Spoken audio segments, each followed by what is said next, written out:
And welcome back, everyone. Welcome back up. I apologize for the extended break there and for the delayed start, but we have returned with another week, another edition of the never mind.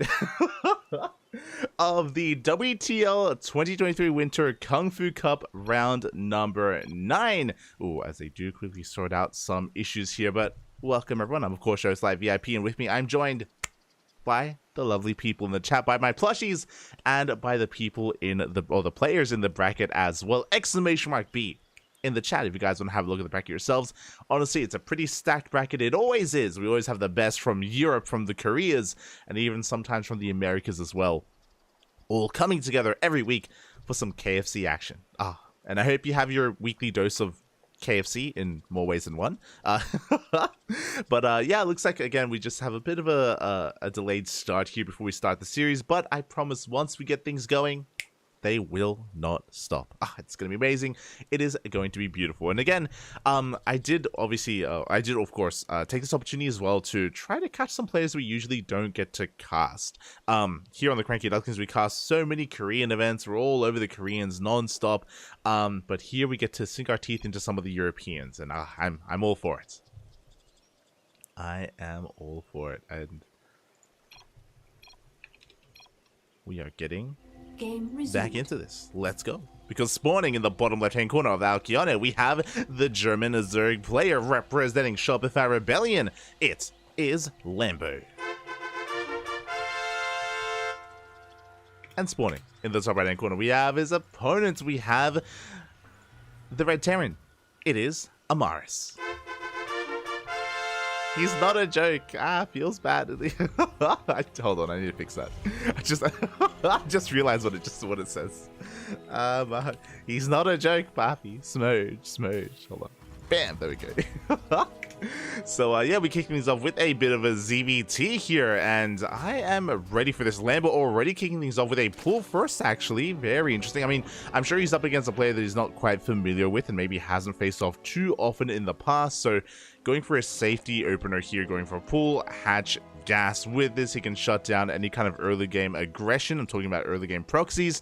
Likewise, he can also be a little bit aggressive with this as well, sending out a couple of links across the map to try and delay the CC that is soon to be on the low ground on location. Just a way to feel out his opponent, a way to get a read on what has been going on. As I am going to very quickly try to send out a tweet as well. Sorry, I had to do a lot on my own today. A lot on my own. Okay, there we go. Copy URL. Beautiful. And I am just posting on Discord. Bam, beautiful. Okay, now we can get into this. And again, already we did have that pull first kicking in for Lambo. Again, Lings are going to be moving out across the map. Obviously, there is no proxy here going up against him, so these Lings won't be too useful defensively, but they're being sent out across the map. They're going to sneak around the edges here of the bases, sorry, of the map itself, and we're going straight for the CC. We're going straight for the delay, maybe even the cancel on this expansion. Meanwhile, Reaper is zooming across the map. Amaris, he's looking to dip into the natural base. So we're going to pick off whatever workers he can. He should recognize the lack of drones. The Queen coming down as well. Something is wrong. Something is amiss. And that is a pull first. With that, the Lings do rock up, and they should get a delay on the CC. They're going up the ramp as well. We should be able to lift in time. We do not! We don't lift. The boys have to be pulled. Some lost mine time here, but we shouldn't lose any SCVs so far. The control from Amaris is good enough. Hasn't lost any workers yet. Oh no! I spoke too soon. One SCV goes down, and we will clean this up. Meanwhile, CC is getting back underway, but that was a big delay. A big delay here on the command center, and of course, a lot of lost mine time as well. We did get a full scout of the main, so we confirmed the 1-1 opener, but we're not fully aware whether this is going to be a 3CC 1-1-1 or a straight up racks into factory into starport, which is what's happening here. So Amaris going to be quite aggressive. Okay, so with this, essentially we're being told that Amaris, he's going to be delaying his expansion. He's going to be delaying his tech, his third base, in favor of a more aggressive opener instead. He's going for the add-on swap, going for additional Hellions. There is a tech lab here on this rack, so we could see an add-on swap between these two buildings as well to get into Banshee production. Otherwise, we could go for a Liberator and go for a tech lab, and we're going Viking first. Okay, going to be going Viking first. Hellions and Libs are moving out. Sorry, Hellions and Reapers are moving out. And back at home, Lambo, he's just securing himself, getting plenty of Queens up and running, droning as well. No Queens though, so he is vulnerable to a dive. But we don't really have enough Hellions to really facilitate a dive, so we're okay for now.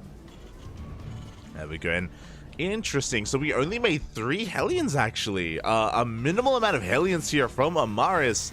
Going straight for the add-on swap. Going for a 3-1-1 setup here on 2 bases. Very committed. This is leading into a 2-base all-in.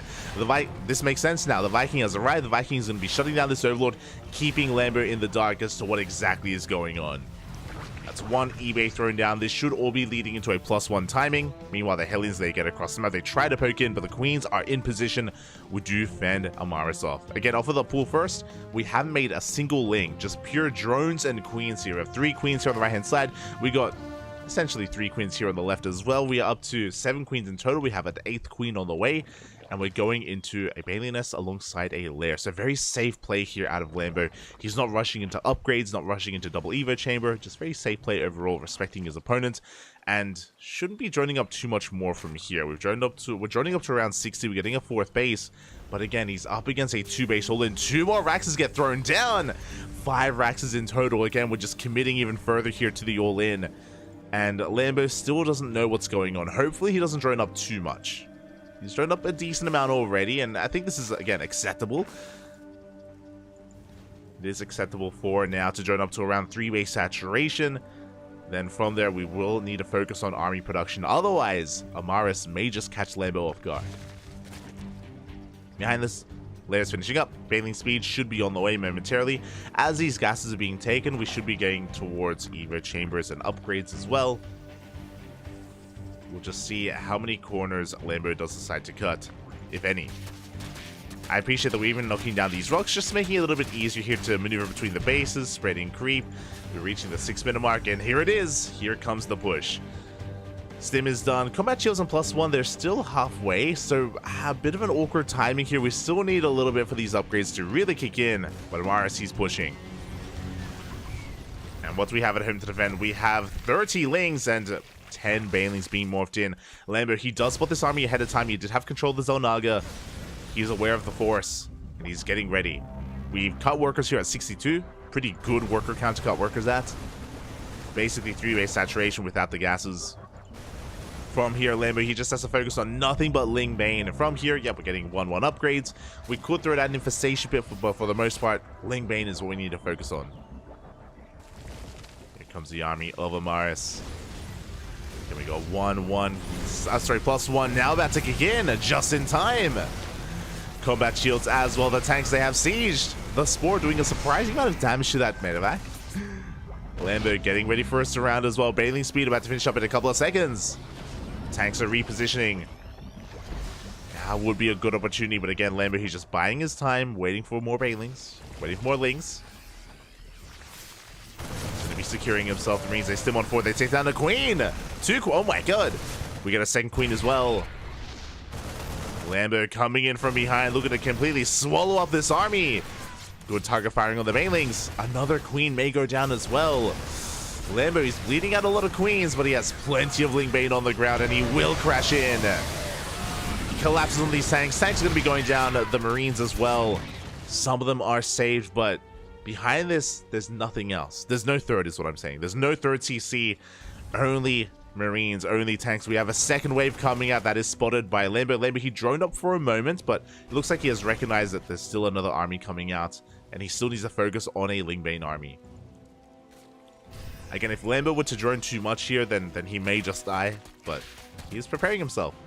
He's getting ready, looking to knock down those rocks, preparing for the army to rock up. Here comes wave number 2. But the tank count was reset, so we're back down to 2 tanks. Only 2 tanks. The Marines are pushing on forward. You can see Lambo getting ready here for the engage. Lings have been spotted, and the Banelings are coming in from behind. Oh, we're trying to. A little bit of awkward movement there. Lambo, he does collapse. Up. A little bit greedy, but some Banelings will connect. Not an amazing trade, but a trade nonetheless. Yeah, Lambo, he loses a lot of his Lings here. Some okay connections, but he still has plenty of army on the ground. Lambo threatening a counterattack. Liberators have been spotted. And more reinforcements on the way. Lambo getting caught out a little bit, but he's going to get a free tank. Very nice pick off. Tank goes down. The army gets dragged back home. A stim is forced. And we can bust the natural. Uh-oh. And that's what we're going to do. We can and we will. As the Baileys, they crash on forward. We bust into the natural base. Tank's going to go down and we can just eviscerate that mineral line. We can have our way with it. And Amaris is still trying to push. He's still not quite there. SCVs are going down. Amaris down to half his worker count. Down to 27 SCVs. Liberators have arrived though.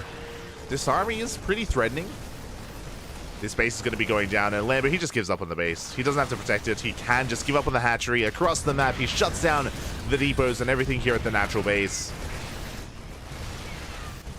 2-2 is on the way for Lambo. Do we have an infestation bit? No, we do not. No infestation bit or Hydra Den, but we don't need one. We have plenty of queens, and once again, we can collapse on this army. We're on siege. On pickup. To take down the tanks. The queens, oh, having a hard time here against the Liz, but they do take them down as well. And with that, Amaris, he's running out of steam. He's down to 23 workers. Not even 2 base saturation. This all in, the first 2 waves would have been its strongest, or the first wave even would have been its strongest. Ever since then, it's been getting weaker and weaker. Like, the army is large, don't get me wrong, but Lambo, he's almost maxed. Lambo's just been getting further and further ahead. He's on 4 bases. He may have lost a hatchery, but he saved all of his workers. Catches another tank!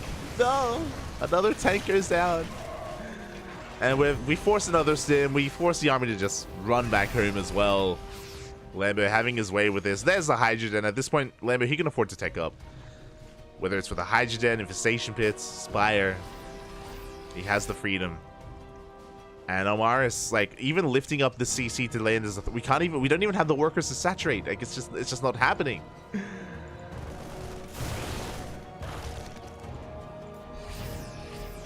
Amaris is still clinging on to hope, clinging on to his 43 Marines. That's a lot of Marines. That's a lot of men with guns. Don't get me wrong. We can try to engage, but here we go. Lambo once again pushing on forward, forcing a pickup. Now we are lacking anti-air. That's the only thing Lambo is really lacking. Queen is going to be going down. Let's transfuse. 1 queen for 1 lib. And here we go, Lambo. He has enough supply to defend and also attack at the same time. He's getting ready for a big counterattack. Oh no! Another stim! Ooh. God, this army is just so battered and so bruised. We go for another counterattack. We catch another tank. Baileys are rolling in as well. The splits! We split the Bailey against the tank shot that never arrived. GG gets called, and Lambo will take game number 1. Whew. GG. GG, well played. Again, a very solid game there out of Lambo.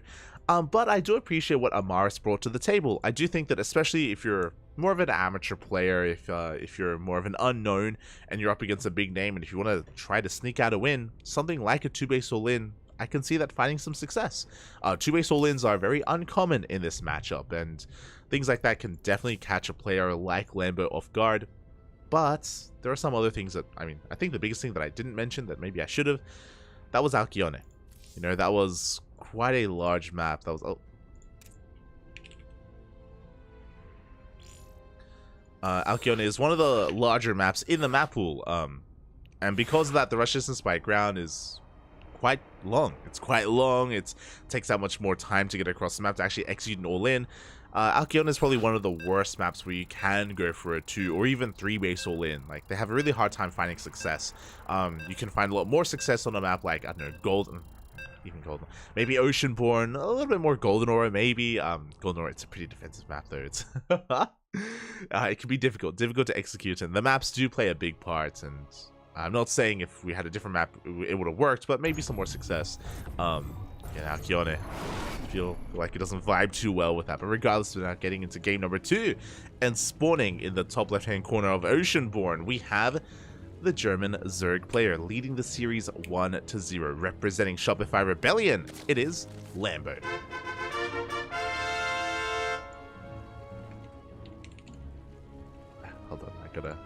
this up. Bam. And spawning in the bottom right hand corner, we have as opponent, we have the Red Terran player representing his own clan, I think PCES. It is Amaris. He's not a joke.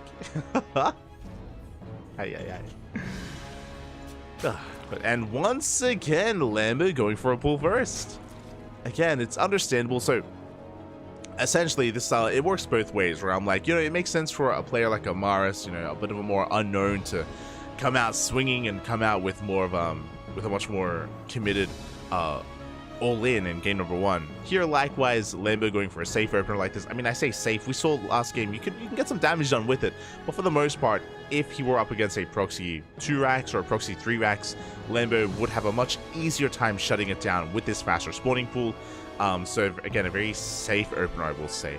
So Lambo, he's sacrificing his economy early on just to make sure he doesn't die to anything too crazy, and he's willing to kind of play with an economic deficit against his opponent. As he's getting into his lings, they're going to be getting across the map, looking to get some economic damage done, delay the CC for a second time. That's at least the goal here for Lambo. Meanwhile, Amaris going for a Rax Expand. Same opener as game number 1. There's no like low ground 2 racks Reaper, or there's no CC first or anything like that. Instead, just stock standard play here from our Terran.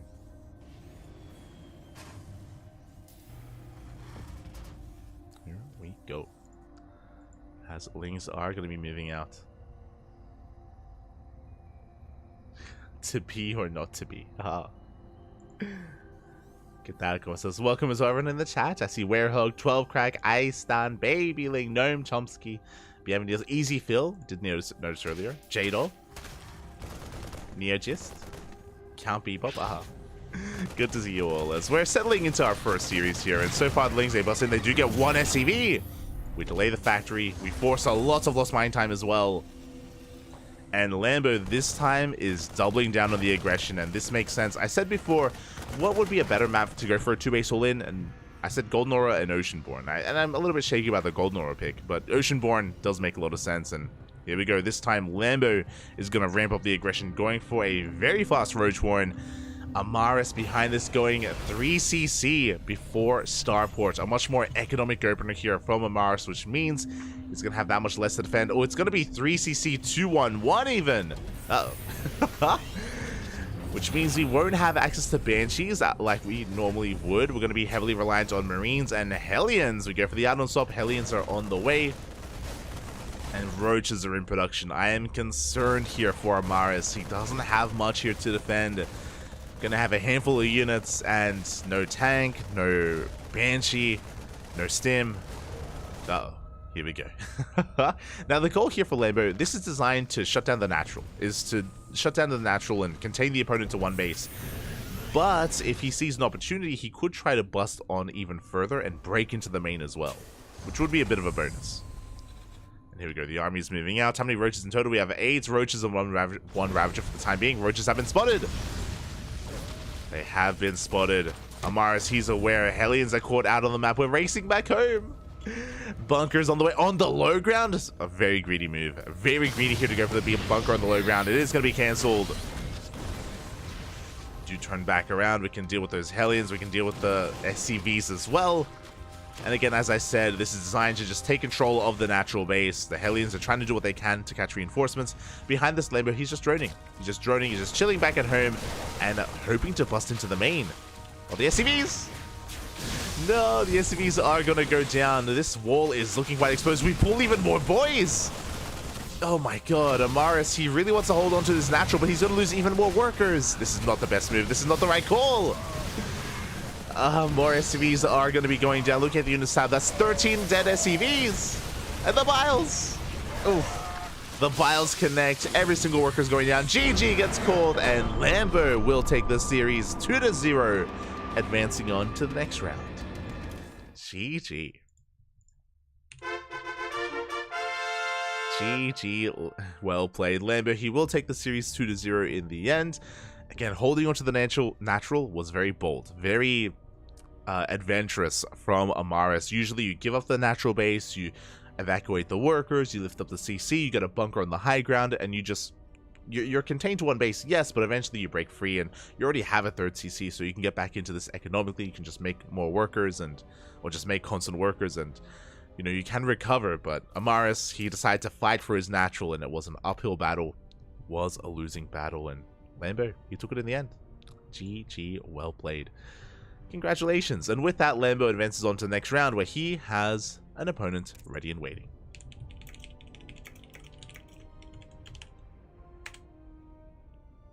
Let's go.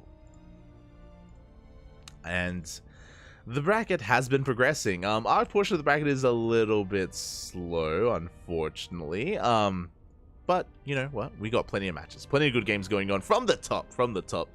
We do have DRG taking down Nice 2-0, now facing off against Hero in the round of 32. We have Spirit versus Mana currently going on. Spirit versus Mana in a TVP. Over on the European server. I believe that's being covered by Steadfast. Meanwhile, we have Shin facing off against Creator. Creator, he 2-0'd Showtime. And I believe Rotterdam is covering Shin versus Creator, as he was covering the Showtime series. Meanwhile, we have Rewhite. Oh, Rewhite 2-0'ing Cyan? That's impressive. Rewhite has been popping off in PvP. I've noticed. Rewhite, he has been getting... I mean, he beat Showtime like 2 weeks ago. Rewhite, he's been looking impressive. So he 2-0 Cyan facing off against Solar. Winner up against Skillus. And then we have our series. Lambo, he 2-0 Amaris. He's up against Bjorn in the next round. Here we go.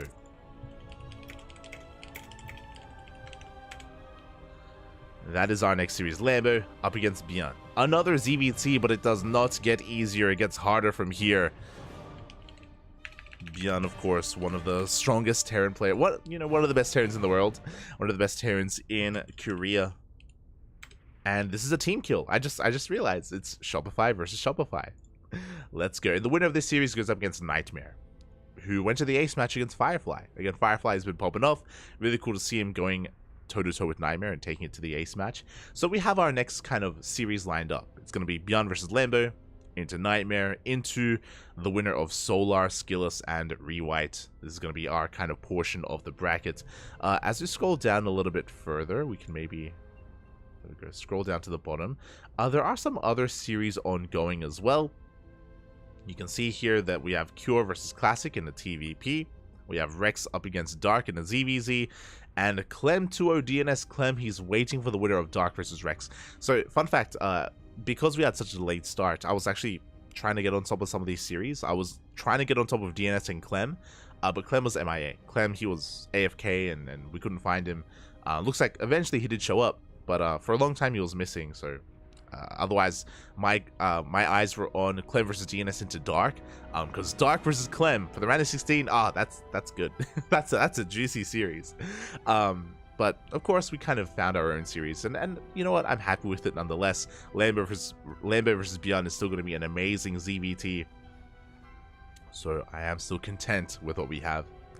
Scrolling down a little bit further, at the very bottom, we have Bunny versus Hearthstone into Oliveira. Oliveira did 2-0 Geralt. So, I mean, that's the difficult thing here, is that a lot of these matches are just amazing. Like, there are just so many, like, big names and big players facing off against each other over and over again. And, yeah, it's hard not to find a good series. And, personally, I wish I could cover it all. I wish I could dive onto every single one of these, but...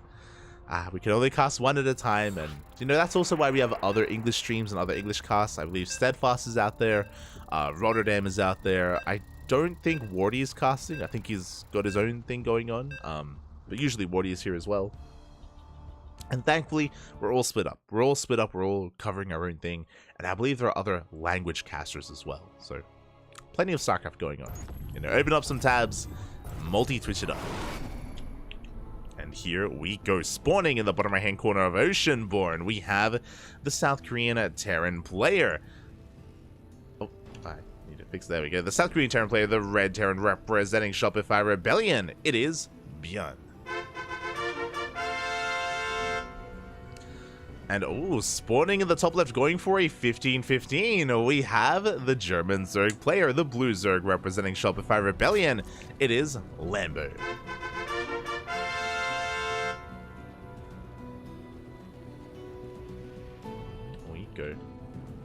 It gets harder. Oh. Does. What are you insinuating, Pappy? But yeah, it's going to be a 15-15-15 hatchery into a 15 spawning pool, so a very, very interesting opener here from Lambo. Typically, we see this on maps like Golden Aura, or Golden Aura is kind of the go-to here. It's essentially a gasless opener. It's a way to get your queens out a little bit faster, to get your lings out as well. You will be a little bit more secure against this build, against the 2-Rax Reaper.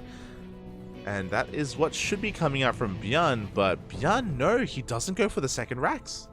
Okay. Lambo, he's blindly trying to go up against and trying to prepare himself for additional Reapers, but no, it's going to be a Rax factory. Bjorn, mixing it up. Let's go. He's not even making it. Oh my, he's not even making a Reaper. He's going Marine first. Again, Bjorn, he has so many different openers up his sleeve, whether it's 2-Rax Reaper, 3-Rax, or even a Rax factory here on the low ground, which he has adopted over time. It's going to be a Rax expand into the factory here as well. And Lambo is yet to come across this. But now he's just happily droning. He did go into his gases. These are delayed gases, but gases nonetheless here for Lambo. As he is now checking the wall. Marine has been spotted. And Bjorn shouldn't be... there we go. I was going to say he shouldn't be able to kill this without lifting up a building, and he will lift up the Rax. He will chase down this Overlord. Ay, ay, ay. Yeah, there is no way out of this, and this is going to supply block Lambo for a little bit. It is going to be quite annoying. Overlord does go down, locking Lambo into 28 out of 28. Does have another Overlord now on the way alongside a third base. Lambo, upon seeing the Marines, he knows that, again, he can cut corners. Lambo doesn't need to make lings. He can just drone, because there's no Reapers to contend with. Oh, we want another Overlord. We want it. No shot. We shouldn't get a second Overlord. Yeah, the pillar is close enough. We should get there just in time. As the Overlord will barely arrive. Whew. Thank God. Only one Overlord goes down. Behind this, Bjorn getting into a 1-1-1. Very aggressive build here from our Terran player. Getting into his 1-1-1. Essentially delaying his third CC in favor of aggression, in favor of additional units. Marines are racing back home, going the long way around, and Lambo, he's just droning, saturating his bases. He is not skipping link speed. Link speed is still on the way. And we're going for an early game medevac drop. This is so peculiar. This feels like, obviously this is a special opener, but this feels like a Gumiho variation of a special opener, where we have a medevac on the way, some vanilla Marines, a couple of Hellions here and there, and this can do a surprising amount of damage, especially because this is a Hellbat push. The armory is on the way behind the natural. Hellbats are going to be available, and if Lambo drones up too much, if he's too greedy, then he's going to be in some trouble. Now, thankfully, Lambo, he's making 3 queens at a time. It should be enough. We should have enough here. As we are making additional queens. Oh, Overlord is going to be going down. Only 4 Marines here with this drop, but it's designed to just hunt down Overlords. It's going to be Hellbat with Banshee. Oh my god. Hellbat, very committed play here from Bjorn. Going for a Hellbat Banshee push. How many queens do we have? We're up to 6. We're going to be up to 8 queens. A good queen count. We have a couple of lings on the way. We're going for a safety Bailey Nest as well. You love to see it. And here we go. The Hellbats, they have arrived. Bailey Nest is still on the way. I thought we were going to wait for the Banshees, but no, we're pushing in. There's so many queens. And here we go. The lings are coming for us around. They go on top of the Marines. 1 Marine goes down. Hellbat gets forced back, and Bjorn will not gain any ground here. He will have to retreat. Does get another Overlord. Does supply block. Oh god, the supply blocks here have been brutal. 5 Overlords on the way. Oh my god. That was 6 actually. But they are coming out. Lambo can now focus on his defense. Meanwhile, Bjorn, he is expanding. He is transitioning out of this. It is not a 2-base all-in, but very committed nonetheless. Here we go. The Banshee makes its way into the natural. There is a Spore Crawler in position. Oh, we're going for the Banelings. Really nice pickups. 2 Banelings go down. Ooh, Banshee does take a lot of hits, though. As we're just going to be clearing up creep. We're not going to be committing. We have plenty of queens here to force us back. We're up to 9 queens now. Spore is waddling forward. We will have to retreat. And Beyond getting into his transition here into additional Raxes. It's going to be 4 more Raxes, 5 in total. Working on that 3rd TC. Against a very messy build here from Beyond. I think messy's the way that I want to, but it's just so all over the place. And there's potential here, but Lambo holds. And sure, he lost Lings, he lost Overlords. This is true. He hasn't traded too well. But Lambo, he's maintained control of his economy. He's on 3 bases. He should be working on a 4th hatchery soon. And from here, he can just stabilize. He hasn't taken economic damage. He's okay. And Beyond, there's so much more pressure on him to get damage done. He pushes on forward, he gets on top of the queens. Up! Gets 1. 1 queen. He wants more! Can we transfuse? Doesn't quite get another queen. At the same time, Banshees, they dip into the natural base. But we have a queen and an Overseer in position. And Beyond overextending a little bit. No! Will lose his Banshee. At the same time, though, bailing speed is not done. He does force a cancel. The splits. Splits are looking good. Beyond trading so efficiently. Does lose the medevac. But he takes down 2 more queens.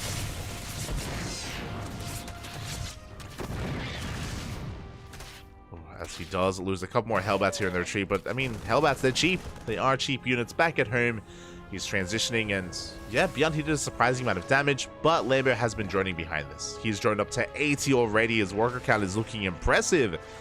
And he's getting into Ling Bane Hydra. Behind this, Beyond just now saturating his 3rd. Still 1 step behind. As he's trying to get into his 1-1, into his bio upgrades. He's going for another push. Beyond, he has no chill. No chill at all. Beyond just pushing on forward once again. And what's he going to be hitting with? Stim. 1-1. Combat Shields is finishing up just in time. And we have 2 tanks with this army as well. Not a bad push, but Bailing Speed is already completed. And Lambo, he can take this slow. We're going to be clearing up some creep. But Lambo, we got 30 more Lings on the way. We have a macro hatch in between all the bases. We're double expanding. I like this double expand because the 4th base was delayed. The 4th has been delayed. Even though Lambo has 80 workers, he has been able to mine efficiently from this worker count. So taking 2 bases at once makes plenty of sense. He's spreading out creep, and Beyond has been slowed down. These are really good tank spots, but there's no reason for Lambo to push in. There's no reason for Lambo to engage. He backs off, and he's going to be lying in wait.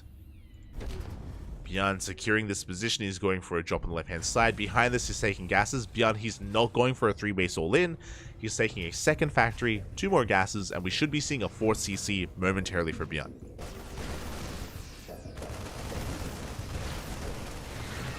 Does dive onto creep. Doesn't really lose too much here. Just cleans up creep.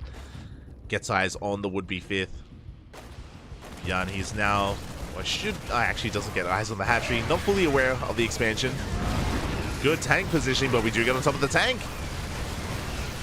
Will go down. Not a bad pickoff. Beyond down to 1 tank here on the front lines.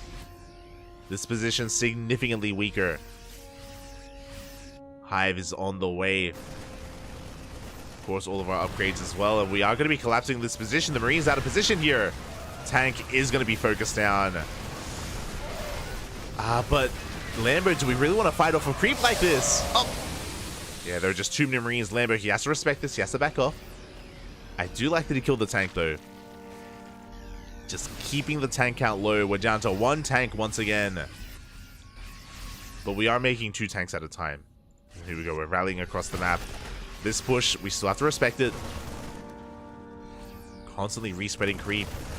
Getting more Ling Bane. Once the Hive is done, we can get into Vipers, and Vipers will change everything. It'll make this defense so much easier.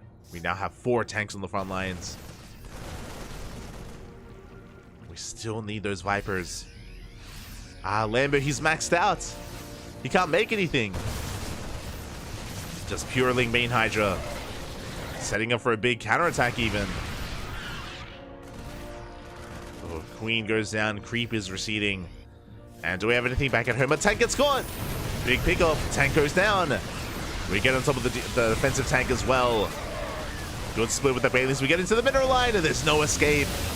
SCVs will go down. 20 SCVs, and we bust into the natural as well. We force back the Marines. The army comes back home, exposing the tanks. We don't collapse on that quite yet. But again, that's 20 dead workers. Still wandering in the main. Bjorn's economy in shambles. He has to commit. And back at home, oh my god. That's a lot of Banelings waiting for him. The Vipers, they have arrived. They're just gathering up energy, and once they do, they can deal with those tanks. Even without them, we could probably collapse on this. But Lambo is just biding his time, waiting for those Vipers. And here we go, they're coming out! And we're once again engaging with the army. Blinding clouds are thrown down. The tanks have rendered inert. They do nothing. And we will clean up Bjorn's army. He loses every single one of his tanks. The Marines, they do survive. We have to respect that. Lambo does have to retreat. He's backing up, gathering up more energy. Building up more Banelings. And Lambo, he's getting ready for the second wave. And Bjorn has nothing behind this. He's down to 56 workers. He's down to, what, sub 60 supply. Compared to Lambo. Is going for some drop play, though. I do appreciate this. Gets a drone. Trades well against the Lings. Gets the hell out of there. The medevac! No! Medevac almost goes down. Bjorn comes across the would-be sick hatchery, which is cancelled. And Lambo's remaxing. He's remaxing once again. Lambo in full control of this game. The scariest moment was the first push. Or the first tank push, I should say. From there, it's been smooth sailings here for Lambo. Especially once he eviscerated that mineral line. He's been content here at 90 workers. He's taking a sick hatchery. He's pushing towards the fourth base. Tanks are in position, but we have the blinding clouds. Once again, they're thrown down, covering the Marines as well. We shut down the tanks, and Lambo is snowballing out of control. What do we have left? Banelings are running out, so we should respect that. There we go, we will retreat. But we're making more Lings. Oh. More Lings are on the way. Another blinding cloud as well, covering the army. GG gets called, and Lambo will take game number 1. Whew. GG. Oh my god.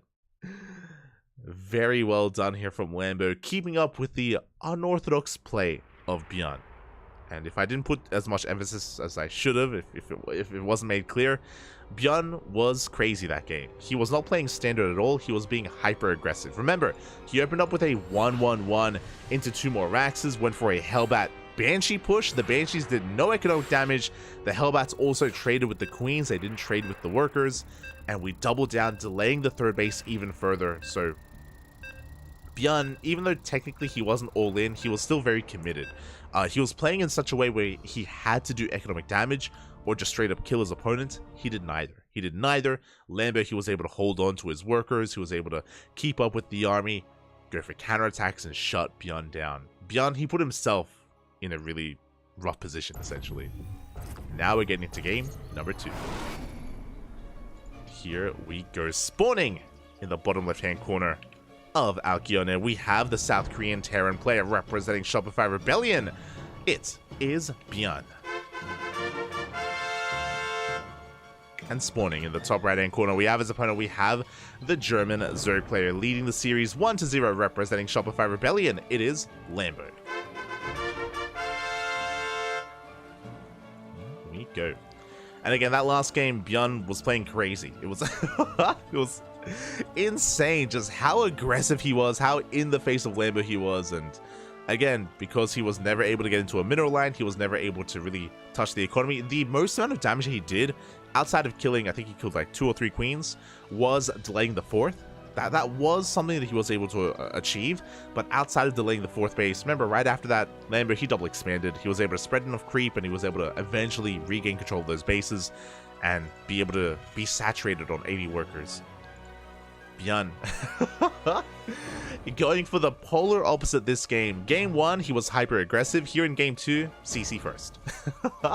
Let's go. CC first on Alcyone, which makes plenty of sense. I mentioned before in our first series of the night, I was talking about how I didn't really like how Amaris went for a 2-base all-in on Alcyone just because of how long the rush distance is, how many bases there are, how macro-oriented this map is, which is why I didn't like the 2-base all-in from Amaris and why I do like the CC first here from Beyond. As it's going to be a CC first into a 2-1-1. It could even be 3CC 2-1-1 even.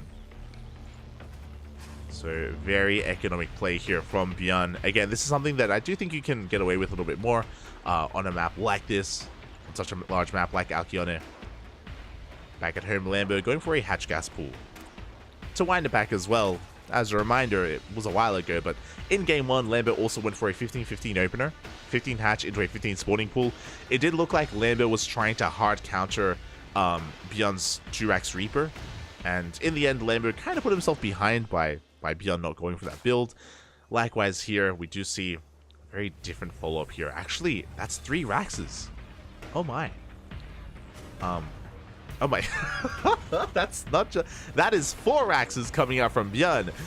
Oh my god. So, on the one hand, I do really appreciate that Lambo, he's going for a much more standard economic opener. Hatch gas pool into a 3rd. Really good stuff here from Lambo. Beyond on the flip side, going CC first into a 4-Rax. Very aggressive follow-up. Economic start into an aggressive follow-up. This is going to be a very strong timing. Mass Marines with Stim and Combat Shields. This is going to hit before Metamax. So, the dichotomy here, the way this works is we're going to have a lot of firepower. We're going to have a lot of Marines really early on. They're going to push out. They're going to be devastating. But we have very limited stims. We have 2 stims, essentially, with the army. Really only 1, depending on when it's used. So Beyond has to be very careful with when and where he does stim his army and how aggressive and where he decides to dive. Now, this build does need a trade. It doesn't have to kill a base. It's not all in. Don't confuse this. This is not all in. You do transition out of this into a 3rd base and into a factory, into a starport, but this does have to trade well. If it doesn't, then Lambo will be ahead. Just because of how much we're delaying the 3rd CC. When I say trade well, you know, kill queens, trade evenly with the lings at least, and push forward, clear up creep, push forward towards a 3rd base. We'll see what Beyond is able to achieve with this. Again, he's still just massing up more Marines. Lambo is in the dark. He is not really aware of what's happening. He did see the CC first, so he's aware of how economic the start was, but he doesn't know if it's a 2-1-1, a 3-Rax, a 4-Rax, 3CC. Lambo, he hasn't gone into the main. He has no idea what's happening. For now, he's just droning. He's happily droning, getting his queen count up, and this is terrifying. This is usually a build that you need to scout with an Overlord, and we haven't. The army's moving out. We do hide most of the Marines, so Lambo, he sees Marines, and he may just think it's a 2-1-1. He still doesn't know, but now he does. He confirms. Ling comes in. We need more Lings. Queens are in production. He pulls everything together. He's aware of how much danger he's in.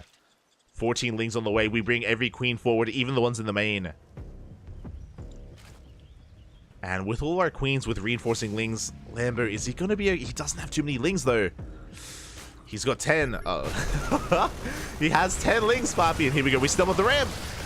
We're pushing through the Lings. We're getting on top of the queens, and Lambo, it looks like he's been too greedy. He droned up to 3-base saturation, wasn't ready for this, had no idea what was coming. The boys, they have to be pulled, and this is more than paying for itself. Every single queen goes down. Beyond completely unscouted. The 4-Rax completely caught Lambo off guard, and with that, Beyond, he's just in a commanding position here. Behind this, he's getting into his starport production, to his medevacs. Beyond is going to get cleaned up, but he gets 7 worker kills and resets the queen count. It's going to be impacting the injects, impacting the economy. Lair just now on the way. Beyond, he may not have killed his opponents, but he has set himself up for success. Like, that was an insane amount of damage done. And again, Lambo just never went for the Overlord scouts. He only confirmed what was happening when the army was moving out. It was too little, too late. Now Lambo, he's in a rough position. Now, he isn't dead. He's working on a 4th base. He has a standing army. If Beyond overextends, if he throws away too much, and if he trades inefficiently, then Lambo can come back. There is still comeback potential, but he has to rely on Beyond making mistakes or forcing mistakes. As Beyond, he's got his 3rd TC on the way. Additional Marines are on the way as well. Yeah, Lambert, he can't quite contest with this yet, as he's still building up his own army, recovering from the damage that he sustained. Joining back up to 60. Beyond, oh, even going to be supply blocking Lambert here. As he moves forward towards the natural. We do have a massive amount of Lings waiting for him. And only one we moved out with one medevac. We're crazy. Oh my god. Oh my god. Bold move here. Now we go for the add-on swap. We got 2 more medevacs on the way. Lambo going for a counterattack at the same time. Hoping to catch a third base, but the third hasn't been taken yet. Beyond going to the safety of the Zonaga. He does come across the mass Lings. Beyond, he knows that he's safe and sound back at home. He knows that there are no Banelings, and he can keep pushing. This time with a tank and with medevacs. He can stim more freely. He can be more adventurous with his army. Lambert trying to come in from behind. Baneling speed still halfway done. It's not ready in time.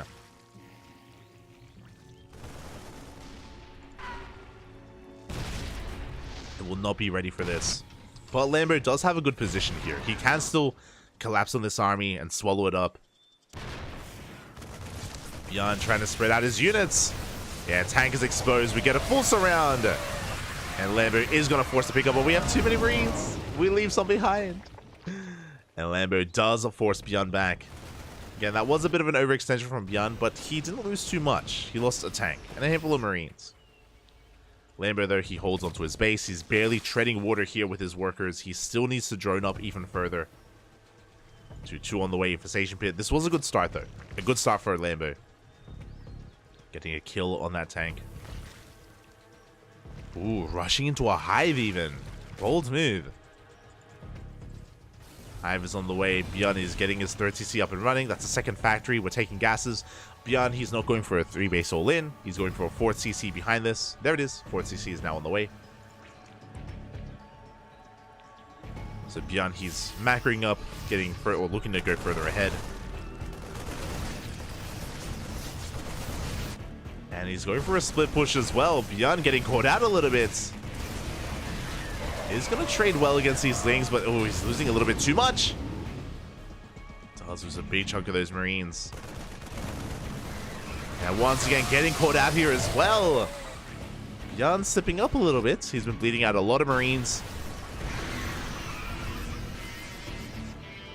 And he's stopping himself from snowballing out of control, from building up his army.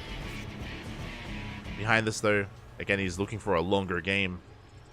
And Lambert has the opportunity to stabilize. Again, because he's rushing into this hive, I do think this is going to work really well for him. With that, he can get into Fast Vipers. Fast Vipers, Fast Adrenal. And Lambert should be able to stabilize. Does catch a lot of these Lings. Sorry, a lot of these Marines. Once again, a lot of Marines go down. Yun, being a little bit careless here. And Lambo is finally reaching that juicy spot of 80 workers. We're getting into an Ultra Cavern even. Interesting, okay. So Ling Bane into Ultras, Vipers in production as well. Lambo, he's kind of hitting that sweet spot. His ideal army composition. He's almost at his ideal worker count as well. We have 8 more drones on the way, and now we're going to hit that 80 plus worker count. And Lambo, he has recovered. He has stabilized. And again, to be fair, a big reason for this as well, as we're even seeing here, Beyond, he has been throwing away a lot of units. He has been throwing away a lot of Marines. Otherwise, by now, he should have been maxed, to be honest. Beyond, he should already be maxed out.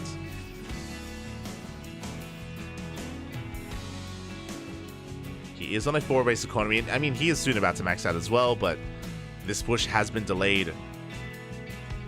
And this is still anyone's game. Looking at the tech here. Still no Ghost Academy.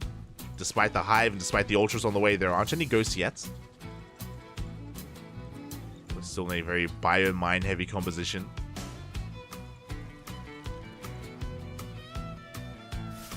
Young gonna rotate around. Did he see the lair? He did. He's aware of the lair. Pushing on forward. The creep is a little bit lacking in between the bases. Oh, the power bombs. The power bombs, they shut down the medevacs. There will not be a drop in the main. The mine shots. Oh, oh my god. Beyond trading damn efficiently here, not wasting a single mine. Now the shots are gonna go off. Big connections. Good stutter stepping here from Beyond, but he is going to be forced back. At the same time, double drop into the natural base. Spore Crawler goes down. A Gas Geyser. Not much else, though, as Beyond is forced to pick up. Forced to pick up into the main base.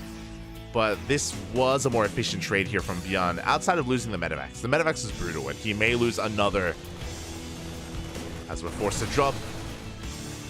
We have an army pushing on the left-hand side. Lambo is keeping up though.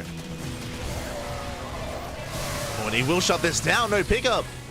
Instead, Beyond focusing on his push. He may lose part of his army, but he's getting on top of this hatchery. And this base is going to go down. Hatchery falls. Beyond, he gets the hell out of there. No, he actually doubles down. He's dropping into the main. Goes past those Vipers into the main base. And I do think that there is a lot of pressure on Beyond to get even more done. Going for +3. And he gets it. +3 is going to be denied. Lambo getting ready for a massive counterattack is spotted by these Widow Mines. Beyond, he's in position. Nice bait here on the mine. The army is deflected. But Beyond, he is now ramping it up. He is now turning it on. It feels like he was almost asleep at the wheel for a little bit, but no, he's back. He's in this. He's getting a 5th base. Gonna be landed on location. And the drop play continues. Do we have a Ghost? We still don't have a Ghost Academy, which is concerning. We do have a couple of Ultras on the way. They have been spotted. Now we have the Ghost Academy. It feels a little bit late here, but at least it's in production for Beyond. There is a window. There is a window now available where Lambo can maybe try to take advantage of Beyond's army. There's a window where Beyond doesn't have those ghosts.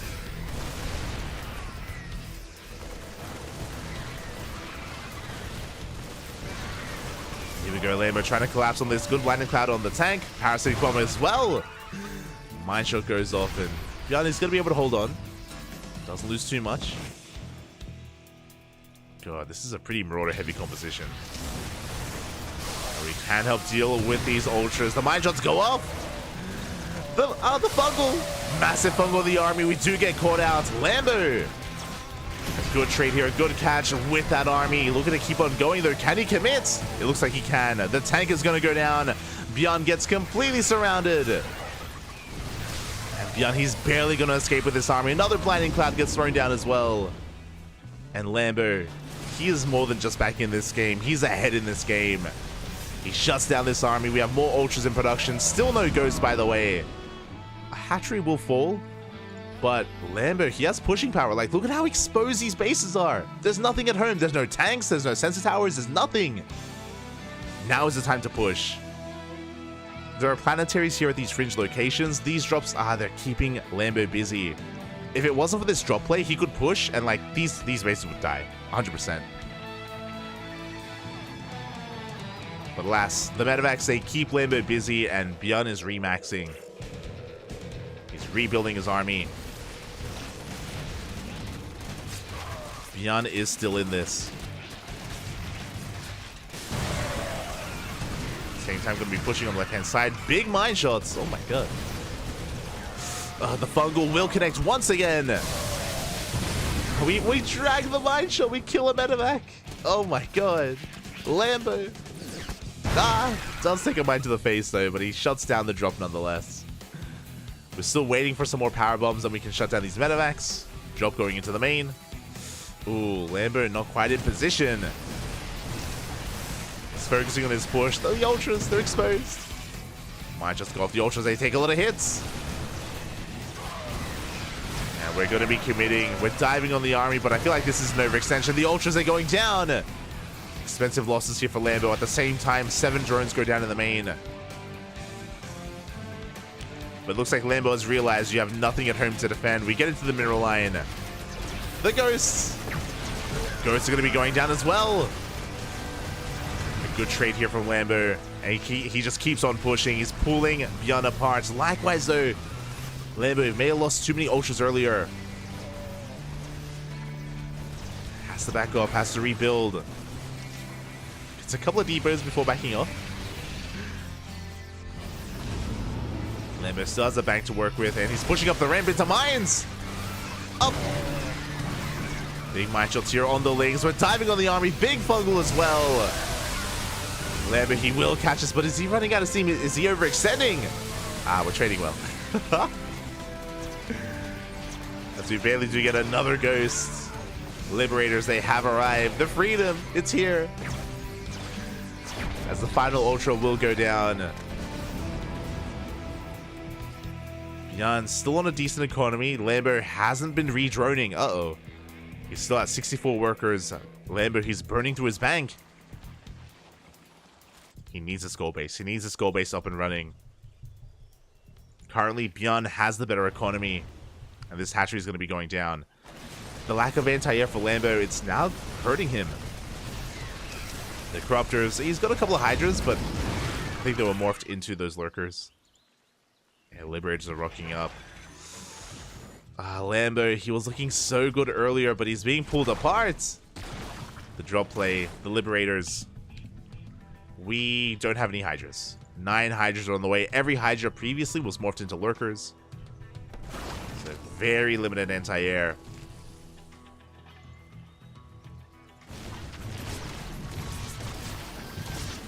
Liberator finally goes down. Lambo down to 62 workers. He has these 2 fresh bases, but he's not mining.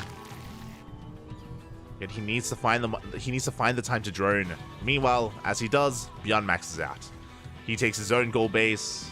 Still has these fringe bases up and running. Beyond has recovered.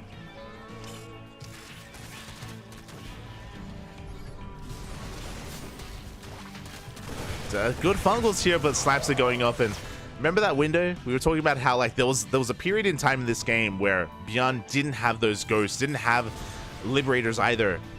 But now Beyond's army is ideal. You know, he's got his Bioforce, a good amount of ghosts, a good amount of Liberators as well. And he can trade so much more efficiently.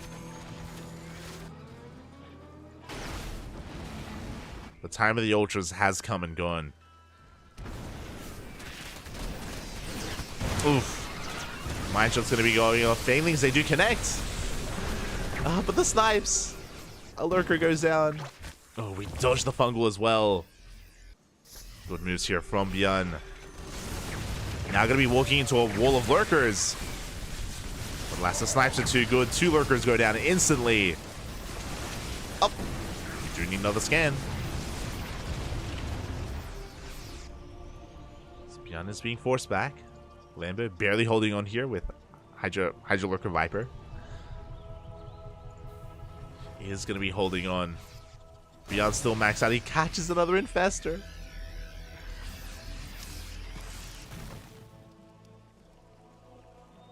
Lambo, I believe he has kept his Vipers alive. Got a couple of Infestors as well. Beyond going to be pushing through the center. Lambo a little bit out of position with his Lurkers. Could try and go in for a surround. Oof. Big mine shot though. And Beyond, you can see how he's kind of changed his approach to this game. We have planetaries all over the place, CCs all over the place, turrets, sensor towers, liberation zones. Beyond, he's essentially just cutting the map in half. And Lambo has the opportunity. We need a drone. Lambo, he's still on 66 workers. He still doesn't have the economy to, like, he has a bank, don't get me wrong, but I am worried as more Lurkers are going down. Expensive losses here for Lambo.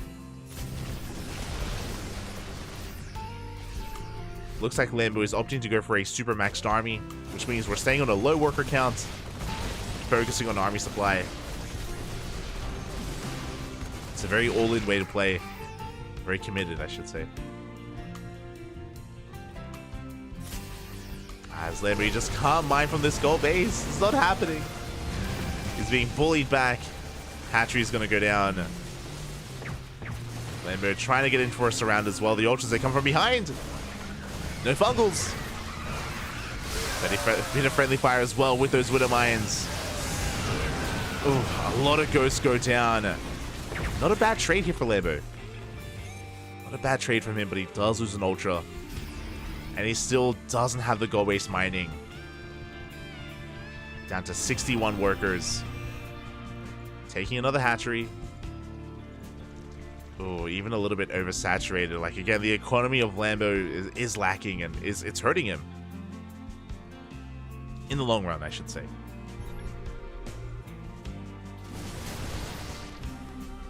As Bjorn, he has arrived. He's going for the hatchery. He's going to get it. Base is going to be going down. Another CC being taken here from Bjorn.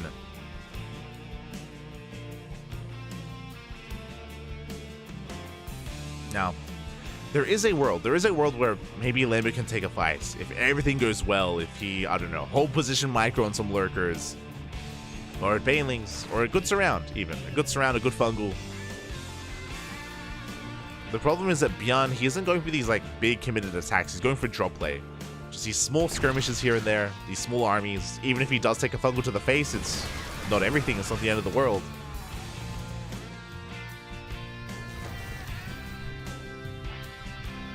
Problem is that Bjorn is being very careful, and I mean, I don't blame him. Like, Bjorn, he almost died like 10 minutes ago, or maybe like 8 minutes ago. So Bjorn is just being very careful. Doesn't want to throw it away. He's on match point. One more loss, and Lambo will take it.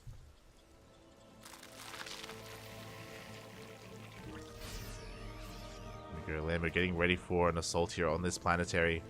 It should go down beyond his armies here in the center of the map. The fringe base is exposed. There's no sensor towers. And this planetary should go down. Bjorn's going to be responding. Rushing back over. Planetary will fall. The whole position! Let's go! Let's go! The whole position micro. We do get on top of the ghost, but was this a good enough trade? It looks like it was! The trap! Wait, when I said whole position micro lurkers, I was kind of joking. I was like, man, there's no way he's gonna actually... He did it! Oh my god! Lambo, he does catch a good chunk of those ghosts. He takes a massive supply lead. He takes down a base. Let's go. Oh my god. Lambo. And suddenly, Lambo, he has momentum. He still is lacking an economy, and Lambo is struggling worker-wise. He doesn't really have much of a mineral bank. He's coming in. He wants to collapse in this position. And here we go. From behind, from every angle here. Going to try and go for the surround. The tanks will fall. Can we get on top of the ghosts? The ghosts take kite back to the safety of the planetaries. Lambo, he cannot push forward. The ghosts, they pop off. Yeah, lurkers are falling left and right. We try to engage here, but it's an overextension. GG gets called. Bjorn will hold. He will tie up the series 1-1. GG. Oh my god. GG, well played. Again, Lambo, he had no longevity in this game. We spoke about it. We brought it up a couple of times. But again, Lambo, he had no economy, which meant he had no bank, which meant if he did end up losing his army, he would not be able to replace it. He would not be able to rebuild. That's what we saw towards the end there. A little bit too ambitious for Lambo to try to dive on that position. It was just so heavily fortified with planetaries, missile turrets, the Sim City working against Lambo, and Bjorn did take it in the end. GG, which means we get an ace match. We're going all the way to game number 3. Whew. Let's go.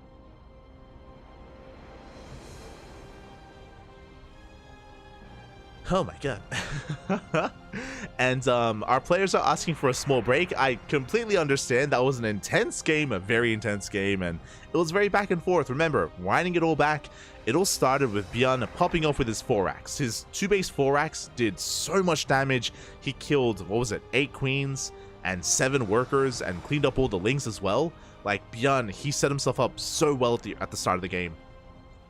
And then we saw Bjorn be really careless with, what, like 4 or 5 drops in a row? Like, he kept going for drop play, he kept moving out with his Marines, and he kept trading pretty poorly and kept losing just too many Marines over the course of the mid-game, which allowed Lambert to catch up. It allowed Lambert to eventually get up to 80 workers and max out. And Bjorn, because he was a little bit careless with his Marines early on, it meant that he was never able to build up and max out and push until much later on. And then it was more of a back and forth. You know, we saw things swing in favor of one player than the other, and in the end, Bjorn, of course, did take it. It was beautiful. Beautiful ZVT. And now we're getting into the ace match. Let's go.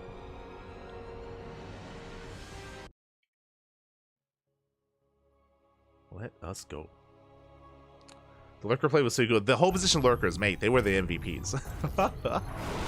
They almost brought Lambert back into it. It was great. It was beautiful. But here we go. We're getting into game 3, and spawning in the top left-hand corner of Site Delta, we have the South Korean Terran player representing Shopify Rebellion. It is Bjorn. And spawning in the bottom right-hand corner, we have as opponent, we have the German Zerg player representing Shopify Rebellion as well. This is a team kill. It is Lambert. Here we go. And yeah, that was an intense game 2 there on Alkyone. Again, it's a map that is known for its split map scenario, for its late game. Unfortunately, as the game progressed, for the last maybe 5 to 6 minutes of that last game, Lambo, he just didn't really have much of economy. He wasn't droning. He was refusing to drone. Just doubled down on nothing but army and did peter out towards the end. But here we are in the ace match. And in the ace match, for the first time this series, actually, Bjorn, no, sorry, he's not going for a 2-Rax. He's going for a Rax into CC, into Factory. We saw this in game number 1. So, really interesting. I want to believe, actually, just making sure, okay. I want to believe that Bjorn, he's refusing to 2-Rax his opponent just because they're so familiar with each other. I want to believe that this is the case. I want to believe that, I imagine that Bjorn and Lambert, they've practiced and put in a lot of work together when it comes to refining the 2-Rax Reaper, and Bjorn, as a result, he's just not doing it, which is crazy. Like, it's not like Bjorn has been adverse to going for 2-Rax Reaper recently. No, we've been casting Bjorn every day in ESL Americas and ESL Asia for this entire week. And Bjorn, every ZVT, he goes 2-Rax Reaper, but here he's kind of pulling back a little bit. He's not quite going for that, at least not against Lambert. Again, I'm really curious if it's just a player thing, or maybe it's just for tonight. He wants to avoid that. Here we have the Rax into CC, into Factory on the low ground. Oh, never mind. Oh my. Okay, this is really risky, but we just leave the natural open a little bit longer. We're not going for the Factory, so this is not the build that we saw in game 1. This is something very different. Rax expand into 3 Raxes. Are we going to throw down a 4th? I mean, Bjorn, he found a lot of success with the 4-Rax in the last game. He may be looking to replicate that.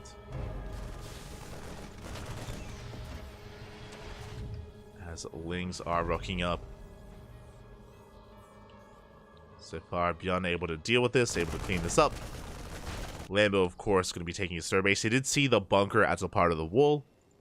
Lambo is in the dark.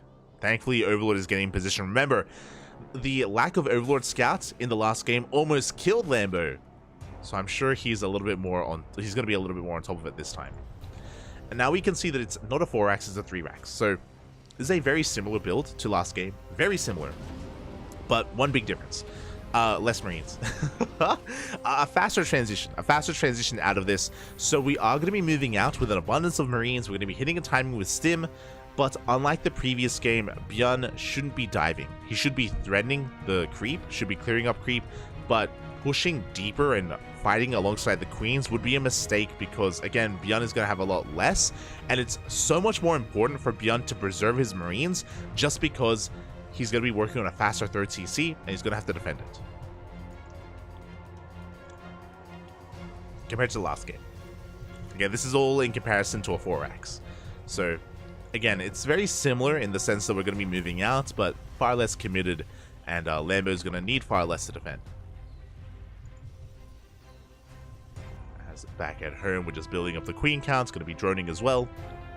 In the last game, Lambo, he droned up to 60 without making any lings, and that's why he was caught off guard. This time, Overlord is edging ever closer. Marines are pushing out.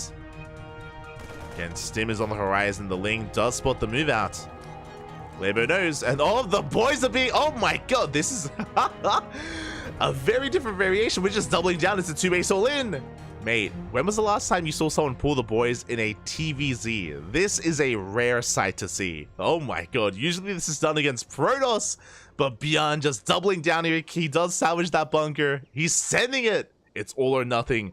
The queens are pulling back. The boys are getting ready to be pulled as well. Lambo setting up for a surround. And here we go. It's all or nothing. Bjorn forcing his way up the ramp into the main base on top of the queens. Gets one queen. Soon to get a second as well. The boys, again, we have to pull them. The drones are being pulled, but the Marines are doing so well. They clean up the Lings, they clean up the drones, and we're going for the queens. Now, Bjorn is running out of steam. Lings are coming in. And Lambo, it looks like he should be able to hold on. The queens, they stand strong, they transfuse. Lings coming to reinforce. And that's all that Bjorn had left. At the same time, what is there at home? Nothing. 24 SCVs. Bjorn, he's trying to transition. There's no transition from this. It was all or nothing, and Bjorn, he traded with the army, don't get me wrong, but Lambo did so well, kiting all the way back to his main base, pulling everything back, buying as much time for Lings, buying as much time for reinforcements. And now Lambo, he is far ahead. He's ahead in workers, he's working on his Evo chambers, Bailey Nest as well. Bjorn is going to try to recover, but it's a long road to recovery here for Bjorn. Oh my god. Here we go. Additional Raxes are on the way. Getting up to 5 Raxes here on 2 bases. Bjorn moving out once again. Still no third CC, so very much so all in here from Bjorn. He shouldn't be too adventurous with these Marines. I feel like we're building up towards a stronger timing later on. So Bjorn has to be very careful. Yeah, he's just going to be chilling here. Parking outside of creep. Lambo does see the Marines. Oh, he's supply blocked. Yeah, there's a little bit of supply blocked. We have 5 more Overlords on the way. But Lambo, he should be free to drone. Just drone up, saturate his bases, take his gases, get a lair. No lair, so it's going to take a while here for Lambo to really be aggressive. It's going to take a while for Lambo to really be assertive.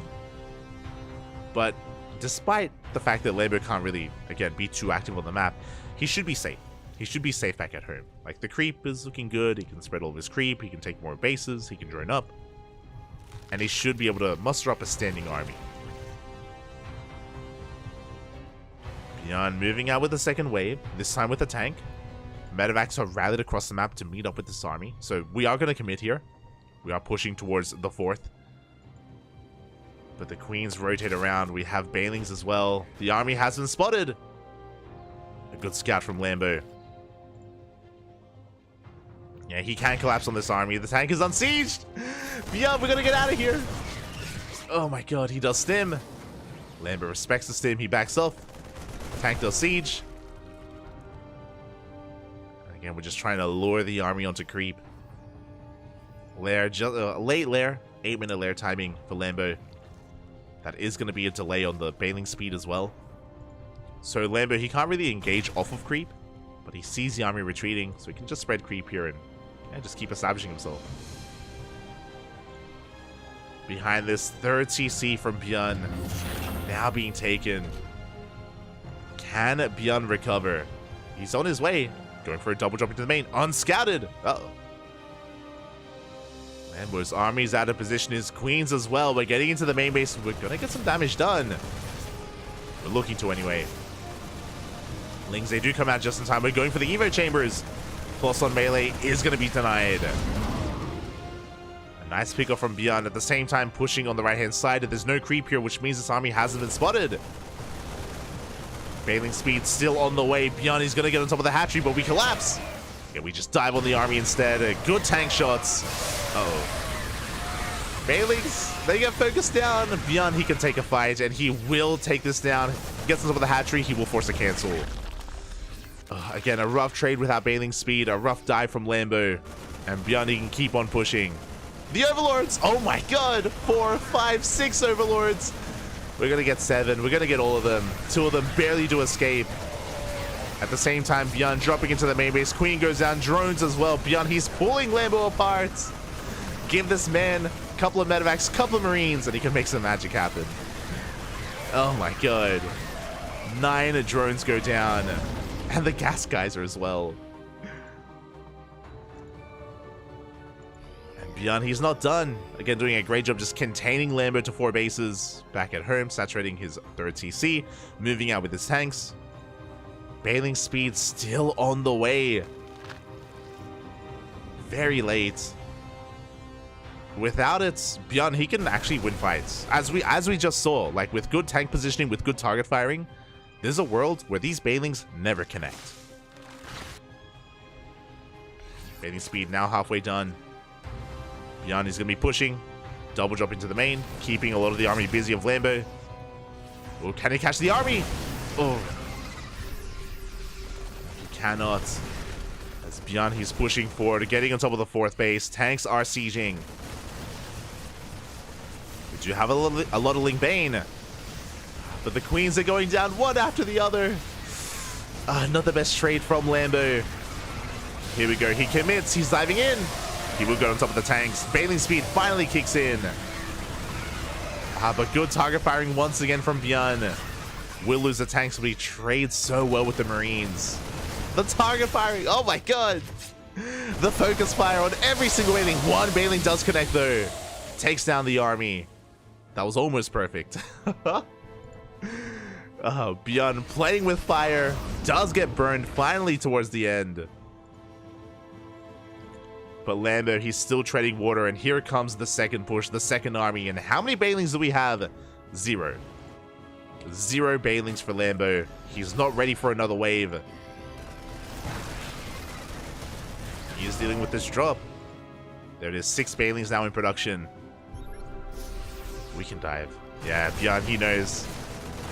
Stims on forward. Marines are going to be engaging with just pure Ling. Not the best trade here for Lambo. And the Lings, they're just melting. The Lings are all going to go down. That was a meat grinder. Again, you just cannot engage. Not without Banelings. Not like that.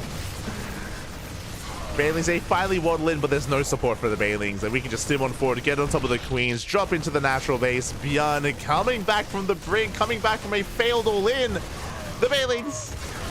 Oh my god, this army is so heavily overstimmed. Losing a medevac doesn't take a Baneling to the face. Dropping into the main, and Beyond, he's running out of steam with the second army, but hey, we got more reinforcements. We're still pushing. And Beyond has done enough to overwhelm Lambo. Lambo is down in workers, down in army. Soon to be down in upgrades, as Beyond is about to kick in with 2-2. Oh my god, he's going to get the Queens. Queen's going to be going down. At the same time, Lambo does go for a big counterattack. He breaks into the natural, into the main base. He will get economic damage done, and he's forcing Beyond to turn back around. He changes his mind. He turned around for a moment. SCVs are going down, and we're going for a base trade. Lambo is just sending everything across the map. Meanwhile, so is Beyond. The base trade is the only way for Lambo to win this. Hatcheries are going to be falling. Lambo still second-guessing himself. He does get into the 3rd base. There's nothing at home to defend. The SCVs! Ooh. SCVs are going to be going down. At the same time, we're dropping into the natural. Again, base trading with Ling Bane is so awkward here, and... Oh, the Banelings! Oh my god, that was so close. That was so close! Lambo causing a lot of chaos. He gets 41 SCVs. He's still wreaking havoc. These Lings are getting out of control. Lambo, has he done it? Has he finally done it? Oh my god, he was at death's door. The base trade was the only way. It was the only way, Flappy. Widow Mines, they do arrive. Beyond, he's down to 8 workers. 8 SCVs remaining here for Beyond. He probably should have turned back around. Ay, ay, ay. He has lost everything. There's nothing left here. And when it comes to the standing army, as time goes on, Lambo, he's making more Lings. He's producing more Lings, more Baylings. He has an army ready to counterattack. He has an army back at home. And Beyond has a comparable army as well, but Lambo, he can keep this up. He can sustain himself. Beyond cannot. He's going for a single Marine drop, or a single drop of Marines. He's stuck back at home. Lambo back in the driver's seat. Up! Oh, that was a big mine shot there. we gotta be careful. So you have to be careful. Again, Beyond, he's actually working on 3-3. His upgrades are insane. Or soon to be insane. We'll see if he can live long enough to get into that. Lambo taking a 5th base. Skyrocketing ahead here when it comes to army supply. Oh my god. That's Beyond. He's still trying to look for damage here. Beyond, he's already come back from the brink already once this game. Can he do it again? He went down to 8 SCVs and he's muling hard. That's a lot of mules. But here we go. Lambo looking to push out at 150 supply. Got 20 more Lings on the way. Beyond has a good spread, but there's barely anything to spread. And here we go. We're going to be collapsing on this. The mine shots, they need to be perfect. And even then, it's not going to be enough. Lambo, he breaks through the army, gets on top of the 3rd CC. And Lambo, it looks like he has done it. GG gets called. Lambo will take the series 2-1. Eliminating Beyond from the tournament. GG. Oh my god. GG, well played. Lambo, he brought it back. He did so well initially. Remember, winding it all back, Beyond went for a 2-base solid. He pulled the boys in a ZVT, pulled the boys, and it didn't work. It failed. He went down to 24 workers compared to the 34 of Lambo. Beyond, he was in a really rough position from that moment, and he just went Super Saiyan, essentially. He just went for constant drop play, constant multi-prong harassment, and he pulled Lambo apart completely. He did come back in that game. Beyond, he was ahead, and Lambo was in a really rough position. The only way to come back, one of the only ways to come back, the base trade. Amidst all this chaos, the base trade did so well for him. Lambo, he eviscerated the economy, and Beyond didn't do enough pushing across the map. He killed a hatchery, killed a couple of workers, but the problem was that there was also Ling Bane back at home to defend. So Lambo, he had enough of an army back at home to keep up with Beyond, and more than enough to counterattack. GG. GG, well played. Lambo moves on. Oh my god. GG, well played. Lambo advances on to the round of 16. The rest of the tournament has been progressing, by the way. The rest of the tournament, like, our series have been so long here, and the rest of the bracket has been progressing. We're getting players getting ready for the semifinals. Ay, ay, ay. We're being left behind, but it's like, it's been worth it. It has been worth it. I need to message some players. Oh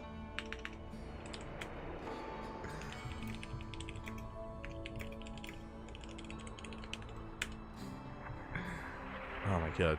Just need to slip into some DMs here, make sure I don't get left behind as well. As Lambo advances on into the next round to face off against Nightmare. And I guess we can take this moment to go over the bracket a little bit. Ooh, and to get over what has been going on. From the top. One moment. Let's just scroll up and scroll a little bit forward here. There we go. From the top. Hero did take down DRG 2-0, advancing on to the round of 16. Likewise, Spirit took down Mana. Ooh, 2-1. Went to the ace match. I'm impressed. I did not expect Mana to take a game off of Spirit, so really well done there by Mana to force the ace match. Speaking of, in the next round, Hero took down Spirit 2-1, also went to the ace match as well. Big shout out to Spirit, but Hero does make it into that round of 8, into the quarterfinals. Meanwhile, scrolling down a little bit further, we do have Shin versus Creator. Shin took down Creator 2-0, and Shin is up against Hero in those quarterfinals. That is most likely being casted by someone. I know that Rotterdam was casting Showtime versus Creator, which should have led into Creator versus Shin, which should have led into Hero. So I imagine he's in that portion of the bracket. Steadfast was casting Mana and Spirit, so Steadfast should also be around there as well. So there should be some English streams covering Hero versus Shin. Meanwhile, down a little bit further, we have Solar taking down Skilless 2-0, and Solar, he is waiting for the winner of this series. It is Lambert versus Nightmare into Solar, into the upper semis. So that's kind of where we're going to be focusing our attention on these matches as we head down to the lower half of the bracket and we try to catch up with what has been going on.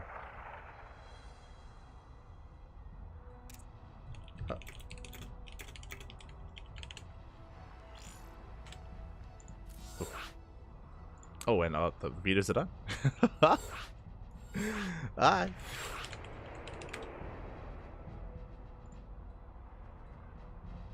One moment. Vetoes are done. I do need to quickly set things up. Alright, very quickly. There we go. We have Max Pax versus Jeshi in a PvP. The winner goes up against Classic. Classic took down Cure. Oh my god. Very impressive. Nicely done here. Congratulations to Classic. Big win to take down Cure. And Max Pax versus Classic is about to begin in another PvP.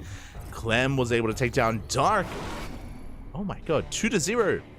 Dark has been eliminated from the tournament. Clem advances on, waiting for the winner of Harstam and Oliveira, as Harstam took down Bunny 2-1.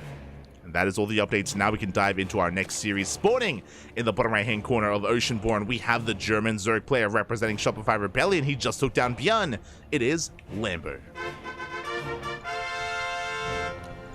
And spawning in the top left-hand corner, we have his opponent. We have the South Korean Protoss representing Maturino Esports. Patiently waiting for quite some time. He's been waiting for a long time. It is Nightmare.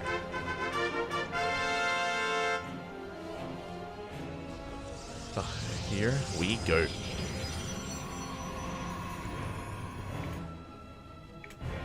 Catching up with the chat. What happened with Beyond versus Labor? Last I saw, Beyond was in a good position. Base trade. Base trade, papi. That's the simplest way to put it. But I recommend checking out the VOD. It was a really good game. Really good game, really good series. I do recommend if you did miss out on it. It's like catch up in the chat. Bro, what are those ads? Just got 2 5-second stream, another 2 ads. No, I do apologize. We don't, for those wondering, we don't run ads. As in, I should say. If you're seeing ads, they're probably pre-rolls, and I guess they run every hour. I don't actively run ads during games or anything like that. They're just set to run. So do apologize if that is disturbing the stream. Feels bad, man. As we're getting into our ZVP. That is maybe something that I have to try to manage a little bit better. We recently, like a week ago, we got partner, which I think means that ads are played like every hour or something automatically. So I do need to try to manually play those ads in between series just to make sure they don't interrupt people or disturb people. I'll try to get on that. Do my best.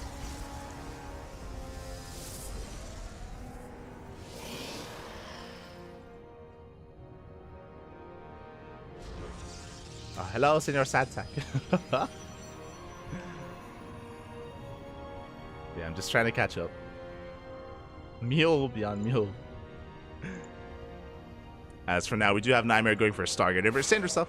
It was a Gate Cyber Expand, or Gate Expand into the Cyber Core, into a Stargate in the main base. So it's pretty standard opener here from our Protoss player. Meanwhile, again, we can now focus on the game. We have a Hatch Gas pull out of Lambo, force to take the unnatural natural. Just gonna be droning. All good stuff.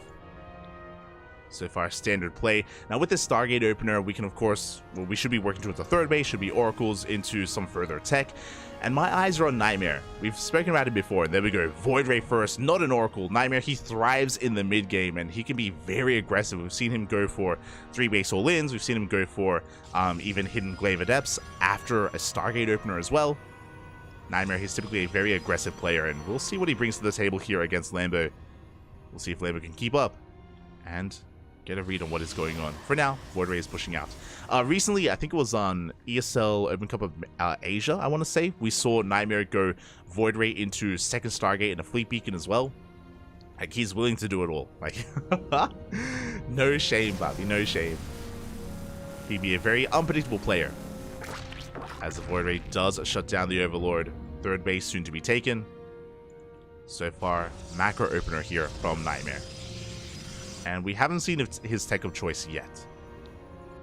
As the Void Ray is looking for more Overlords. Back at home, Lambo, he's just saturating his bases. Getting his 3 bases up and running. Spreading out his queens. Spores are on the way, and so far the queen positioning is good enough. Like, we have 2 queens here at the natural. We have 2 queens, sorry, even 3 queens at the third.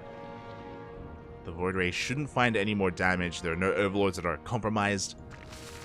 Lambo in a good position. Behind this, we have our transition as well. It's a Twilight Council on a Forge. A standard transition should be +1 and charge or +1 and blink. Both are options, both are available. Both are viable here for Nightmare. As the Oracle does attempt to dip into the bases, but for now, Lambo is able to keep up. And the Oracle is denied. What I will say is that Lambo, his economy has been untouched. He's been able to drone quite happily here on 3 bases. We should be working on a 4th soon. The 4th is going to be a little bit more awkward to take because of the Void Ray. There is going to be a little bit of contention to take the 4th. But outside of that, he should be okay. We do have 5 adepts moving out. They get spotted. Lambo to see. He's aware. He should be getting in position. He's a little bit supply block though. 5 roaches are in production. Only 6 links to defend. Bit of a misstep there from Lambo, but Nightmare doesn't commit. He's taking a more conservative approach, which is giving Lambo enough time to make roaches and make links. And he does keep up. Doesn't lose anything. Nightmare constantly checking here for a 4th base. We have a Void Ray here towards the left-hand side. Oracle is checking the right. And Lambo is going to be pushing. He's not all in by any means. He's droning. We have an Evo chamber on the way. But roaches are moving out. As the 4th base is finally going to be taken. Now, we don't have much at home to defend, but we get another Warping of Stalkers. Blink isn't done quite yet, and Lambo, it looks like he was only posturing. He wasn't committing. He was maybe hoping to force an overreaction out of Nightmare, but he does pull back. Again, I was also a little bit perplexed. I was like, are we pushing, but we're droning behind this? What's going on? It's like, okay, he's just applying some pressure. Not committing too hard. As we have +1 range on the way, Lambo going for a Roach Ravager heavy composition. He has thrown down a Spire as well, hidden for the time being at the natural base. And Nightmare, he has yet to come across it. Nightmare, he is in the dark. Not fully aware of what's going on, and Nightmare is going for a tech heavy composition. That is a Robotics Bay, a 2nd robot on the way, 4th base soon to be taken, so Nightmare, he's just going to be turtling up back at home, taking up towards Immortals, Disruptors, even Colossi. Working on +2 and a 4th base. He's going to be applying some pressure here with this army, but he isn't committing, he isn't pushing. Like, he shouldn't be threatening the bases. And it's going to be on Lambo to recognize what exactly is going on. He is getting away with these mutas, so that's definitely a good thing. See what he can get done with them. As the adepts do threaten his shade, Lambo also gets eyes on the 4th base. He's aware. He's aware that his opponent is working on that next step and looking for a later game. And I'm a little bit concerned that Lambo is staying on lair tech. Ooh, as the Oracle comes in and finally gets some damage done. It's 2 workers going down. But only 2. I'm concerned because typically if a Protoss player is taking up like this, we need to start working towards Infestation Pit and a Hive. Start taking up towards Hive Tech, Vipers more importantly. But Lambo, he may be able to get away with staying on the Lair Tech army with those mutas. So far, he does catch some of the Stalkers. Big pickups. Yeah, Stalker's expensive losses here for Nightmare. Oh my god. He does get caught out. At the same time, the Mutas, they dive into the main. They threaten the main base. They threaten that third as well. There are Stalkers in position. The Mutas, they don't get much done. And Lambo does retreat with his ground army. Yeah, the Mutas, they don't get too many workers, and 2 Mutas go down. There's that infestation pit on the way. It is a little bit late here for Lambo, but at least he's keeping his opponent busy. At least he's forcing a reaction as well. Phoenixes are in production. And again, Lambo, he has reached that sweet spot of 85 workers. He has a good economy. But tech-wise, he is maybe in some trouble, because Nightmare essentially is working towards a death bull of an army. Stalkers, Colossi, soon to be getting into disruptor production. This is going to be terrifying. And without lurkers, without vipers, with a purely Ling Bane Road Ravager army, this army can deal with this. Don't get me wrong. Lambo, he can surround and engulf this army and crush this, but he does have to rely on positioning. He does have to rely on a surround. Outside of that is going to be difficult, but that's a lot of Banelings. Oh my god. That is a lot of Banelings.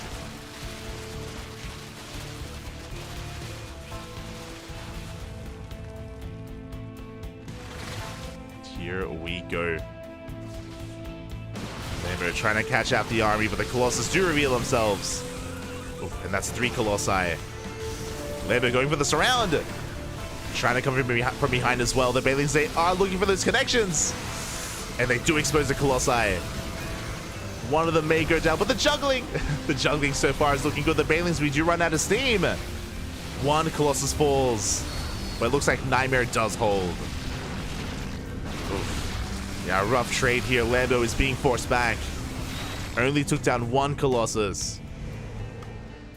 Now Lambo is remaxing, but again, that's why I said earlier that ideally you want to surround. Pushing towards this army, pushing into this army can be so difficult to pull off. But Lambo, he's remaxing, and this time he's fighting on creep. The prism is barely going to go down. We deny the warp in. With no warp in, we can collapse on the army as well. We will clean this up. Nightmare overextending. He had a good fight, but pushing onto creep, that was not the right call. Lambo punishes him, and now he's snowballing out of control. He's at 200 supply. Lambo has maxed out. And what is there left to defend? 2 Immortals, a couple of Stalkers. And Lambo, he can just keep on pushing. Diving on top of the Immortals. 1 goes down. And there's only 1 left. And soon to be none left as the boys are being pulled into Banelings. No! The workers are pulled into the Banelings. They do get annihilated, and Lambo, he can just keep the ball rolling, pushing into the natural. And there is nothing left. Even crashing into the Mineral Lions. 33 workers going down, 37 even. And Lambo has done it. He has broken Nightmare. Things were looking a little bit scary. I was concerned that the Mutas didn't do enough damage. I was concerned that Nightmare was snowballing out of control with his Colossi. And he had a good fight, don't get me wrong. Nightmare did have a good fight, but the push was less than ideal. GG gets called. Lambo will take game number 1. Whew.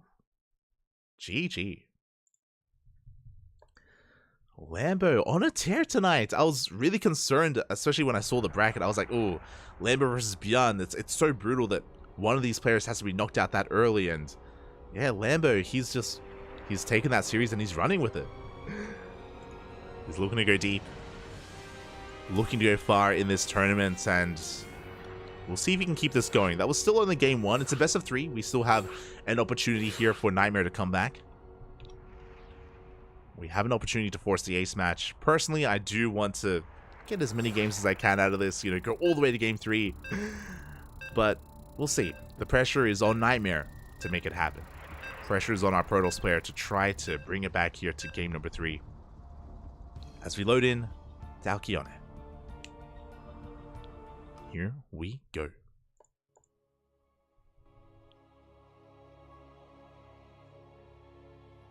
Congrats on making part. Thank you, thank you. We appreciate it, we appreciate it. It's been a long time coming. Casting for many years, and finally, we're popping off a little bit. At least a little bit. As we're getting into game 2 and spawning in the top right hand corner of Alkione, we have the German Zerg player representing Shopify Rebellion, leading the series 1-0. It is Lambo.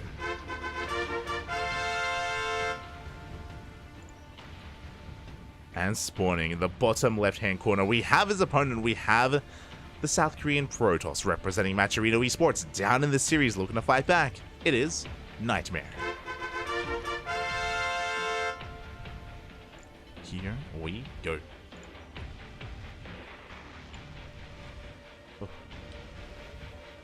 And again, Nightmare, when it comes to the previous game, when it comes to Oceanborn, wasn't doing anything too out of the norm. There were a couple of moments where Nightmare was caught out on the map. Multiple moments, actually, if you remember. And Lambo was able to capitalize. And oh my god, let's go. Here in game 2, Lambo, he is spreading his wings. He is looking to spice things up here in this series. Does mine through that mineral patch. Nightmare, he is checking. He does confirm. The mineral patch is missing. It's a little bit suspect. And we will be checking the gold bases. Lambo rushing into the gold, looking to be hyper-aggressive. Nightmare looking to punish him. And Lambo doesn't know. He doesn't see the pylon, doesn't see the probe in position. Overlord is on the way, though. And should be looking to help cover this base. Here we go. And that's a forge. Nightmare, he's looking at cannon rush. Oh my god. Overlord comes in and Lambo, does he see? He does. He does see the pylon. He's aware of the would-be cannon rush. Cybercore is on the way. Forge is done. Cannons are going to be thrown down. And because this is so far away, can we stop this? Boys are being pulled. I mean, these were originally going to Maynard the mineral line. They're diving on the cannons. It looks like we're going to force a cancel on at least one of them. Spine Crawler's on the way. Ling's in production as well. We do cancel one. But these other two, I believe they should finish. Yeah, Lambo, he recognized that these cannons, they are going to finish in time. Lambo racing back home. And that's going to be a kill in this hatchery. Yeah, we cancel. Oof. This is brutal. It isn't just the fact that the hatchery is going to die. It's the fact that Lambo committed to try to save it. He pulled, what, 5-6 drones to try to save this base. Even tried to throw down the Spine Crawler as well. And because he can't, that's so much lost mining time. And now we're pivoting away. We're trying to get another base up and running. But that was a big economic blow to Lambo. And now we have a Proxy Stargate. Proxy Stargate's on the way. Should be for Void Rays. We'll see if we go into Oracles instead. Natural base is being taken. Nightmare, he is not all in. He's transitioning out of this, and he's in a good position. Nightmare, if he wanted to, he could even try to cannon rush the new natural base, but he does confirm. Does make sure that a base is being taken.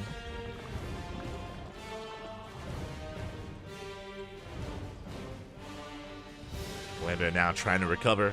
And we'll see what our first unit of choice is going to be from this Stargate. As Lambo is double expanding to try to catch back up. Makes sense. Going straight for that third base. Nightmare. And Nightmare is looking to go for a second cannon rush at the new third. Meanwhile, Void Ray is on the way. The Lings are busy trying to shut this down as well. Not too many Lings, though. And Lambo, unfortunately, doesn't have an Overlord to spot this. He doesn't see, he doesn't know. He's busy trying to deal with this, trying to get eyes on the Void Ray. There it is. Cannons are in production. Additional Lings are on the way as well. But based on the positioning here, it's going to be difficult to save this third. The Void Ray could even rotate around and help support these cannons as well. Here we go, the Void Ray going straight for the main. There is one Queen in position. Spore being thrown down now as well. And we're just ignoring the Queen. We're going straight for the drones. Do force a Spore. And as the Void Ray distracts the army, the cannons have been revealed. The Lings come in. Up. And they will get on top of at least one of these cannons. That's a kill, not a cancel. But there's still two cannons up and running, and the Lings are going to get shut down. Queens are coming into support. Where's that Void Ray? Void Ray turning back around. Adept does appear as well. And it looks like Lambo, he should be able to save this with reinforcements. It's going to be close. It's going to be very close. We do get on top of one more of these cannons. The Queen goes down. Oh, no. The Queen goes down. Two more cannons on the way. One more even. And we should barely clean this up. Barely. As we focus down the shield, but we barely focus down the cannon. At the same time, the Void Ray rocks up into the natural. Getting an Overlord. Supply blocking Lambo. But at least Lambo holds on to his third. At least he does hold on to the hatchery. He's going to be flooding his lings across the map. Looking to deny the third. As Lambo, oh, he is supply block. Losing that Overlord was brutal. There we go. 3 Overlords on the way. Third base not quite being taken. Where's this probe going? I was a little bit concerned. Okay, there we go. As cannons are being knocked down. Stargate is going to be depowered as well. And yeah, this probe is on a bit of a mission here. Going for another proxy pylon. Back at home, we have a gateway explosion. So Nightmare, he had the option. He had the option to either expand or just double down and go for a 2-base all-in. And this is looking like a 2-base all-in. We have 5 gateways back at home. That's going to be 6 gateways. And I imagine a 7th gateway across the map. 2-base, 8-gate all-in would make a lot of sense here from Nightmare. With Blink and +1. Like, he knows that he's already ahead. He knows that Lambo, he is just scrambling to re-drone and resaturate his bases. Third base is being taken. But I feel like this third is going to be a bit of a fake out. We'll see if he saturates. We'll see if he does saturate it. Because there's that proxy gateway. Now again, Lambo, he does get he's soon to get eyes on the third. And that will be his tell to drone.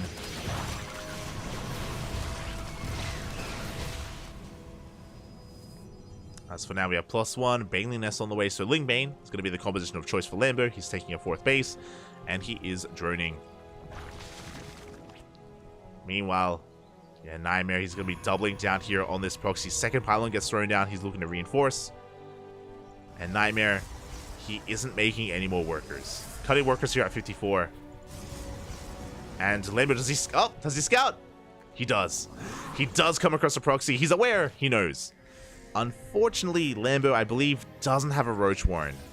No Roach Warren from Lambo. He has to defend with Ling, Queen, and Banelings. Oh boy, this is going to be a tight hold here for Lambo. A difficult hold. Yeah, Queen's going to be going down. There are barely any links to reinforce as well. Lambo trying to come in from behind. He does catch some reinforcements. Lings are doing well for themselves. Do catch a couple of Stalkers. The Oracle trying to support as well. We get us around. Oh. +1, still not quite kicking in, but these are expensive losses for Nightmare. The Stalkers are so low. And they're being targeted down. Good trade from Lambo. But can he keep this going? Lambo, he is trading well against the Stalkers. Running out of Lings. 28 more Lings on the way. And Nightmare behind this. He is saturating his third base. And he is now transitioning. Templar Archives on the way. Oh. And so far, yeah, Lambo, he shuts this down. Oh my god. Trading so well here. And a lot of this, I do have to commend Lambo, of course, for targeting down those weakened Stalkers earlier. Making sure this doesn't snowball out of control. Getting even more Stalkers. Trading Lings for gas. And Nightmare is struggling as a result. Remember, Nightmare, he's the one who doubled down on the all-in, which means his tech is late. You know, no Robo, no Templar Archives, Charge, Archons, Immortals, Colossus. Nightmare, he doubled down. I mean, he's still doubling down. Like, he's still pushing. But he's soon to get surrounded. Lambo, he comes in from behind once again. Dives on top of the weakened Stalkers. Cleans them up. And Nightmare, he just keeps trying to make this push work. He's still doubling down. And it looks like Lambo, he has recognized, hold up, if you're committing so hard to this, you mustn't have too much of them to defend. And the truth is that there's barely anything. There's one Void Ray. Baneling Run-By is upon us. Nightmare is still keeping this push going, but now this time there are Archons. That will complicate things. Yeah, with these Archons, Nightmare, he is breaking through. The Banelings, we're waddling in. As we do waddle into the mineral line. Up! We crash in. 18, 19, 20 workers go down. And on the front lines, the Archons are exposed. The Queen's putting in a lot of work. They take down an Archon. There's still one left, though. And the Queens are getting low. Uh-oh. Nightmare, he's breaking through the wall of Queens. Only 3 Queens left. Across the map, Nightmare, he may have lost his economy. But he's breaking through the army. Hydras are coming out just in time, but we need more Lings. Nightmare, he's snowballing out of control. With the addition of the Archons, Nightmare, he has done it. He gets on top of the Queens, on top of the Hydras. The boys are being pulled, but it's too little too late. As Nightmare has broken Lambo. It was a messy all-in. It was a messy push from Nightmare. It was very committed, and at times it was failing, but GG gets called. Nightmare pulls it off, and he does tie the series 1-1. GG. GG, well played again. The addition of those Archons was massive there, especially because Lambert was defending with pure Ling, or Ling Queen essentially. The Archons did so well, just cutting a path for the rest of the army. And eventually he was able to overpower Lambo. Oh.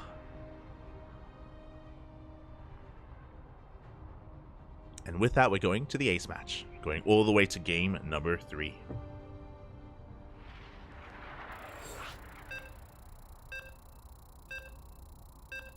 Here we go. It all ends here. It all ends on Equilibrium. Vámonos.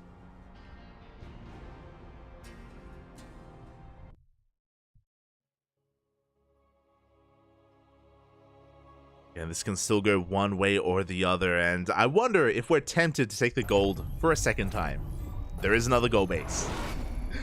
And here we go, spawning in the top right hand corner of Equilibrium, we have the German Zerg player representing Shopify Rebellion, being forced into the ace match. It is Lambo.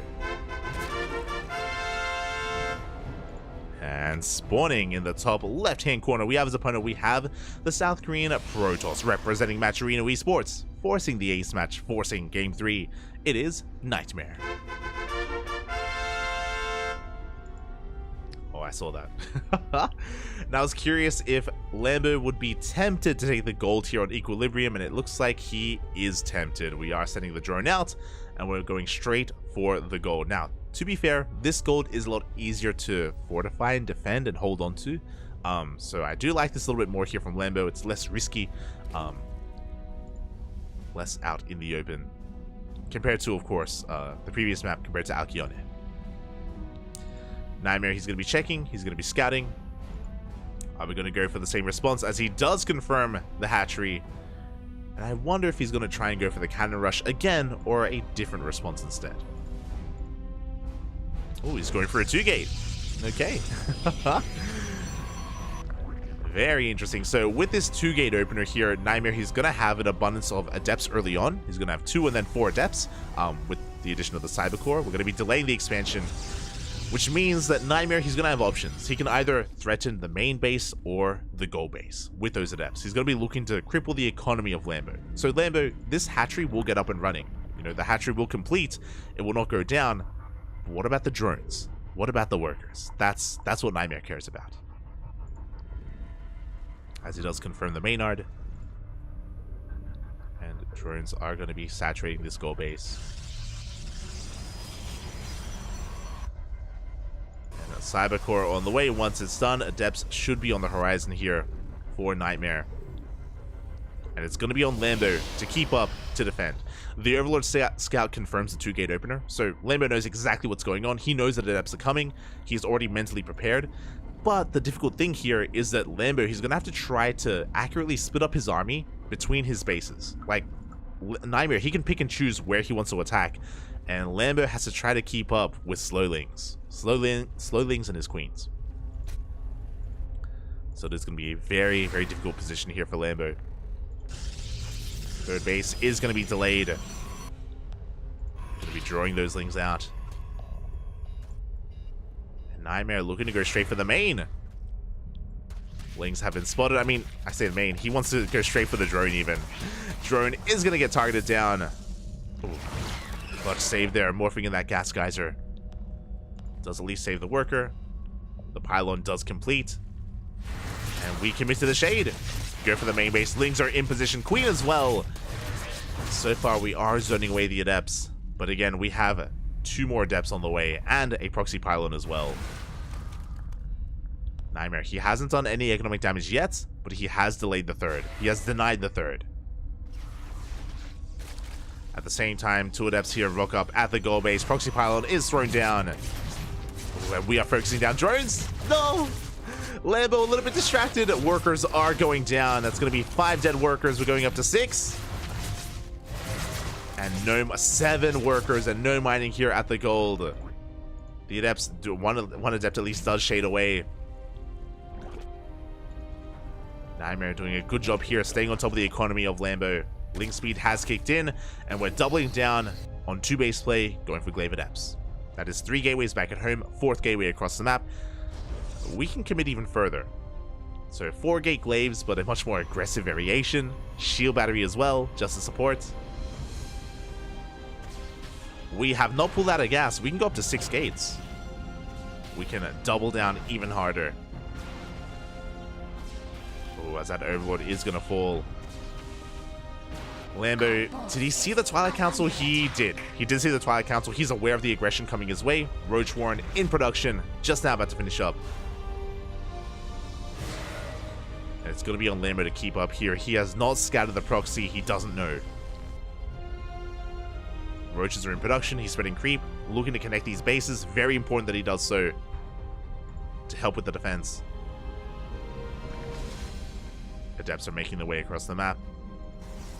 Likewise, Lambo going to be threatening a counterattack where we have a shield battery, we have a whole position stalker. Checking, making sure that there is no third. And we're going for a Dark Shrine. So I saw that we stayed in gas, so I thought we were going to go up to 6 adepts. Sorry, 6 gateways. 4 gateways, but into DTs. Nightmare just doubling down. Gets on top of the queens. And the queens are going to start falling. The Lings, though, they come in for a surround. Decent surround here on these adepts. The vials, they will connect as well. Barely grazing the adepts. But we have a shield.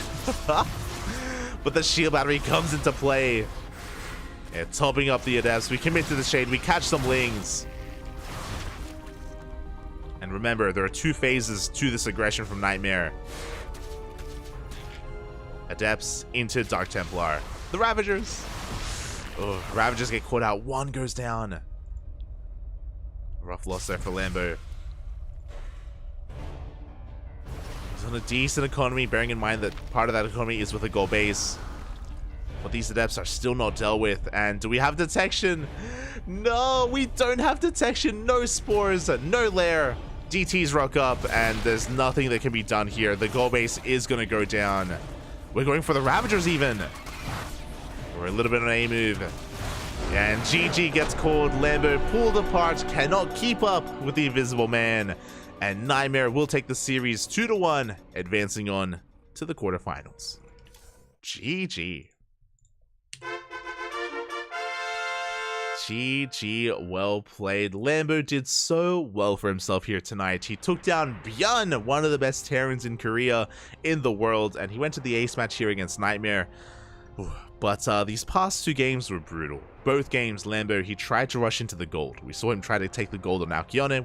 We saw him try to take the gold here on Equilibrium, trying to be a little bit cheeky here in the early game. Trying to get an early boost, but he was punished time and time again. And Nightmare does take him down. Regardless though, really well done, really solid performance here out of Lambo to make it this far. Really impressive nonetheless.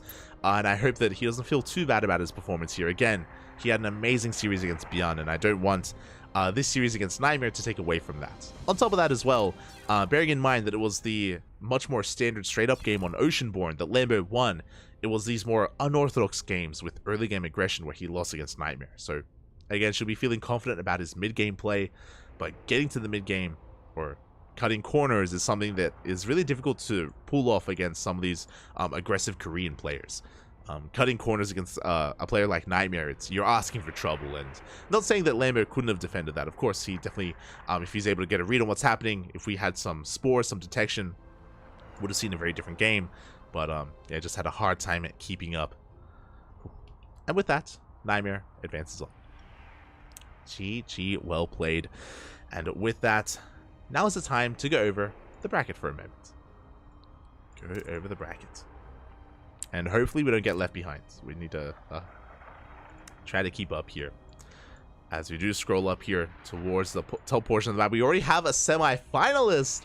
Hero took down Shin 2-1, went to the ace match. Big shout to Shin. If you don't know who Shin is, that is Ragnarok. Ragnarok has had a name change, pulled a bit of an Oliveira or a Wayne or a special major.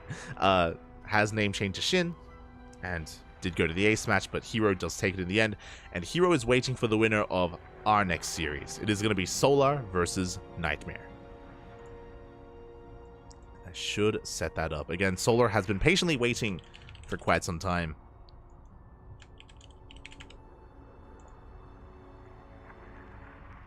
Again, it does not get easier. So that is going to be our next series here on the channel. As we quickly get some more updates here. Scrolling down towards the bottom half of the bracket, we have another semi-finalist. We have MaxPax taking down Classic 2-0 in a PvP. And MaxPax, he's waiting for the winner of Clem versus Oliveira. So, yeah, a bit of a Korea versus the world setup here. Here in the lower half of the bracket, we have MaxPax, Clem, and Oliveira. We have someone to represent the world, the foreign scene. And then towards the top half of the bracket, we have the Koreans. We have Hero, Solar, and Nightmare. So it's going to be Korea versus the world matchup here for the finals. Love to see it. That's at least my favorite part about KungFu Cup, is because we do draw in like an international audience from all around the world. You get to see a lot more of that dynamic of the Koreans up against the foreigners, Europeans, sometimes North Americans as well. Good stuff. It's beautiful. And I hope that's being covered by someone as well. I'm not too sure where Rotterdam is. I know there are 3 English streams. There's ourselves, there's Steadfast, and Rotterdam. Not too sure where they are. I think Steadfast joined with us. I think Steadfast has followed us into Solar versus Nightmare. But I'm not too certain where Rotterdam is. But again, I'm sure he's in a good series. I mean, I imagine he's covering Clem versus Oliveira. That would make sense.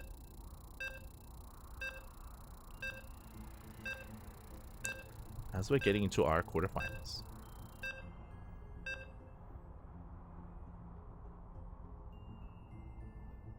Catching up. 3 p.m. bench time.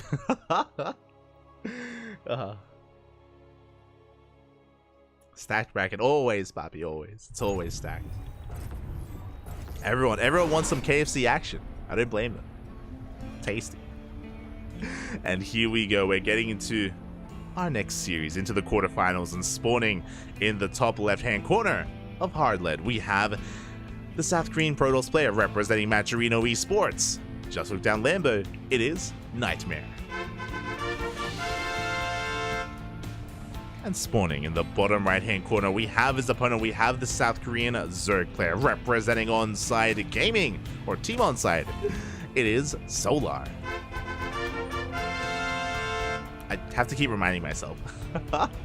I've been saying Onside Gaming for a year, but for those wondering, it's like a small little detail, and I guess it doesn't really matter too much as we're getting into our openers. But Onside Gaming did rebrand. They quote-unquote rebranded, and now they're just called Onside. They got rid of the gaming part for whatever reason. I don't know why. Maybe they just wanted it to be a little bit cleaner. But as of like a month ago, 2 months ago, they are start of WTL. I think start of WTL basically. They go by just Onside now, and I've been trying to correct myself. Probably doesn't matter too much, but just something that I'm cognizant or aware of whenever I cast like Solar or Maru or Ryung. Bit of a fun fact. But for now, we're just getting into our openers. Hatch gas pull out of Solar. Nothing too crazy. Everything looking normal. Likewise, we have a gate expand out of Nightmare, gate expand into the side of the core. Everything looking as it should.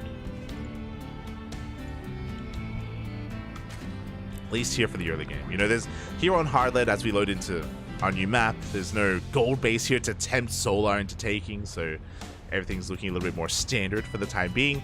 Hardlet does have a very short rush distance by ground, so we have seen a lot of committed aggressive play here on this map from the side of the Zerg and the Protoss as well. Just because of that rush distance. If we were casting Dark, I'd be like 100% we're going to see like a Queen walk across the map and a Roach all in. Solar has done that in the past, but I don't know how willing he is to do it here against Nightmare. Talking about the rush distance by ground, Nightmare is going to be doubling down here with a Twilight Council opener, which makes sense. No Stargate, Twilight Council is going to be for, I imagine, Glaive Adepts. It could be a Dark Shrine opener as well. Now we do have some options. Do have some options available here as Overlord is going to be confirming that Warp Gate wasn't delayed. Robo is on the way. We haven't pulled out a gas, so this is looking like a Dark Shrine opener out of Nightmare. But we'll keep our eye on him. Solar back at home, he's just going to be droning, bending out his lings. And my apologies, it is going to be Glaive Adepts, but once again, we haven't pulled out a gas. So I'm curious what this is going to be with. This could be Glaive Adepts, and we could go up to, what, 4, 5, 6 gateways. There could be a Dark Shrine alongside this, but no, we do pull out towards the end here. Never mind. It is going to be only Glaive Adepts. Gateways are on the way, there's no anti-air, and this Overlord should get a scout. There's a Stalker in production, but it shouldn't come out in time, and Solar should get the scout off. And upon seeing those Adepts, we should be seeing either a Baneling Nest or a Roach Horn to respond. As there it is, we see the tech, we see it researching as well. And that is going to be 4 gates in total. And there it is, there's that Roach Horn. So a really good scout from Solar, really good reaction as well. He's able to keep up with whatever Nightmare has to throw at him. Links are on the way. And just because Solar has seen the tech and seen the researching, at some point I wouldn't be surprised if we throw down some safety spores as well, just because Dark Templar can be some common follow-ups with this, just to be safe. But now we keep up with the Adepts, and we do force them back. And just trying to be annoying, trying to buy some time here. Buy time for the Roaches to pop out. Solar cutting workers here at 39. 39 drones. How many queens do we have? We're up to 5 queens. Lings, Roaches on the way. And so far, Solar, he is keeping up. He is keeping up. We have our transition. We have pulled back into gas. It's going to be a Robotic Spay. Nightmare, he hasn't committed to anything yet. He has preserved his Adepts at least. He's just poking in, clearing up creep. No committing. Again, this isn't an all-in by any means. This should be working. We should be working towards a 3rd base momentarily here for Nightmare. But we're doubling down on more Adepts. There it is. There's the 3rd. 3rd now to be taken. Solar, he does go for a big link counterattack. He's looking to delay it. And he will not catch the 3rd. A little bit too early. But at least he confirms it's being taken. So Solar, he knows it's safe to drone. Does end up catching in a Stalker at least. Stalker's going to be going down. We try to bust into the natural, but a rough trade there from Solar. He does, or he's going to be forced to pull back. Behind this, we're droning, taking our gases, working towards a 4th base momentarily as well. And yeah, Solar, he's in a decent position here. I mean, it's hard to say because even though this opener from Nightmare hasn't done any damage, this is true, but he also hasn't lost anything. The Adepts are still standing strong. There's still potential to kill workers. Continuing to threaten Shades. At the same time, 3rd base has been spotted, and the Lings, they do dive on it. No shield battery. No shield battery, only 1 Adept. The Adept is going to be going down, but we do warp in another wave. Nightmare, he will hold on. Got Adepts all over the map, and behind this, we have the Disruptors. Warp Prison speed just kicked in, and we can go for some Disruptor drops. I believe Solar saw the disruptors here at the natural. We have a Spire on the way, which is a really good way to shut down the Prism to gain control of the map. And Nightmare, he's coming together with his entire army. I thought he was going to go for some harass with the disruptors, but no, he's joining forces here with the Adepts. He's going for the main. At the same time, Lee's going for a counter-attack. Oh! Big Nova goes off. Big connection on the Roaches. Likewise, once again, takes down the Lings, takes down the Roaches. The Adepts, they go ham on the Queens. 12 workers are going down. We have Adepts here at the third base, and Solar, he doesn't respond. A late reaction, more workers going down. And these Adepts, we warped them in at the start of the game, and finally they pay off. They get 21 drones. In one fell swoop, the Adepts, they're getting out of control. And the Disruptors are still alive as well. GG gets called, it's just too much. And Nightmare takes game number 1. GG. Oh my god. Again, it was one of those things where, sure, initially Solar, he had deflected the Adepts and he was, in a good economic position. He was stabilizing, he was in a good place. But the Adepts were still alive, and they can still threaten those mineral lines. And all it takes is one shade. All it takes is one wrong moment where you're unable to keep up with them, and your entire mineral line can be gone in a matter of seconds. Oh, GG. And just like that, Nightmare, he takes a lead, and he is one game away here from advancing on to the semifinals. And to be fair, it wasn't just the Adepts wreaking havoc in the mineral line. We saw some big purification novas as well. The Disruptors, they were saved, they were kept alive. Nightmare just pulling Solar apart. And again, it was a really risky maneuver. Adepts, they don't really scale too well into the mid game. If Solar was allowed to stabilize and get a 4th up and running, then Nightmare would have been in a lot of trouble. But alas, he did take it in the end. And now we're getting into game number 2. And spawning in the top right hand corner of Alkyone, we have the South Korean Protoss player representing Matcherino Esports popping off with those Adepts in game 1. It is Nightmare. And spawning in the bottom left hand corner, we have his opponent. We have the South Korean Zerg player representing Onside. Team Onside. It is Solar. It feels weird just saying Onside. Just feels weird. Getting into game. Here we go. Game 2 is upon us. Once again, Nightmare going for a gate expand setup here. Oh, doesn't quite get the block though. Solar will be able to get his natural. We'll have a much more secure start here to game number 2. We'll have a much more stable beginning. And we'll see where this takes us. Again, we're loading into a larger map. We mentioned earlier that hard lead lends to a lot of aggression because of the short rush distance by ground. But here, this is the polar opposite. Alkyone leads to the mid game, to the late game. We've seen a lot of split map scenarios on this map. So I expect Nightmare to go for a Stargate opener instead, but we'll see. We'll see where he takes us. Now just going to be scouting the main, confirming what Solar is up to. Making sure that everything is on the up and up and there's no faster tech or faster gases. And of course, delaying or trying to disrupt the economy as best he can.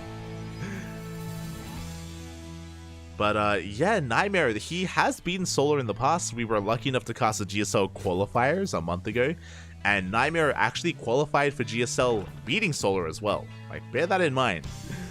Even though Solar is hot right now, even though he is one of the best Zerg players in Korea, Nightmare can punch up and has done so in the past. Not the first time he's beaten Solar, not the last. So we'll see if he can do it again. We'll see if Solar can keep up with the aggressive nature of Nightmare. As we have our tech of choice, it is going to be a Stargate. Stargate opener out of Nightmare. Again, makes plenty of sense. Again, there's a lot of bases on this map. Rush distance is longer. Going for a much more standard opener now. Just because it's a Stargate doesn't mean it has to be standard and macro play. This can lead into a more aggressive style, of course, as well. Depending on what the follow-up is.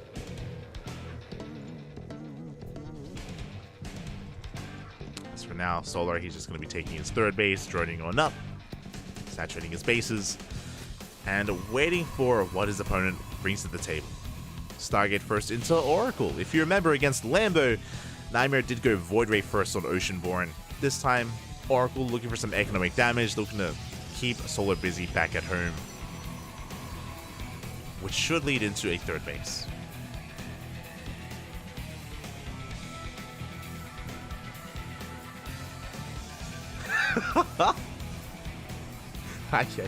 Calm down.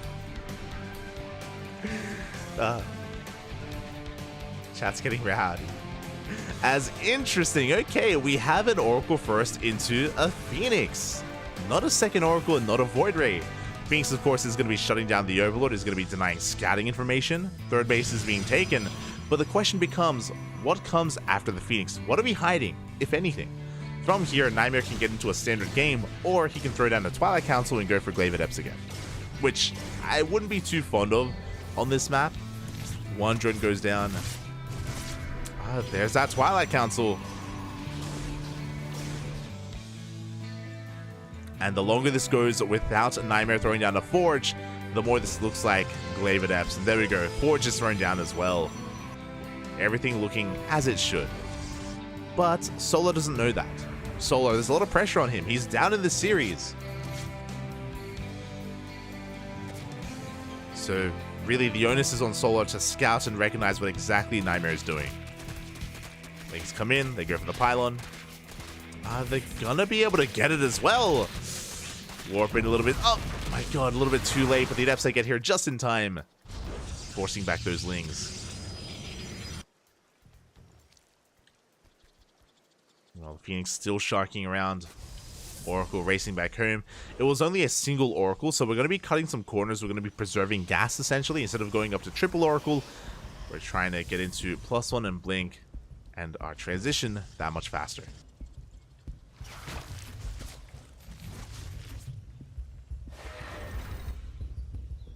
Adept is being forced back.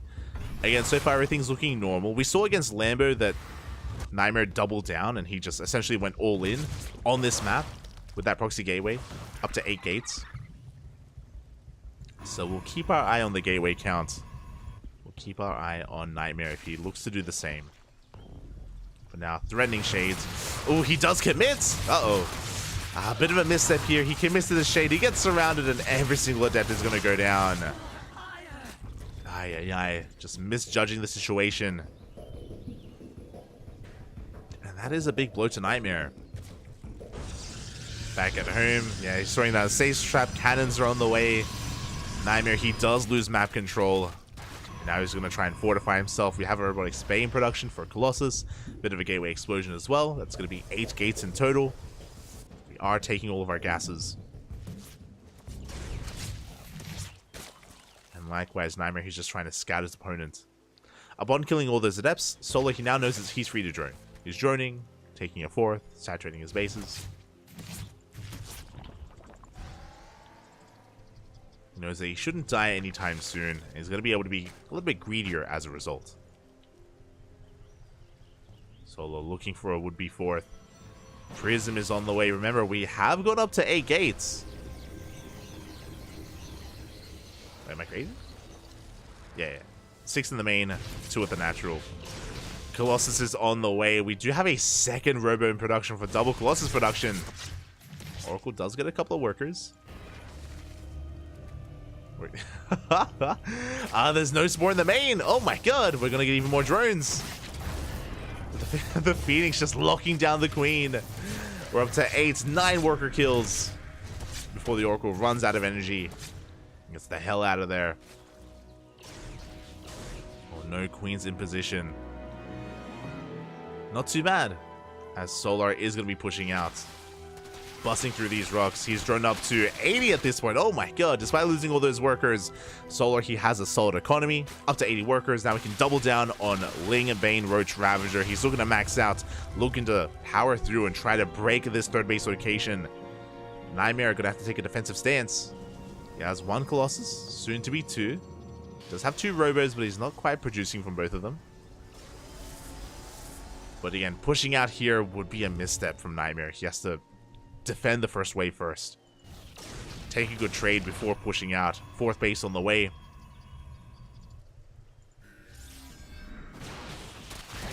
Nightmare, they're going to be pushing out. Oh my god. Solar. Stuck attacking those rocks. Takes a lot of hits. A bit of a miscontrol from Solar as well. I mean, he did get the rocks, but did cost him a lot of lings. Solar will retreat. Additional Colossi are on the way. From here, we can get into Immortals or Disruptor production. Nightmare is pushing. Bold move. Again, Solar, he's done droning. At this point, he's just doubling down on maxing out. Hive is on the way for Vipers.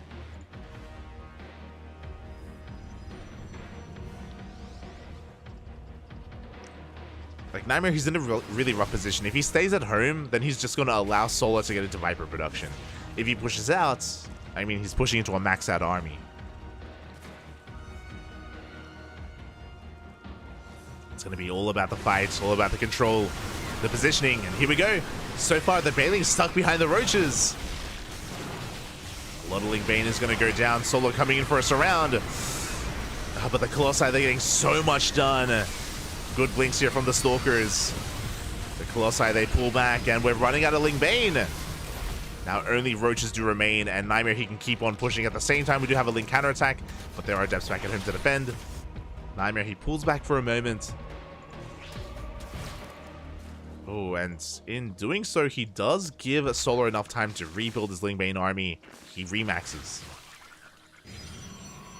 That was a good fight. That was a good fight for Nightmare. He traded well, kept all of his Colossi alive, but he doesn't punish this gold. And Solar has gone into Vipers. How many? 2. 2 Vipers. They still need a little bit more energy. They can abduct, I believe. And we're pushing out. So far, good blinks here from these Stalkers, retreating back to the safety of the Colossi. Solar has to back off. Again, we're going to be heavily reliant on these Vipers. We need to avoid the Stalkers. As the Colossi have arrived, here come the Yoinks! We do abduct 2. 2 Colossi are going to go down. There's no more Prism. They cannot be saved. The Prism a little bit idle behind the army. Big storms. Oof, the storms arrive just in time. That was a good trade for the Zerg, though, killing those 2 Colossus. Again, if the Prism was a little bit farther forward, we could have maybe saved them. But they did go down. And Solar just has to keep doing the same thing over and over again. He saved his Vipers, so we just gather up energy. We have to back off, remax with more Ling Bane. And we have to crash in again and again and again. And thankfully, throughout all of this, Solar, he's teching. We have a Lurker Den on the way. Soon to be Lurker upgrades. Hydra Lurker Viper on the horizon. Solar is pushing. Meanwhile, Nightmare is stuck at home. We do have a Bailey run by. Does not connect. Good reactions out of Nightmare. But again, Nightmare, he's just stuck at home. He has to weather the storm, absorb the blows here of his opponent before breaking free. He isn't getting into Disruptors, but he does have a decent amount of storms. Here we go. He pushes forward, taking another base. Other Vipers. Phoenix does go down. Solar overextending a little bit. But at the same time, he goes for a big counterattack. Bailey's going to look at it, crash into the natural. The overcharge is not good enough, and we do bust into the natural base. Do we have a recall? Ah. We break into the natural. Nightmare out of position. And probes are going to go down. Or at least they should. At somewhere. There we go. 18, 19 workers go down. The Stalkers, they do eventually clean this up, but that's 27 probes. Oh my god. Nightmare being pulled apart. His economy now in shambles. He still has a decent army, but Solar, he can just rebuild. This time with Lurkers. And this would have been the opportunity for Nightmare to take this goal base and start transitioning into Skytoss. Without Skytoss, pushing into Lurkers is just such a difficult thing to do. How many Lurkers? It's 9. 9 Lurkers are out for Solar. And this isn't really the kind of army that can break through that. So we don't have any immortals, no disruptors. We'll see if Nightmare can pull off a miracle. Yeah, lurkers, they have been revealed. At the same time, another run by. Storm just going to be tickling those lurkers. Another big Ling Ravager run by, and we are forced to recall back home. Ay, ay, ay. Solar buying so much time here. Big storms do catch the Ravagers. But Solar is just refining his army, making more lurkers. The armies are maxed, don't get me wrong, but I would say that Solar has the more efficient army currently.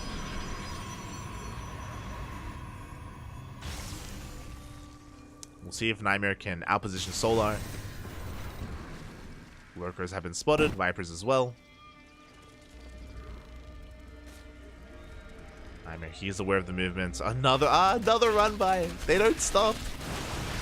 And the army's exposed. Trying to catch some of these High Templar. One High Templar goes down. A second High Templar and a third as well. Good pickoffs here from Solar. Every High Templar is valuable. We yoink a Colossus. Oof, losing the Vipers in the process. Not the best trade here from Solar. But at the same time, we have a Ling counterattack. The natural base has been defended. Nightmare, he's holding.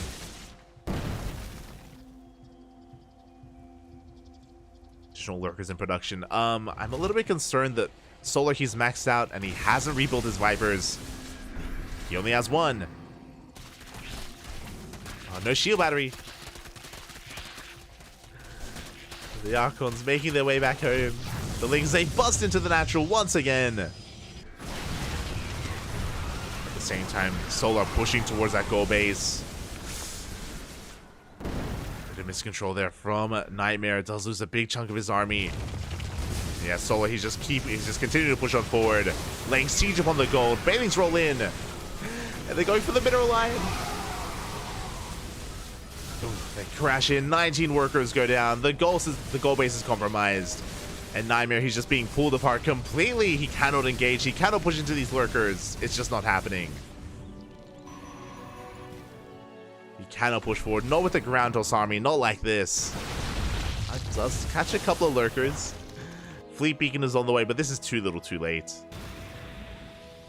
Far too late here for Nightmare. We did need that Sky Toss far sooner. And Solar, he's just picking this army apart. We'll lose a Viper though, and big storms. Oh my god. Where's the support? Massive storms here on the lurkers. Big pickoffs. Nightmare, he's going for a counterattack, but Solar, he's remaxing back at home. Did lose a big chunk of his army. This is the moment for Nightmare. If he can somehow break through this last line of defense, he can maybe snowball. Oh, the High Templar. Decent storms. We're down to 3-4 High Templar left.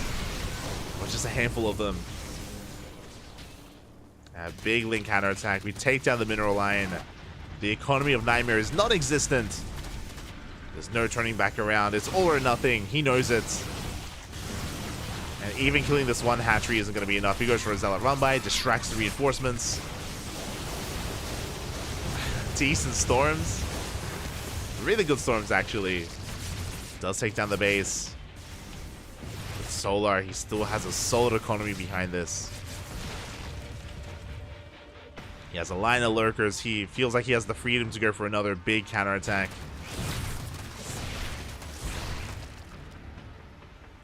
It's just been a slow death here for Nightmare. Does have a wall. No, not even. Barely doesn't have a wall.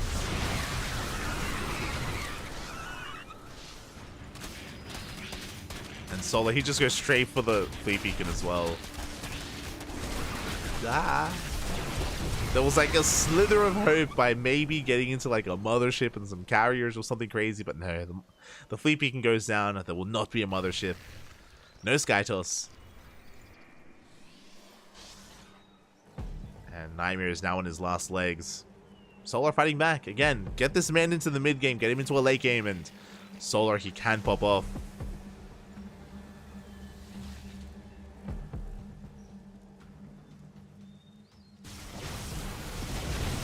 He's looking to tie up this series. The Lurkers, they do edge on ever closer. How many High Templar do we have? 7! Oh my god. It's a lot of storms. It's a lot of High Templar. Has good control here out of Nightmare. He's actually picking up a couple of these Lurkers. Impressive. Do we have any Vipers? One Viper here. Without Vipers, it does make it awkward for Solar to try to engage.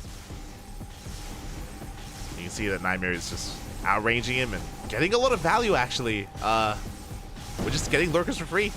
Oh my god. Good trades.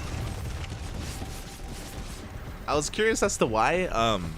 If not mistaken, we do not have Lurker range, by the way. We have Adaptive Talons, we have the Hive, we don't have Lurker range.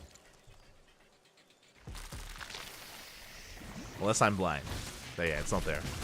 Ay. So Nightmare, you know, doing well for himself overall, but his opponent is still maxed out, still trading well enough. We get the yoinks.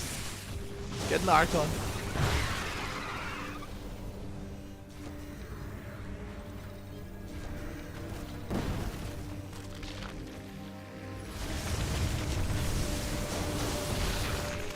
Storms do continue. Like, again, Nightmare trading surprisingly well. But no!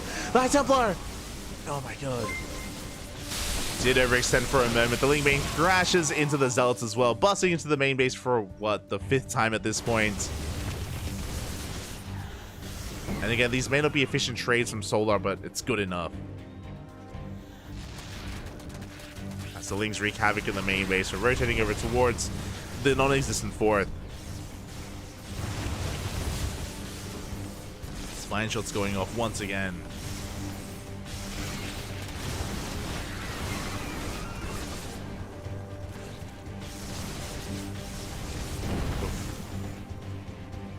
But yeah, again, I see someone asking in the chat. There's no Lurker range. Like we haven't researched. We forgot, Pappy. We forgot. No, the Viper. But Solar doesn't have the Hive Tech upgrade, unfortunately. He does have the Adaptive Talons, which means he can borrow them faster, but yeah, a bit of an oversight. Would have made things a lot easier if he had it, unfortunately.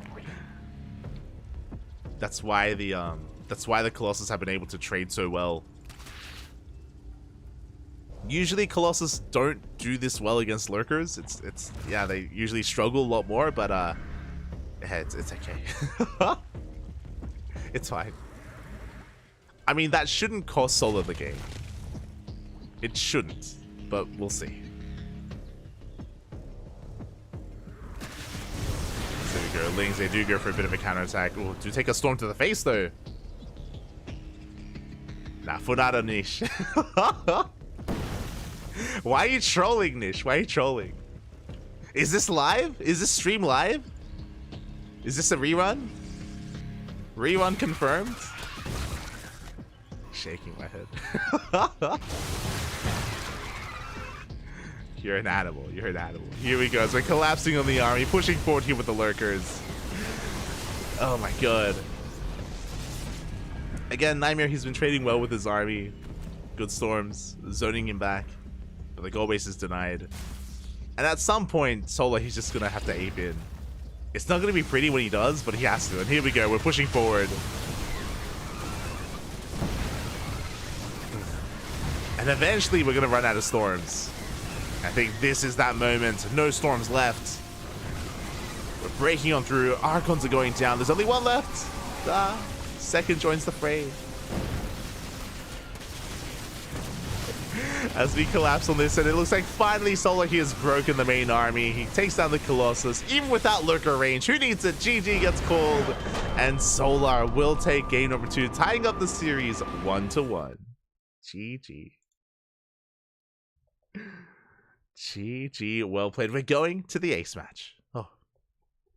Oh god, and that was again, that was an interesting one. Yeah, Nightmare, he was just late to tech up. He was stuck on a mid-tier army, stuck on a ground toss army, while Soul was able to just wreak havoc and just skyrocket ahead, get into Hydra Lurker Viper. Even without Lurker range, it was fine. You know, he was far enough ahead where he can afford to trade inefficiently. And it was impressive that Nightmare was able to trade as well as he did for so long.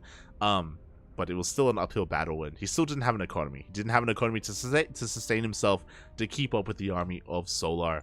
With that, GG gets called. We get a game 3. We are going all the way.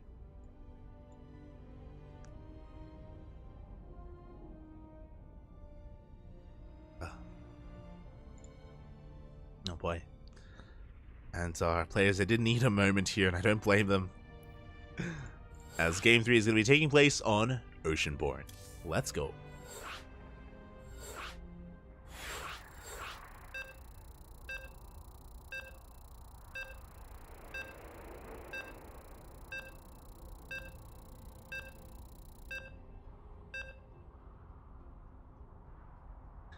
You can hear the beeps. We're loading on into the final game of this series. As a reminder, I believe Hero is waiting for the winner of this series in the semi-finals for either Solar or Nightmare, Zerg or Protoss.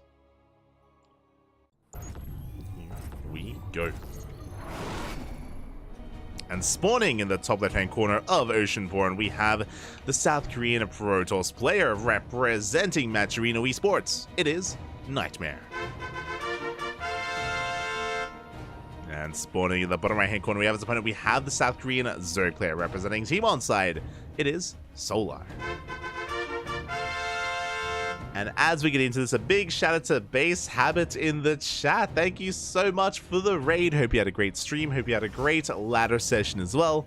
Welcome everyone, welcome to the quarterfinals of this week's KungFu Cup. This is a weekly tournament with a massive prize pool. It brings together players from all around the world. We had Clem, we had MaxPax, Oliveira, Hero, Nightmare, Solar. They're all still in this tournament, but there can be only one champion this week, as it usually is in these tournaments. And we're here to determine who makes it through, who advances on at least to the semifinals. It all comes down to this final game of the series, to Oceanborn. And again, I still stand by what I said earlier. I do think that Nightmare, he thrives in the mid game. If the game does progress any longer, like, things can get a little bit more uncomfortable for him, and then his transitions into Skytoss can be a little bit delayed. So I imagine he's looking to ramp up the aggression a little bit earlier on here on Oceanborn. We'll see if he can. Rush distance by ground is shorter on this map compared to Alcyone, so the map is going to help him a little bit more here. But we'll see. So far, Hatchgas Pool, standard opener out of Solar, likewise, Gate Expand into the Cyber Core. Standard openers all around. Nothing too crazy, nothing too wild. Now, I imagine we're still going to see a Stargate opener from Nightmare. But that pylon is thrown down a little bit closer to the mineral line, so it could be a Twilight Council opener. We'll see. And you don't need a Twilight Council to be aggressive. Like, you can go Stargate into a Twilight Council afterwards as well. There it is, Stargate opener out of Nightmare. This should be leading into a third base, and then from the third, we'll see what kind of direction we take. On top of that, I'm assuming that Nightmare is going to be making an Oracle, but he could go for a Void Ray instead. He could go for a Void Ray, shut down the Overlords, keep Solar in the dark, and take a bit of a different path instead.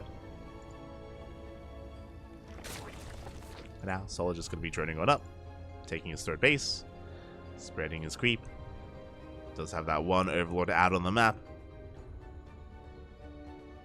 But the rally is also across the map as well, so this should be an Oracle first out of Nightmare. As there it is, we have that Oracle on the way. Designed to get scouting information and to get some economic damage done as well. Important to bear in mind that here on Oceanborn, Solar also has the option to be aggressive himself. He can cut workers at 3-base saturation and just double down on roaches. It is possible, it is an option.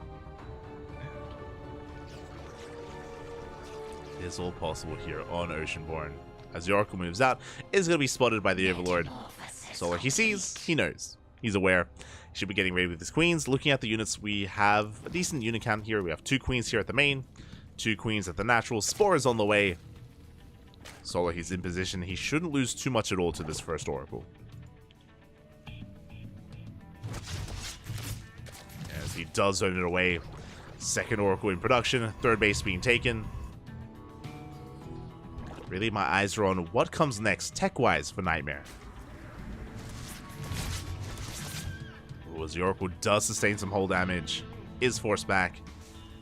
And so far, no damage is done. There it is. We have a Twilight Council and a Forge. This is just like the previous game. This should be for +1 and a Blink. So far, standard play out of Nightmare. Everything is looking normal. Oh, the Stalker does overextend, though. We dive on in. Stalker goes down. Big pick off there from Solar. Trading minerals for a gas. Oh no! The Oracle overextends and barely escapes. On 3 HP, not a single kill on this Oracle. Nightmare overextending. He wants another Overlord, but the Lings are here to punish him, and another Stalker goes down. Ay, ay, ay.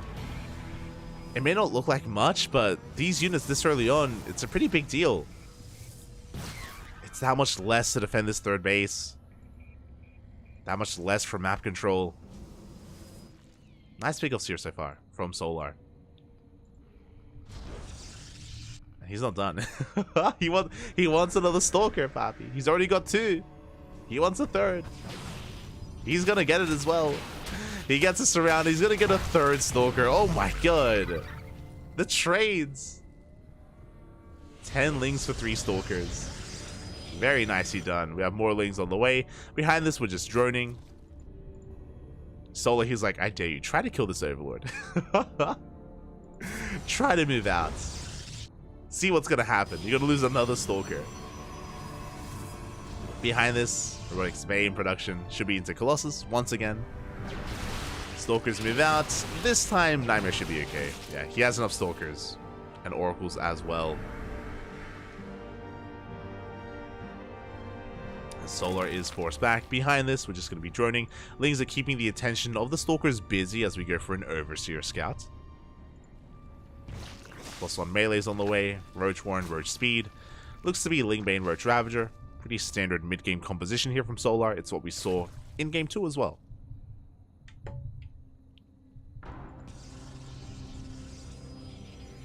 Oh, as Nightmare is going for a tech-heavy composition, that is a second Robo. He's going to be going for a double Robo Colossus production. This should lead into a 4th base. Fun fact, this is the same way he was playing against Lambo on Oceanborn as well. Very similar playstyle. So very tech-heavy, very defensive. Means that Nightmare, for the most part, is giving up map control, and Solar should be free to drone in tech. And there it is. Infestation bits on the way. 4th base is getting saturated. 5th hatchery in production as well. Nightmare, he is pushing out, but again, he's transitioning back at home. This is just designed to deny creep, to poke forward. Shouldn't commit. As he moves out, Solar moves in. Looking for the 4th base. Catching a Stalker. One Stalker's going to be going down. The Colossi haven't been revealed yet. Hive is already on the way, so with this fast Hive, Solar gains access to fast Vipers. Vipers are going to be on the way. That's going to be a lot of Colossi. We should be going up towards 4 Colossi, and that's going to be a big power spike for Nightmare. He's going to be looking to hit a strong timing with those 4 Colossus. The Overseer does confirm it. Does he? Nightmare, he's getting ready for his push. But as he gets ready to move out, once again, Solar goes for a big run by 4th base. Is going to be cancelled. Oof. Again, this is why I assumed that Nightmare would be taking more defensive position, but he was a little bit too cavalier, a little bit too adventurous with his army positioning, and he might even get surrounded here. Solar, he's close to maxing out with just Ling Roach, no Banelings, no Ravagers. It's a Pureling Roach Army. He's going for the surround. But the Colossi appear just in time. And we have to respect the Colossus. Until the Vipers come out. We have to respect this army, but Vipers are on the way again. Solar, upon recognizing how tech-heavy Nightmare was being, he just rushed into the hive, rushed into Vipers, and they're going to come out just in time. Otherwise, this push would be terrifying. Bathing Speed still in the way. Hydra Den, soon to be Lurker Den, and Hydra Lurker Viper. That's the tech. That's the army composition that Solar's working towards. Until then, he does have to be careful. The Vipers, they have spawned in, but they need a little bit of time to gather energy. We're going for another run by. No, the 4th base! Nightmare, he's just wanted this 4th for so long. And here we go, the Vipers, they have arrived. 2 Colossus get yoinked, and they go down instantly. There's 1 Colossus left. The Bailey's, they crash on forward. They take down so many of these Stalkers. But that 1 Colossus puts in a lot of work, and Nightmare, he can keep this going. Meanwhile, across the map, the 4th base is going down. But Nightmare, we gotta keep pushing. We gotta keep this up. As he's forcing his way into the natural, Bailings are still in production. Queens are brought to the table. Another yoink. The Colossus is gonna go down. Only Stalkers remain. Only Stalkers are left, and Solar, he looks like he has enough. He crashes on forward. Does he, though? He's running out of roaches. He's running out of steam. Lings are going down. The Vipers as well. Nightmare, can he barely break through? He's getting on top of the Queens. The Queens are going down one after the other, but we still have 20 Lings in production. This army, it's battered, it's bruised, it's going down. Solar, he cleans Nightmare up, and Nightmare was completely all in.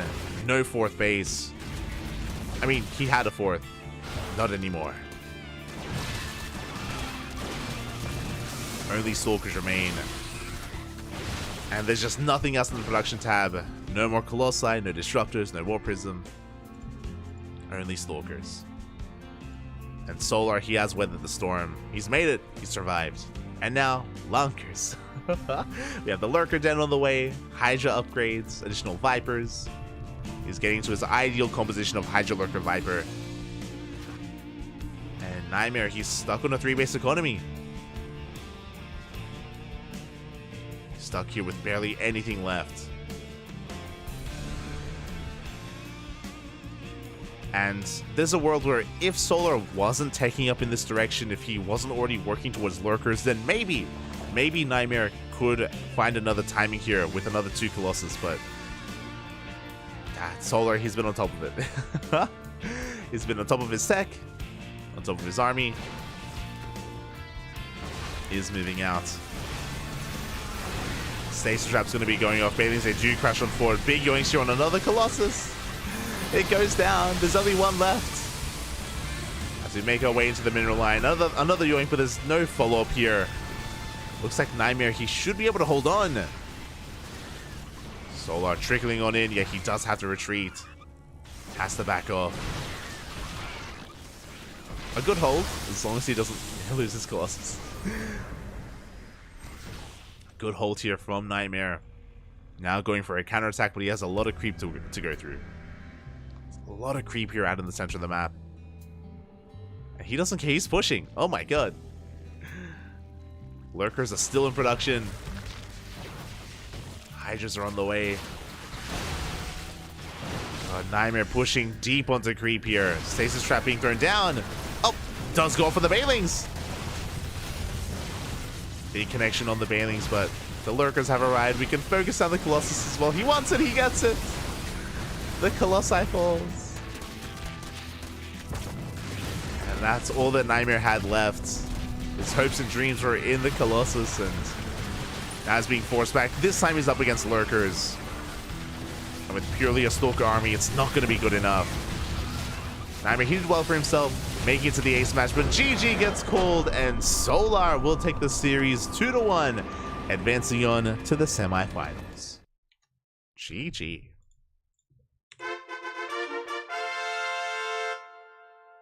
GG, well played. Congratulations to Solar as he does take down Nightmare. Things were looking dire, especially after game 1. things were not looking too good for Solar, but he does fight back. He does bounce back. Takes it in the end. Again, really good performance here. Correctly identifying how tech-heavy Nightmare was going to be and rushing into that hive. Imagine a world where he didn't have those Vipers in time. Where the push came with, what was it, 3 Colossi with a massive Stalker army. The only reason why Solar was able to handle it as well as he did was because of those Vipers. And yeah, the abductions were on point. Was able to shut down the army. Not just that, but also counterattack and shut down the 4th base at the same time as well. GG, well played. And yeah, with that, Solar does advance on. Nightmare, his tournament run has ended. Tournament run has ended, and we are getting into our next semifinals. And I think I need to hop over. I think I need to go to the American server, because if I'm not mistaken, we're casting the lower semis first. Oh no, I don't want to be left behind. I may have realized too late. So it's going to be Solar versus Hero, but I believe...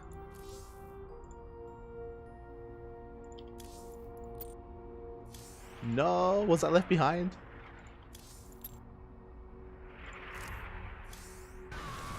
Oh my god, Jesus. Yeah, it looks like Hero versus Solar is going to be postponed. It's going to be held here, and the lower semifinals is underway first.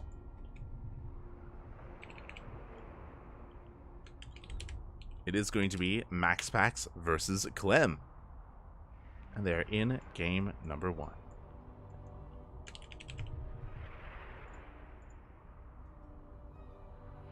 Here we go. And thankfully, we have a clean feed. We do have a clean feed available here, and we are going to be hopping on over. Wait, what am I... Oh. No wonder I couldn't find the players. They're on the European server, of course. I went to Americas for some reason. I'm just so used to going to the Americas because of like Korea versus Europe. So my apologies.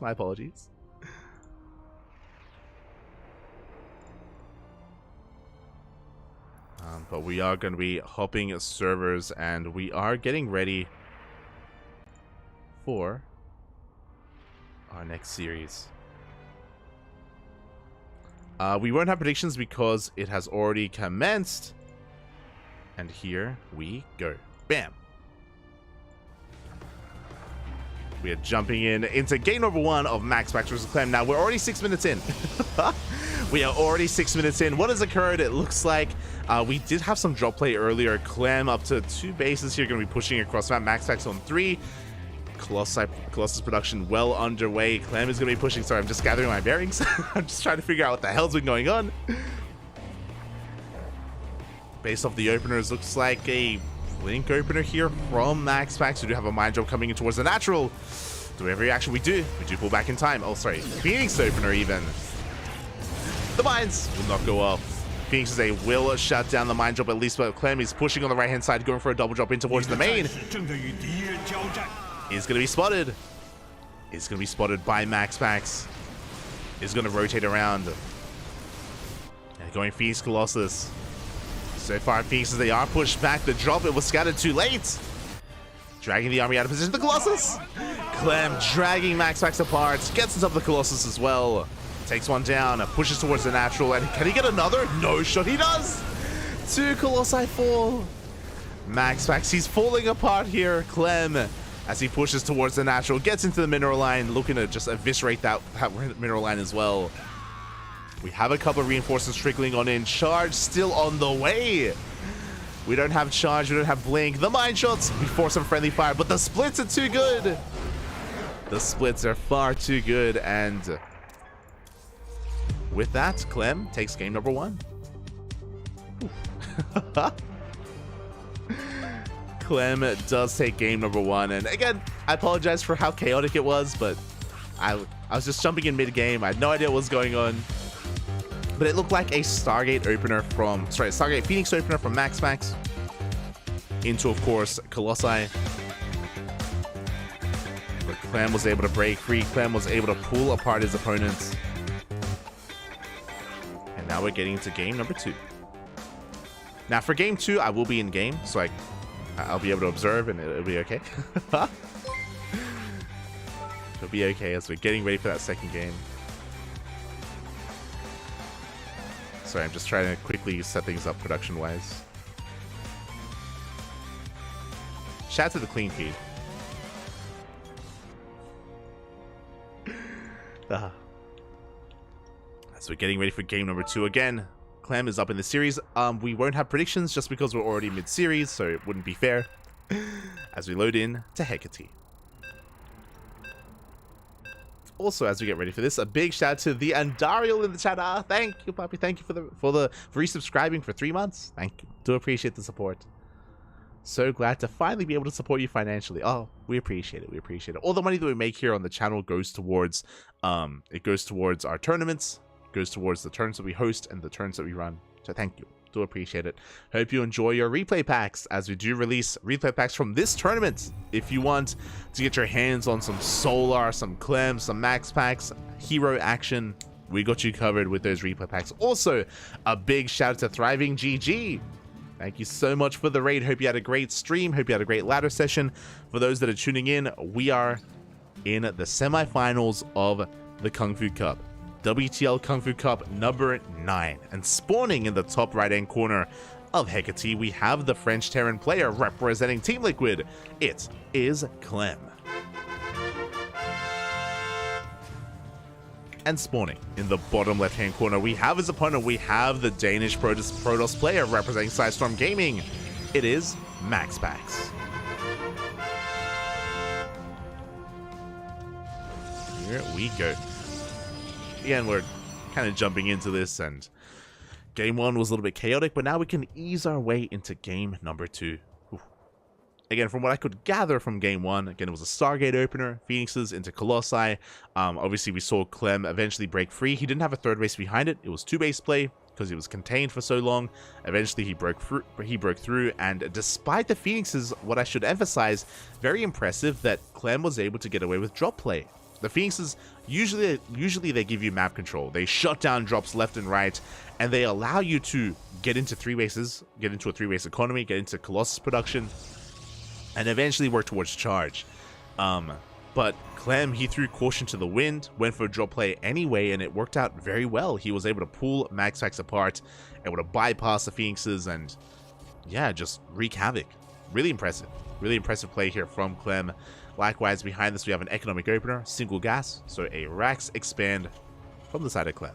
Likewise, a gate expand from MaxPax, so economic openers all around. Again, double gas openers in TVP have fallen out of fashion. We see them every now and then, but they feel very map dependent. You know, maybe on hard lead, for example. As we're getting into our follow-up, it's going to be a factory, so no 3 racks or anything crazy like that. Reapers are going to be scouting for proxy pylons, making sure that everything is on the up and up. Oh, hello, Morhook. Long time. I hope you've been doing well. Again, we've just been on that grind sets. Always live every day. Fun fact, today, like many days, we're live twice. We're live here with the KungFu Cup, and in a couple of hours, in 3 hours time, we're going to be live with the House Open Cup, which is a Polish tournament. A Polish-only tournament, so if you want to tune into players like Spirit, Laser, Mana, Geralt, Christianer, Papi, anything and everything Polish, then we're going to be casting that right after this tournament. Back to back.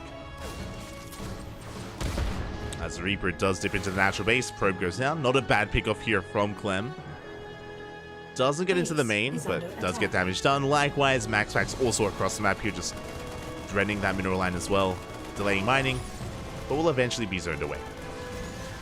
And we have our take of choice. 2 games in a row, Stargate opener. Stargate opener here from MaxPax into Phoenixes. Clem is not fully aware. He hasn't scouted yet, but soon he will as he moves out.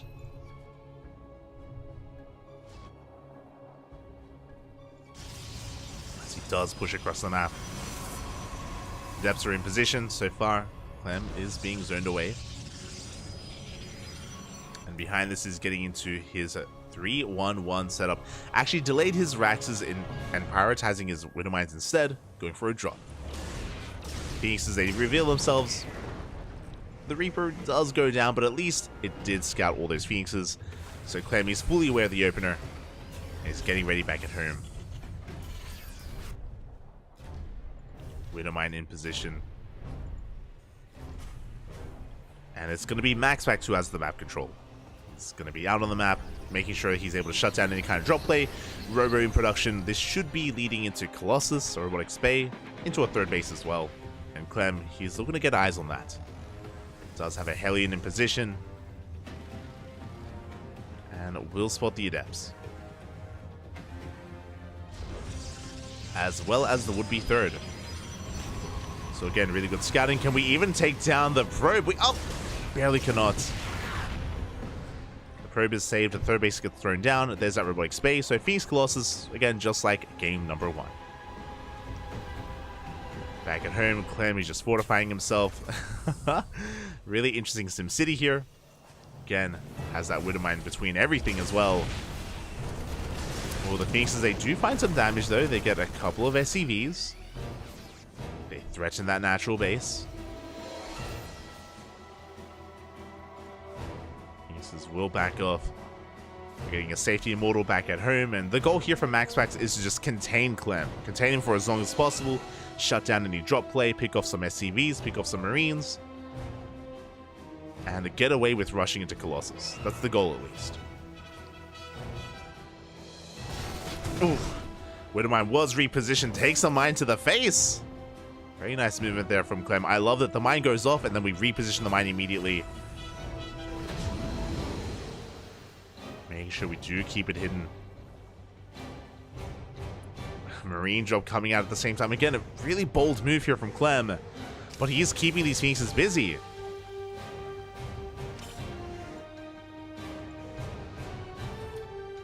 Again, MaxPax, he's unaware. Oh my god. Wasn't looking for a moment. Back at home, we do have a Colossus. And it's only a single medevac drop, so the Colossus should be enough to deal with this. We can maybe focus on some workers. Yes, here we go. Clem is going to be pushing. We have Stim. Combat Shields +1 is about to kick in as well. The move out has been spotted by these Phoenixes. They do have eyes on this. At the same time, Clem trying to come in from behind. Medevac's getting very low. Widowmine goes down. Again, really good job here from MaxPax, just picking apart the army, slowing it down. Colossus are keeping up. You can see Clem is trying to drag the attention of the Colossus towards the left-hand side, and then these Marines, they can stim into the mineral line. This is merely a distraction. And here we go. The Marines, they dive in. And good focus firing. We get 5. Oh my god. 6 workers, and we pack the hell off. And behind this, Clem is getting his 3rd CC on location. Again, this was the entire purpose of the move out. Just to sneak in, kill some workers, get the hell out of there. And we are going to get a pylon. But pushing into these Colossi, it's going to be a difficult thing to do. Observers in position. Clem going to be threatening a drop into the main. MaxPax, he sees it coming. Does rotate around. Meanwhile, we do have reinforcements amassing here on the right-hand side. Clem pushing up that ramp. He scans ahead of time. He does see the Colossus. They're looking a little bit vulnerable. Charge is still on the way. But we have 3 Colossi all together. Clem, he cannot push forward. And he retreats.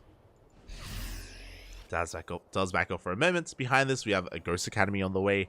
Additional upgrades. Viking production has commenced. Clem, he's working on that next step. He's working on Ghosts and Vikings. So he's aware that he can't push up this ramp. Again, on a map like Hecate, no, the medevac. Medevac goes down. But on a map like Hecate, it's just very difficult to push into this 3-base setup because of the high ground. The 4th base is where you can get some damage done. As the Phoenixes do move out, they pick up a Viking. They distract the reinforcements. They're going even for a medevac. They don't quite get it. At the same time, Clem threatening a dive, but MaxPax is ready for it. And at least Clem doesn't commit. As the Phoenixes, they do get a couple of SCVs, taking a lot of hits in the process. Again, this army is just so battered and so bruised, I'm concerned for the Phoenixes. But the 4th is being taken, and Clem does come back home.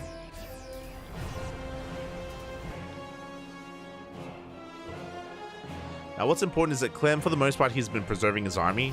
He's been poking and prodding, but he hasn't committed to any big fight yet. Just because he knows that he can't really take one. The Ghost! Big pick off. A Ghost for 2 Phoenixes, worth it here for MaxPax. You know, he's going to be pushing at the same time a big warp in into the main base. Clem out of position.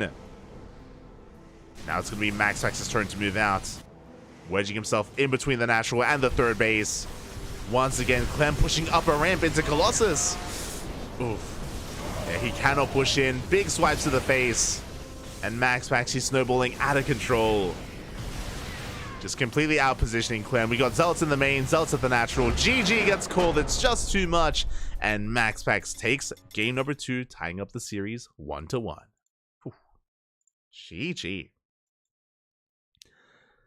Again, this game was interesting. It was mainly positional play. It was both players just trying to out-position the other, being very careful with how they committed and where they pushed in. And in one swift move at the end there, we had a warp in into the main, Zealots towards the natural. Clem, he was just did not have eyes on the main army. Didn't know where the Colossus were coming, where they were pushing, and in the end, Clem was just pulled apart. GG. GG, well played. Again, really clean play there out of MaxPax. Nothing too fancy. And with that, we're going to the ace match. Going all the way to game number 3.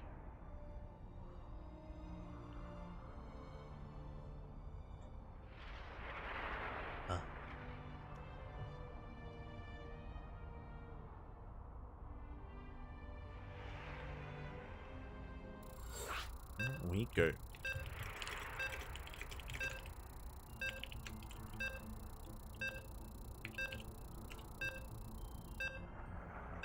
Trying to keep up as we're leading into that 3rd game. And I'm just trying to figure out if Kuro is going to be here for the house tournament, for the house cup, in a couple of hours. Whew. Otherwise, I may be in for a long one on my own. Solito. It's all good. The matches are always amazing. That's all I require. That's all I need. Just like this game here is spawning in the bottom left-hand corner of Solaris. We have the French Terran player representing Team Liquid. Being forced into the ace match, it is Clem. And spawning in the top right-hand corner, we have his opponent. We have the Danish Protoss player representing Psystorm Gaming. It is MaxPax.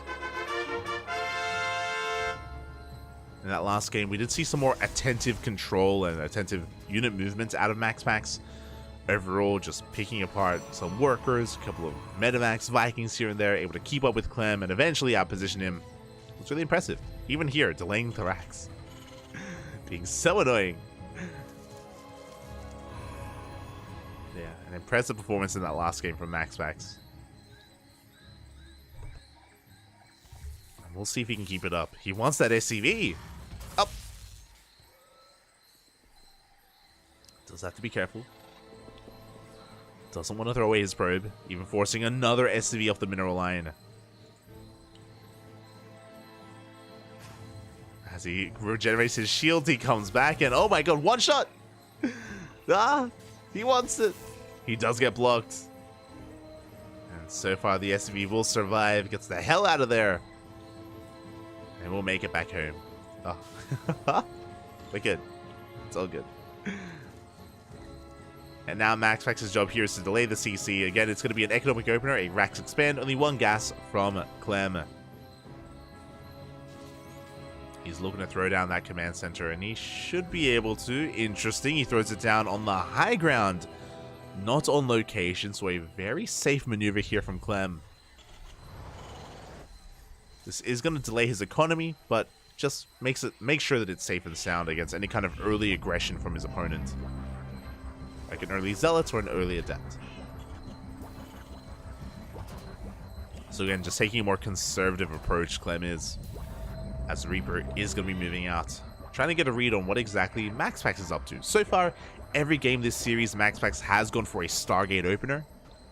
Stargate into Colossus. Did the same thing, and once again, another Stargate.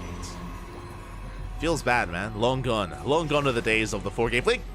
Oh my god.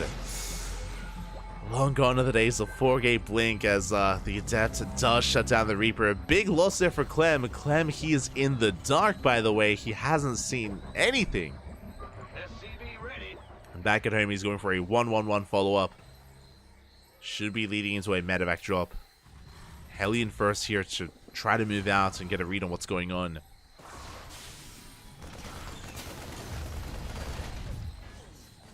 Hellion has arrived. Going to be shooting this away.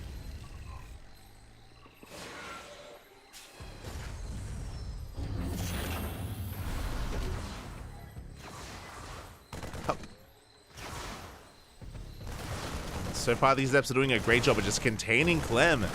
Denying the CC, getting Marine. Oh, we do lose an Adept in the process. At the same time, Hellion dives right past the army into the main base. Clem, all he wants is to scout. And there we go. He does get eyes on the Stargate. Gets surrounded, but does confirm the tech. Thankfully. He also, I believe, saw the Twilight Council on the low ground. So this is not Phoenix Colossus. Not at all. No Phoenixes even. Oracle now into Phoenix production, but this should be either Charge or Blink. Without Phoenixes, Blink makes the most sense. But we'll see. As the Oracle gets across, my Marine's not quite in position when SCV goes down. Oh, and we're going to get even more in the main base. We get a Mule, 3 SCVs, and the Oracle will get out of there. Back at home, that is going to be a Nexus on the way. And there is Blink. So again, usually you go one or the other, either Phoenixes or Blink Stalkers, and because we didn't make any Phoenixes, Blink makes the most sense. Oh! As the Oracle does overextend, did trade well for itself, did get a couple of SCVs, but does get shut down, and Clem is pushing. Clem is moving out, and what do we have at home to defend? We have a handful of Gateway units. Blink is still on the way because it was not a Twilight Council opener. This does delay Blink overall. MaxPax, he is in some trouble. But there's not much of an army here. Again, these are vanilla Marines. The Cyclone does pack a punch, but we rotate around. We head towards the third base. Stalkers are in position. Ooh. Mine Shot goes off. We get on top of the shield battery.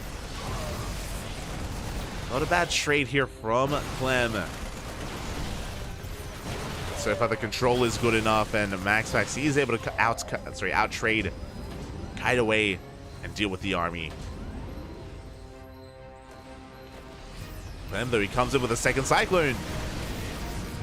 Again, without Blink, Clem, he can actually trade well. But the juggling! Juggling is looking good as Clem is doubling down here with the Liberator as well. He's finally forced back.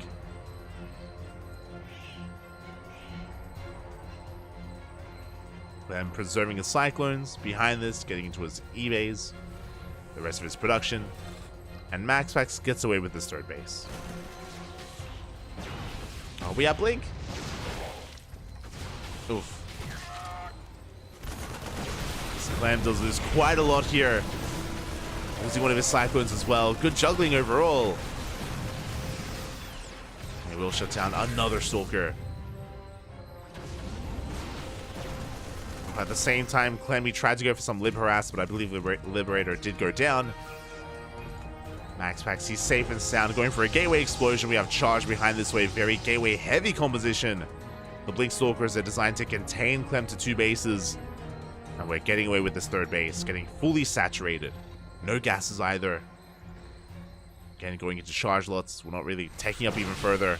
And we blink into the main. Reactor goes down. We don't get the tech lab, but oh god. Still, these are good trades for MaxPax. We'll lose one Stalker in the process. A second Stalker. He takes down the Widowmine, Marines, Reactor. Without Stim, Clem is being bullied here. But once Stim kicks in, he can punish this. Third CC on the way. At the same time, MaxPax taking his fourth base. Additional gas geysers should be leading into a Templar Archives for Archons. But we'll see if he heads towards Colossus instead. So we do have a Mind Drop. Now we need to get a read on what's going on. Clem does spot the main army. At the same time, here comes the drop. But he knows. He sees. He does react in time. Another Stalker goes down. We have our splash damage of choice. It's going to be the Robotic Spade. It's going to be Colossus. Until then, though, a lot of Stalkers are going down. Clem, he rotates around. He will get eyes on the would-be fourth base. But MaxPax should have enough to deal with this, as he has a mass amount of Zealots. Oh. Trying to bait out that Widowmine. So far, good hold position micro. War Prism getting across the map. Looking to go for a big Zealot Warp It into the main. There is a depot in position at least. Oh! Widowmine still doesn't go off. No, sorry, it did. Did go off on the Zealots. And at the same time, there goes that Warp It into the main base. The Widowmine goes down. There's not much at home to defend. MaxPax, he is holding. SCVs are falling across the map as well. Colossus is on the way. He needs a little bit more time. The Widowmine does go off. Meanwhile, across the map, looks like the Zealots are finally being cleaned up. They get 8 SCVs. And the Colossus, it's arrived. It has made it. MaxPax holds. Oh, we're not done. I mean, there's not much here to kill, thankfully. No SCVs are available.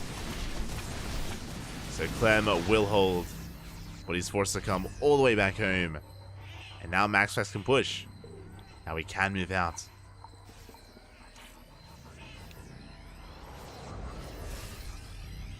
Now rallying everything across the map. We have our first Colossus. At the same time, Prism into the main. It will go down. Trying to force some friendly fire. MaxPax, upon losing that War Prism, I don't think we should commit. We can't reinforce. MaxPax, he's going to back off. Losing a lot of Zealots in the process. And Clem, he wants the Colossus. He gets it. He gets it as well. Big overextension here from MaxPax. Will lose his first Colossus. There is still another behind this, but good trades from Clem. Dark Shrine is on the way. Fourth base up and running.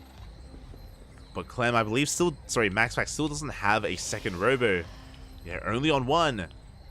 Only making one Colossus at a time.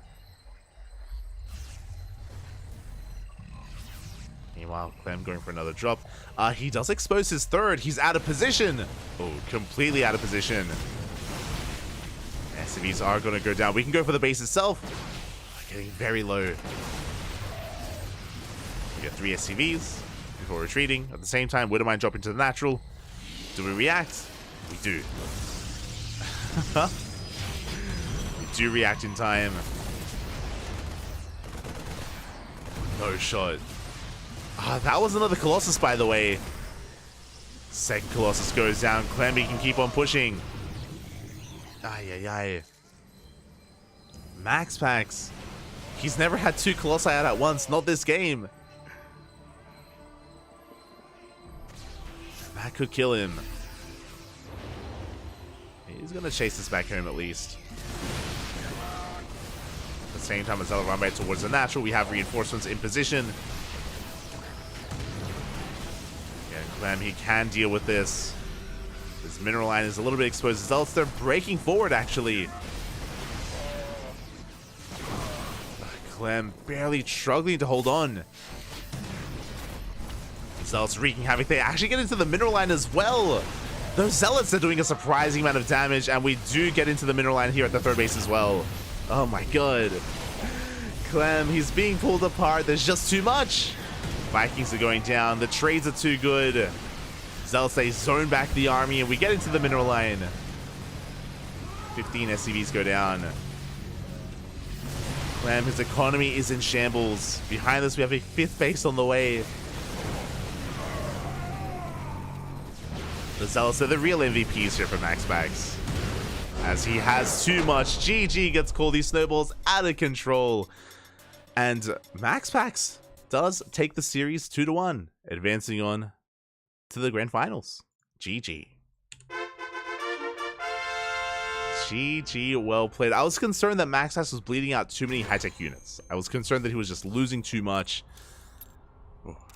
But the Zealot run-bys, they were doing so well, just keeping the production at bay, keeping the rally back at the natural, even killing SCVs, which I was shocked to see them actually break through into the base itself.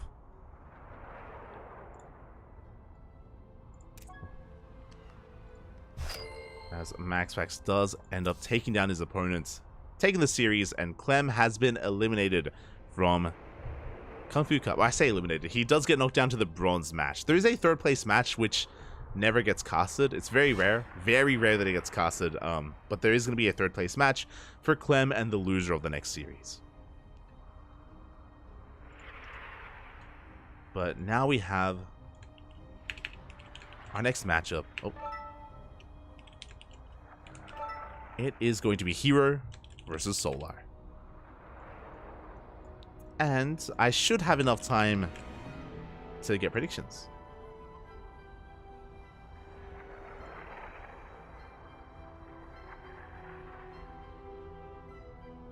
Should have enough time to get predictions going here. Huh. As I set things up.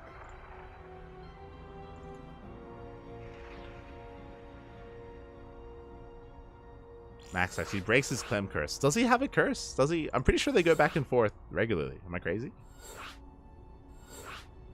Let's see. Let us see. As it looks like the vetoes are done. And we're getting ready for that upper semifinals. MaxPax is going to be waiting in the grand finals for his next opponent.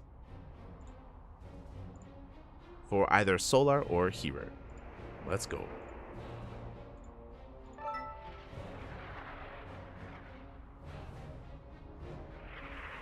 Oh, and yeah, it's been a while. The last time MaxPax beat Clem was ESL Open Cup Europe a month ago.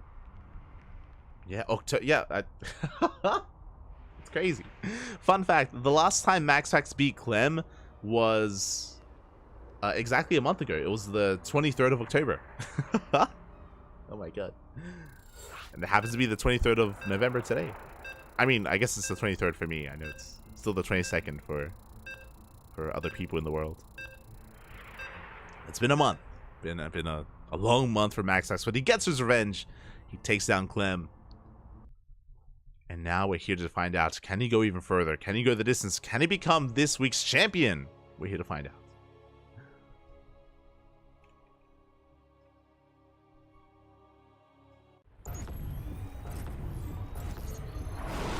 Here we go. Spawning in the top left-hand corner of Hardlead, we have the South Korean Protoss player. Oh god, predictions. We have the South Korean Protoss player representing Dragon KZ Gaming. It is Hero.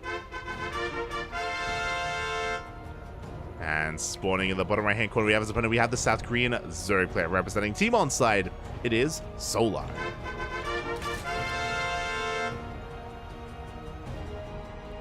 Here we go. And predictions will soon be open. I need a moment here. Hold on. I do apologize, but we were so quick getting into this series, and if you're in the chat, predictions will be open for the next 2 minutes, so place your bets in the chat for how you believe this series will unfold. Cool. Again, 2 minutes to place your bets. Good luck. Best of luck.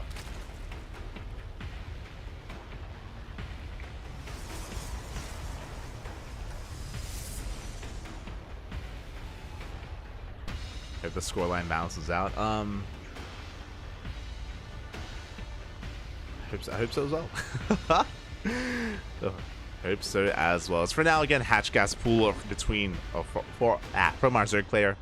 Standard opener out of Solar. We have a gate expand out of Hero, and I'm excited. I'm ready for this. I haven't casted Hero in a couple of days, but Hero, if you're familiar with the CranKy Ducklings, we've been casting a lot of Heroes Protoss versus Zerg over the past week of play, and he has been wreaking havoc in the Korean scene.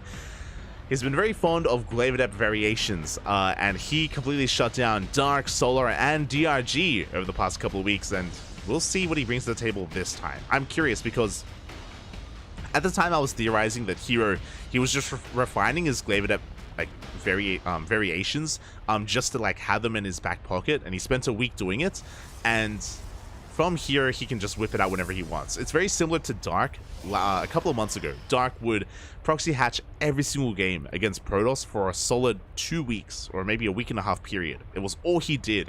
It was all that Dark did in PvZ, and then he stopped, and now he does it every now and then. Now he whips it out, you know, once a tournament or once in a best of 5. Now that he has refined that build. So yeah, it's been really cool to kind of see players like Hero and Dark just kind of in a way explore other avenues, explore builds and refine them over time, and just kind of build up their wheelhouse of builds. As for now, it's going to be a Stargate opener. Stargate to begin with, and we'll see where that takes us. We'll see where that takes us as we have our first Adept getting across the map. Just going to be scouting between the bases, keeping an eye on what Solar is up to. Additional Adepts are on the way.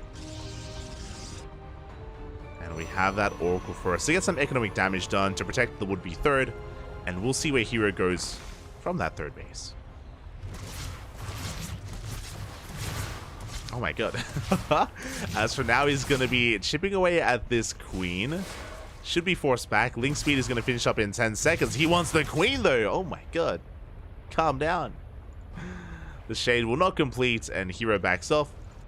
Again, the Oracle's on the way, so even if the Links try to surround, the Oracles are going to be here to help defend, to help deal with this. Ooh, as one Adept will go down. The Oracle going for the Queen! Oh my god! The setup! And the payoff, the Queen goes down. We go for the mineral line. We get 2 workers, 3 workers even. The Oracle taking some hull damage here, but it does escape into the bottom right-hand corner of the map. It will make it out. Behind the Slings, they go for a big run by. We do bust into the natural. The Adept goes down, and we do force the activation of the Pulsar Beam for the second Oracle. We get a full scout of the main. No tech yet. I'm sure Hero just waiting for this Link to go down before committing. As the Link comes back in. Solar, he wants to figure out, what are you going to throw down? There it is. Forge and a Twilight Council. Now, Hero has gone +1 Glaive Adepts before. When I spoke earlier about like the variations of glaives that we've seen from Hero, we saw that last week. It was crazy. It was crazy. We shouldn't see that here, though. Again, I feel like that's like once in a blue moon sort of thing. As Hero, he does keep his Oracles alive. Gonna be moving out. He does have 3 of them. Additional Adepts are on the way.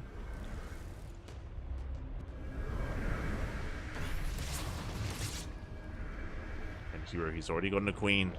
Can he get more? The Adepts, they have arrived.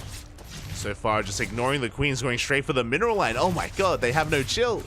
They don't even care. And they do deny a lot of mining time, and they don't kill too many workers, though. So far, good movement out of Solar. Behind this, Blink and +1 are on the way. A very standard follow-up. And Hero, he is not stopping Oracle production. That is a 4th Oracle on the way. Oh my god. Oh no! To replace the one that he just lost. As one Oracle does go down to the main base. Hero overextending a little bit. Bleeding out a bit too much. Overlord will be hunted down. Behind this, Solar, he's getting up to 3 base saturation. He does have a Roach Warren alongside +1, so it looks like Ling Roach for the time being. Eventually, Ling Bane Roach. Hero, he does get a couple of extra workers. Good positioning. Will save one of his Adepts. Recall comes out just in time. Oracle still in the top bottom right hand corner of the map. 3rd Oracle has arrived. Things are going to be calming down for a moment. Solar, he can just establish his bases. Take a moment to breathe.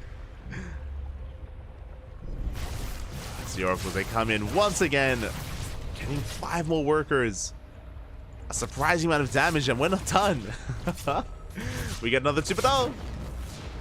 Getting a little bit of, again, just diving too far into creep from Hero. Will lose one of his Oracles. Down to 2. 7 drone kills for 1 Oracle. That's a decent trade. But that was a full HP Oracle as well. As it's absolutely going to be going down. Hero pushing through the center. Blink is done, by the way, alongside +1. And Hero, he wants the queens, and he is going to not get one. It was close. High energy queen does survive. Behind this, that's going to be double Robo Colossus production. Going for a very tech-heavy style. Hero still being so aggressive behind this, though. Again, he has a safety stasis trap behind this. Can always blink back to it. Reinforcements are on the way. Really good trades from Hero. Blinking back, preserving his Stalkers. Not losing a single Stalker so far. What is that about to change? Do we have a blink? We do! Massive stasis trap goes off, and Hero, he can keep pushing. Hero taking the forward 4th base. Very aggressive base location here from Hero. Continuing his push. Again, more reinforcements are on the way. He still hasn't lost a Stalker, by the way. He's been trading so damn well. At the same time, Oracles, they get into the natural. They're being forced back. Stasis trap runs out. Oh. But the Lings, they get annihilated. There is no wall at the natural, so we could maybe dive in. Lings are forced back. Again, I'm afraid to look. 61 Lings have fallen so far. The Oracles, they get back into the main base, get another 3 drones. Hero knocking down the front door. Oh, will he lose a Stalker? For the first... Still he hasn't. Oh my god. He refuses. See, Hero, he's petitioning to rename these units Immortals. That's his goal here. As they do refuse to die. Finally, 1 Stalker goes down. We get a surround as well. And Hero is going to be losing ground. Does have reinforcements. He pulls back to his 4th base. We have a shield battery. We have an overcharge. Colossus arrives as well. And Solar, he did overextend. And we're making 2 Colossi at a time.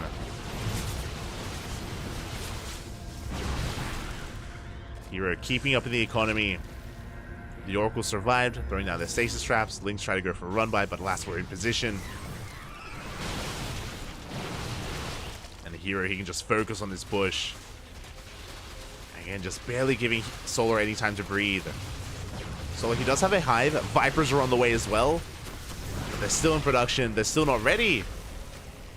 And without Vipers, there's no answer to these Colossus. Yeah, we'll be blinking back. Banelings go down. Roaches are exposed.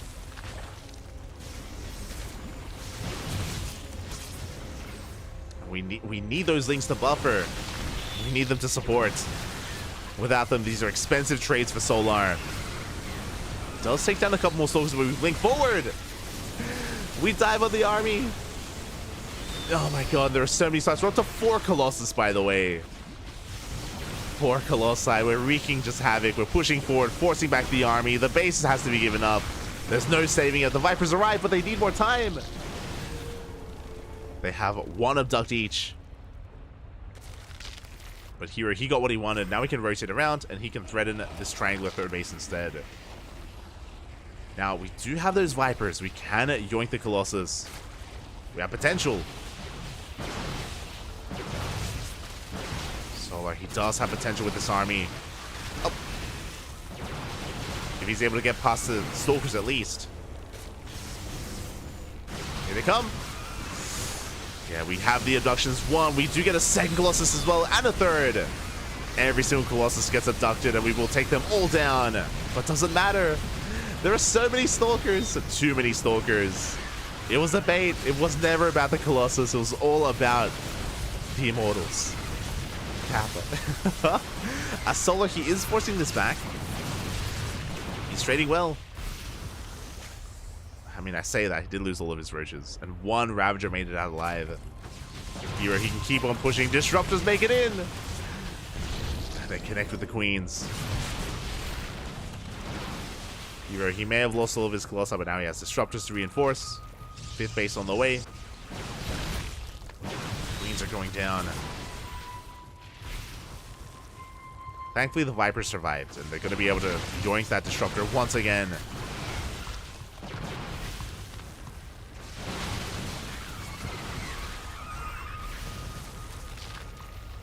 This Hero, he's just relentless here with his aggression. Solar, throughout all of this, he did lose workers earlier at the 4th base, and he's still only at 67 workers.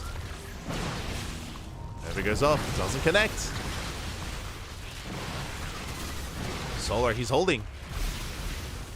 He does force back the army. He's got a decent Ravager count.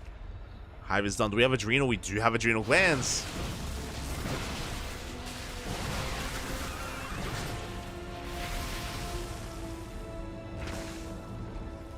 This here is taking a safe. The Disruptor. No. The yoink is real. Disruptor goes down. I'm concerned here that Hero, he's trying to make the Mass Stalker army work, and there's a lot of potential, don't get me wrong, but the longer this goes on, this army is being outscaled. We need some more high-tech units. We need something to reinforce here. Archons, High Templar, Storm. I mean, he's getting on top of the base. Disruptors even. Yeah, Zealot Rumbai coming in from behind. We're dragging apart, we're pulling apart the army of Solar. Dragging his attention towards the left-hand side. Hero, he's gaining ground. We have the Disruptors. Yeah, we dive on top of the Ravagers. We need reinforcements. The Vials, they do not connect. And it looks like we will get on top of the hatchery. Big Novas. Big Purification Novas on the army. A second as well. One of the Vipers got sniped. We have one Viper left. And it looks like Hero may have done it. Hero now exceeding the army supply of Solar. It feels like this push has been going on the entire game. Ever since Blink finished, Hero, he's just been in the face of Solar the entire time. GG gets called. Eventually, he does break through. It becomes too much, and Hero takes game number 1. GG. Oh my god, that was intense. Oh my god. There we go. That was intense. That was wild. Again, basically, from the moment that Blink finished, Hero was just even before that, remember, there was just constant regular Adept harass, vanilla Adept harass, Oracle harass as well, going up to 4 Oracles. Just constantly in the face of Solar and never allowing Solar to get up to a stable economy. He was always stuck at sub 70 drones, always stuck on 4 hatcheries. Did get up to a hive, but again, didn't have the economy or the production to really sustain all these trades and all these losses. It's just having a very hard time keeping up, and eventually Hero barely broke through. It came close a little bit. The Vipers did very well for themselves. But at some point, Solar, he was pulled apart. And Hero takes game 1. Takes game number 1.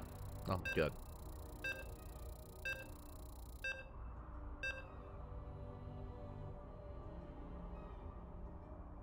Catching up.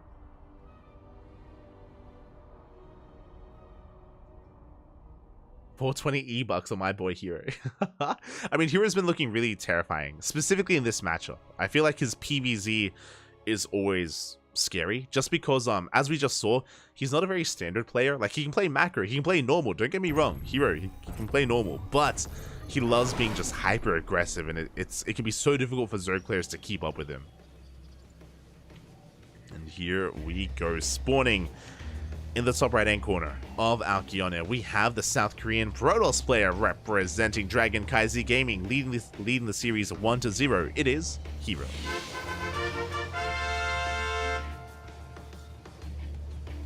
And spawning in the bottom left hand corner, we have as opponent, we have the South Korean Zerg player representing onside. It is Solar.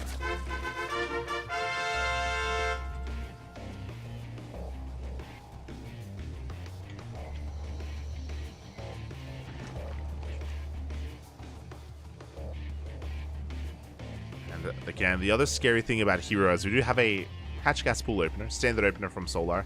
The other scary thing about Hero is how unpredictable he is. The playstyle that Hero showcased in the last game makes a lot of sense. We speak about it all the time, but we were loading into hard lead and very short rush distance by ground. You can be hyper aggressive here, whether you're a Zerg player or a Protoss, and Hero, he was taking full advantage of that map, just constantly being in the face of Solar. And here on Alcyone, we should be seeing a very different playstyle. This is a much more macro-oriented map, much larger, longer rush distance, a lot of bases to take as well. And you have a very secure 4-base setup. This is applicable to both players, of course. So, yeah, we'll see how Hero approaches game number 2. See how he does end up getting into this. As he wants that drone. Being as annoying as possible, and oh, looks like he will get out of the main base.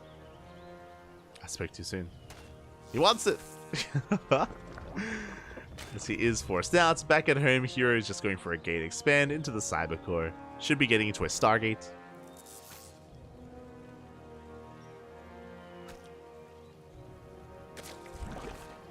Once again, Hero just forcing some inefficient mining, forcing some of the drones off the mineral line as well. Spawning pool is done, and that should be the tell for Hero to at least get out of the main base and head towards the 3rd location. Get the hell out of there. And there is that Stargate.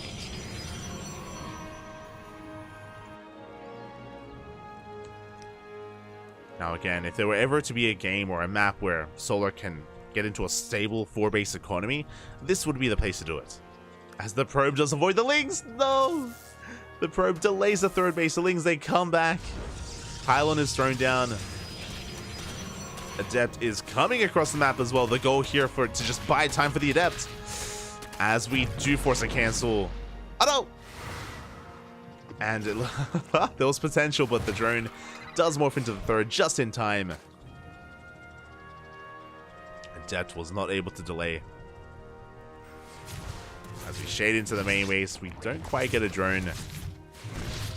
We do force out a Spore. Oracle production has commenced. Hero should be working towards his 3rd. Again, Hero just being hyper aggressive, but so far, Solar, he's able to keep up. He hasn't really lost much of anything. But now we have 2 Adepts, and 2 Adepts do one-shot workers. So it does have to be taken seriously. We commit. We do commit to the shade. Rotating around, heading for that mineral line, but the Lings are able to keep up. Link speed kicks in as well. And we do force back the Adept, so they shade into the natural. We get 1. Did we get 2? 2 drone kills. Barely not getting a 3rd. The Oracle comes in to clean up as well, take some Queen hits, but that's 4 dead workers, and the Oracle survives. Good amount of damage here from Hero. At the same time, that triggers a counterattack. Solo going to try and delay the 3rd base. He's checking the triangular 3rd, but Hero, he's taking the linear 3rd instead. Additional Lings are on the way. And Hero, he's moving out with his 2nd Oracle, and he has a 3rd Oracle on the way as well.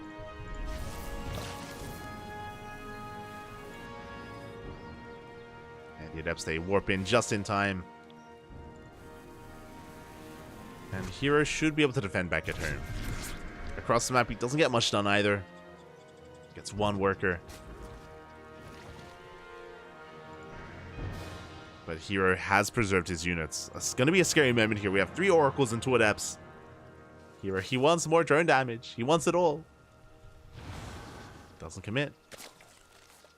We have our transition, Twilight Council, and a Forge. Should be +1 and Blink. As the Oracles, they dive into the 3rd base. They get a couple of extra workers before rotating into the natural. Getting another drone. Oh, barely not. Only 2. Could have been worse. Had a bit of miscontrol there, targeting 2 different drones in the end. And Solar does hold on to his mineral line. Blair is on the way. So this entire time, he's just been droning. He's just been droning, making queens, trying to defend, struggling to defend. After all said and done, 7 workers have gone down for 2 Adepts. And once again, we're getting up to a 4th Oracle. Very unique to Hero. But he's very fond of his Oracles. Like, he's always getting damage done with them. Always making use. And we finally have our upgrade. It is, in fact, going to be Blink. So Blink and +1 on the way. Bit of a gateway explosion as well. Everything looking just like game 1, actually. So far, everything is lined up. Even up to the 4 oracles. Speaking of, 3 of them are going to try and focus on this hatchery, and we should be able to if it wasn't for the queens. The queens have arrived, and can we save it? Oh, we barely don't. We do force a cancel. So again, Hero is still achieving so much with these oracles. Does peel 2 off. Going towards the main. There is a queen in position. Solar actually taking up into a hive. Queen is going to go down. Big pick off. We get a couple of drones as well. Oh my god. Hero. Calm down. He gets 3 workers and a queen. But yeah, behind this, Infestation Bit's on the way for a fast hive. Really interesting here from Solar as Hero's going for the same build overall, going for a Robo. Sorry, Hero going for a Robo and a Rolex Bay. Double Colossus production. Obviously, this game he's a lot less aggressive. Like, he's been harassing with his oracles, but because of how large this map is, he hasn't established like a staging ground or like an outpost to warp in, to be aggressive, to push out. I think this was a mistake, by the way. Hallucinated Colossus is just going to be waddling out onto the map. But basically, Hero, he's taking more defensive position. Second Robo on the way, so Hero, he's just turtling up on 4 bases, getting up to Robotech, and Solar is accurately taking up into Hive, and has accurately identified that Hero isn't being aggressive.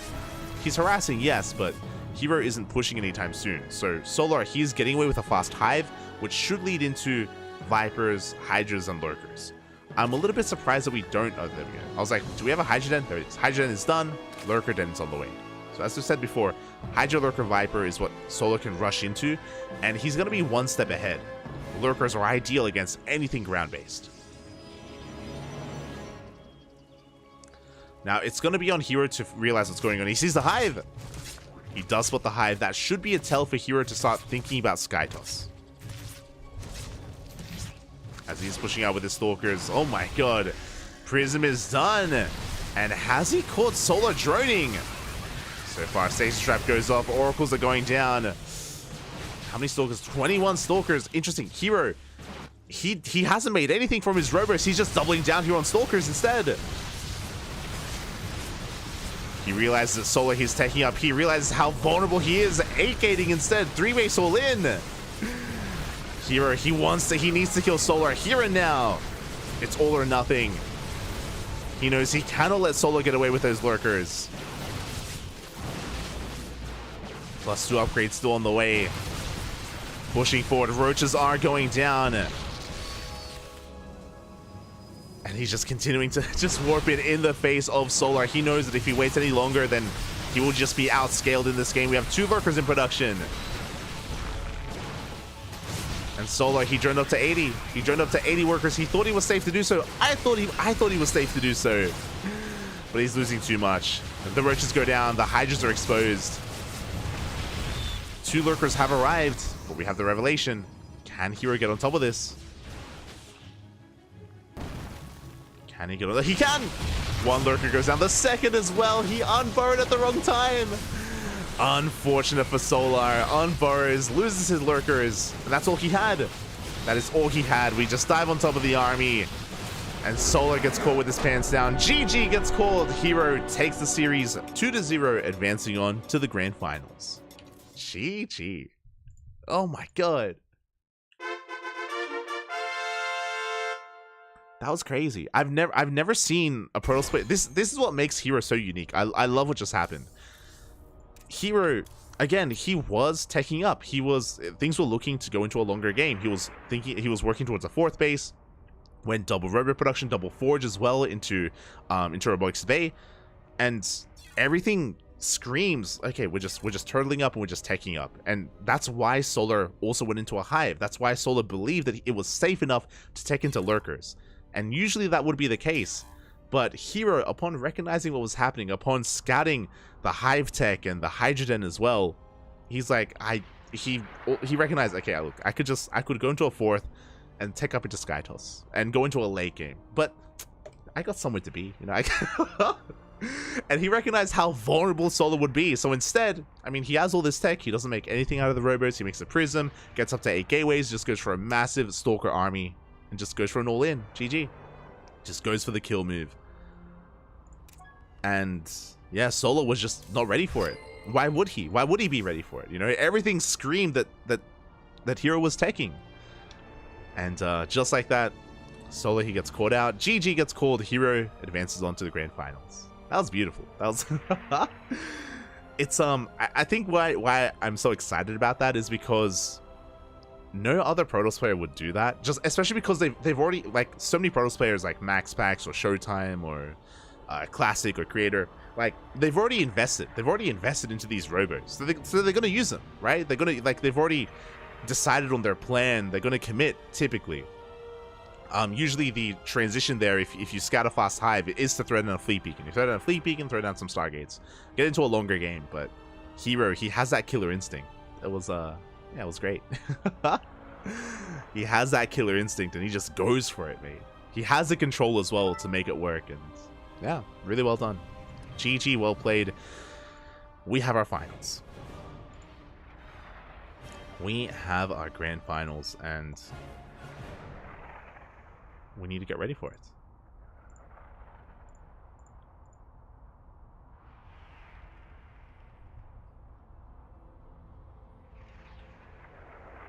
Here we go. It is going to be a PvP between MaxPax and Hero.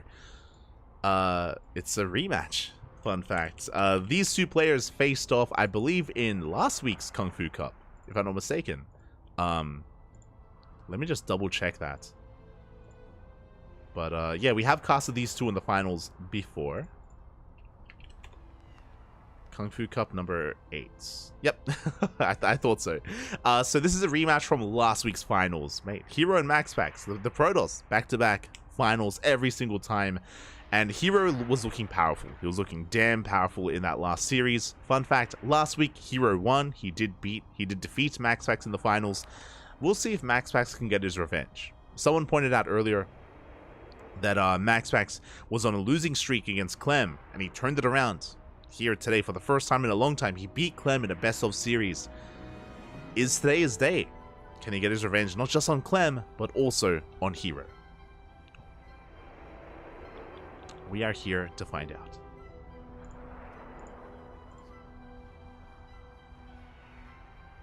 It all comes down to this. And I will set up those predictions.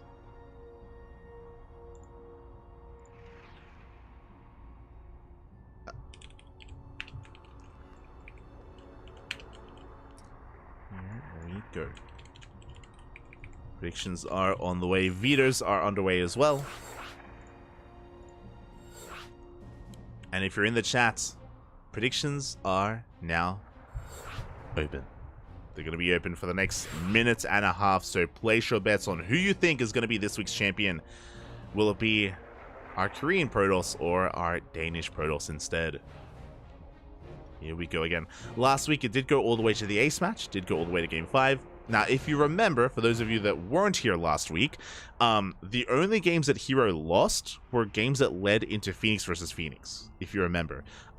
There were a couple of games where both players went for gate expands and led into Stargate Phoenix play and led into Phoenix Wars, and those were the two games that MaxPax was able to win, where MaxPax was able to snowball out of control.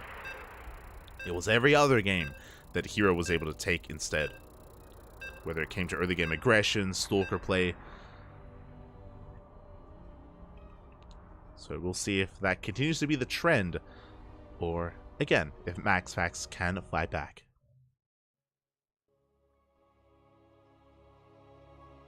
Here we go.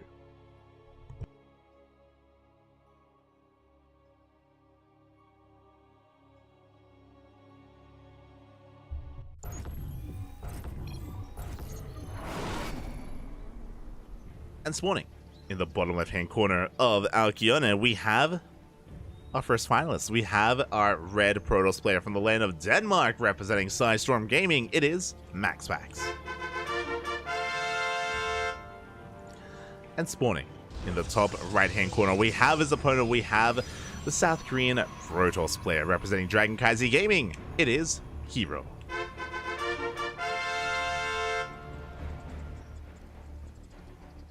We go. And so far we have our classic setup here. MaxPax going for the low ground gate expand. Hero going for a 2-gate opener instead. But this is a map with a goal base, so I'm curious if that is going to come into play as well. Hero, he is going to be a little bit behind in the economy here. The onus is going to be on Hero to get damage done instead. And we'll see if he can. MaxPax going for a probe scout across the map. Hero sending out his probe, yep, towards the mineral patch. It looks like Hero does want to take the gold. I'm assuming. This could also be for a proxy Stargate. But we'll see. We shall see, as we have a 2-gate opener from Hero. Mineral patch has been mined out, but the probe actually doubles back around. Where are we going? I love this. I love this because MaxPax, he should be checking to see if he can actually move to this side of the map and confirming that the patch has been mined. Pylon gets thrown down on the left-hand side instead. The mind games. I love this. The mind games out of Hero. It's a fake proxy pylon. Second pylon is missing. MaxPax will confirm that. And he should be scouting, should be checking. Stalkers are on the way. Back at home, we have the second pylon in the main base of MaxPax. With this double gas, we should be working towards a Stargate. And yeah, MaxPax, he does see the missing patch. So he must be thinking like, hold up. What's going on? Do you have the gold base? He checks the gold first. Should be checking the second gold, and then straight for the Stargate, the typical Stargate position. The proxy location. So MaxPax, he's on the hunt. He's throwing down a shield battery. Stargate back at home as well. Meanwhile, Hero also going for a Stargate opener on his side of the map. And he should be going for his own expansion. Okay. The turns are tabling.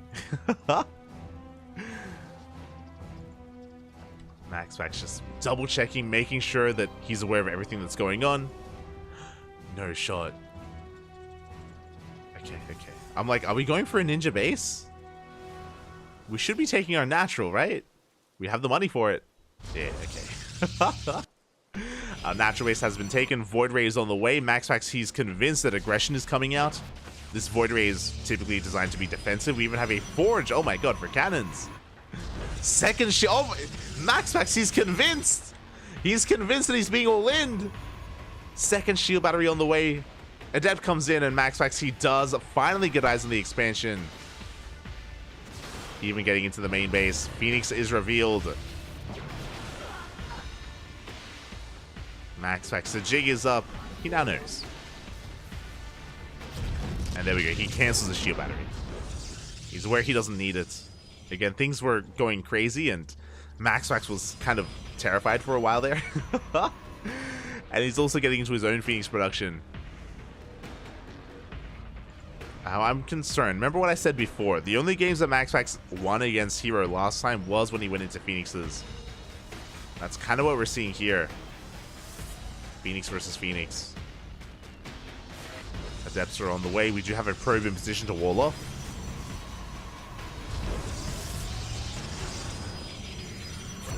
So far, the shade is denied. We dive into the main, but we have a shield battery. Yeah, Hero, he's transitioning out of this into a Twilight Council. Likewise, so is MaxPax. So we only made enough Phoenixes to defend. And not much more than that.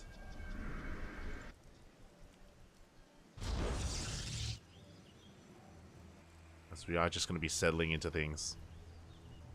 Now, after all said and done, I mean, there were a lot of mind games, and Hero, he was forcing an overreaction, but the reality is that MaxPax still got away with a gate expand, and MaxPax, he's still far ahead economically, and Hero hasn't done any economic damage. So I appreciate the twists and turns. It's been fun, don't get me wrong, but Hero is behind, and Hero needs to get damage done. He does have an Oracle, bold move. There are Phoenixes on the field, so difficult to get any damage done with the Oracle. He's going to try. from here, we can try to go for a faster third base. We can try and take a gold as well. How will Hero approach this? Speaking of thirds, MaxPax is the first to take a third.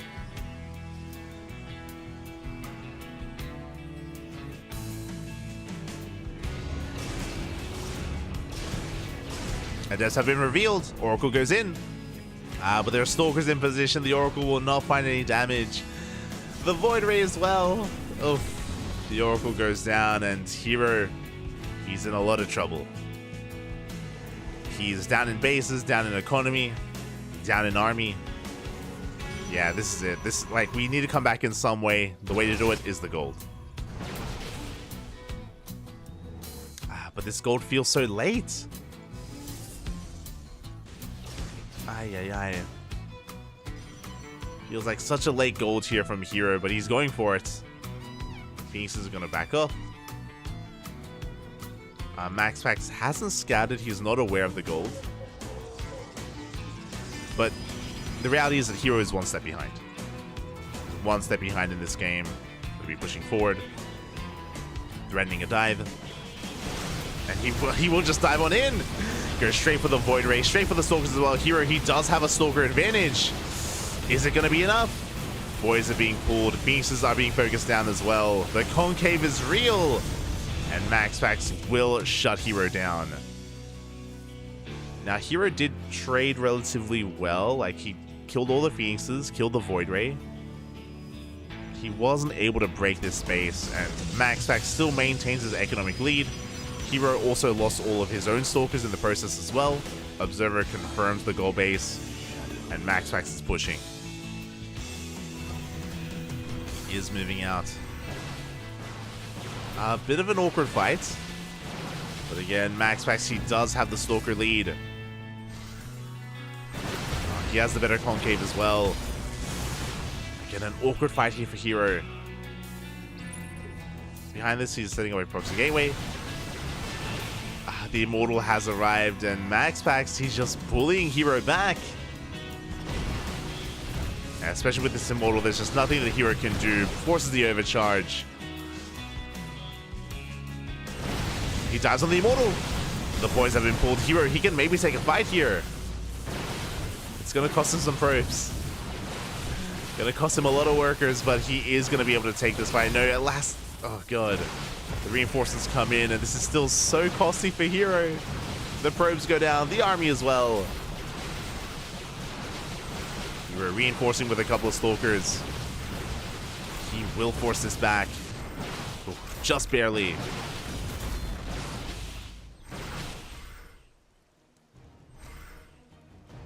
Hero does at least hold on to his gold. Behind this though, MaxPax is fully saturated on 3 bases. He's working on charge, +2, Immortal production. Hero, he feels pretty all in at this point. And Hero, he does take a Stalker lead. But pushing towards the natural. But the Immortal, it comes out just in time. MaxPax even getting ready for a run by. Going for an Adept warping across the map. Could go into the main or towards the gold.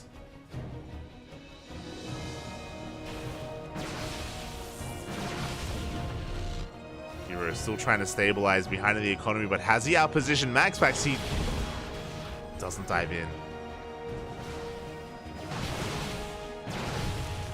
Doesn't quite make it in. We have the Adepts in the main. Good SimCity from Hero.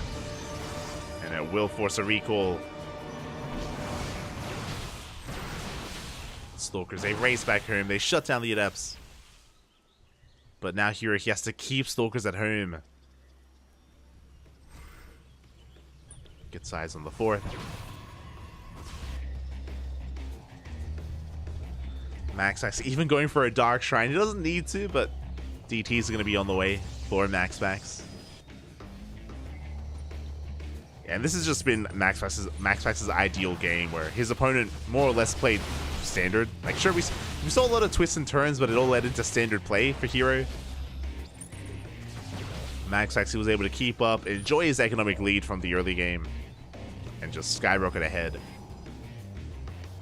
Getting into a faster third, into a faster fourth.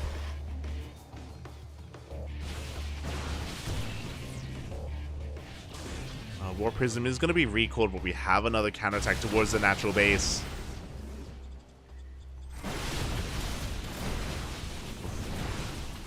And with that, the Immortal is a little bit exposed. Hero, he can pick it up. Yeah, Immortal is going to be going down at the same time. We do have a counterattack into the mineral line. Hero losing far too much. He already can't afford to lose workers. He's already behind, and now he loses 15 probes in the defense. Ay, ay, ay. Brutal loss there for Hero.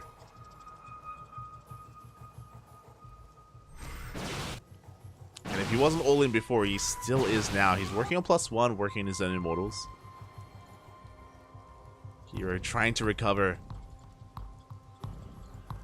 But as he moves out, we have MaxX pushing in. The army supplies are pretty comparable with each other.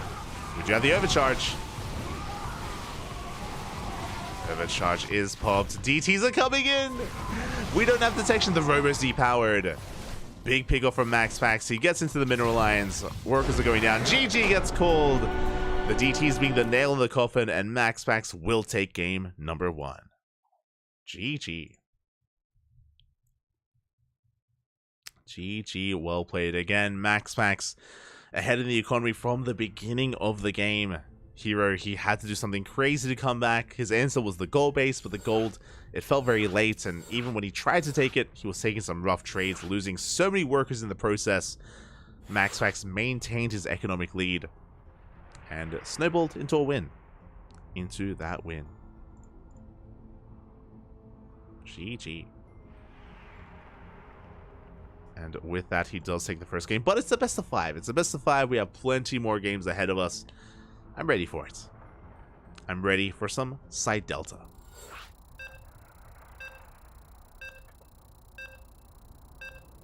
Here we go. Oh, you're wiggling. Let's go.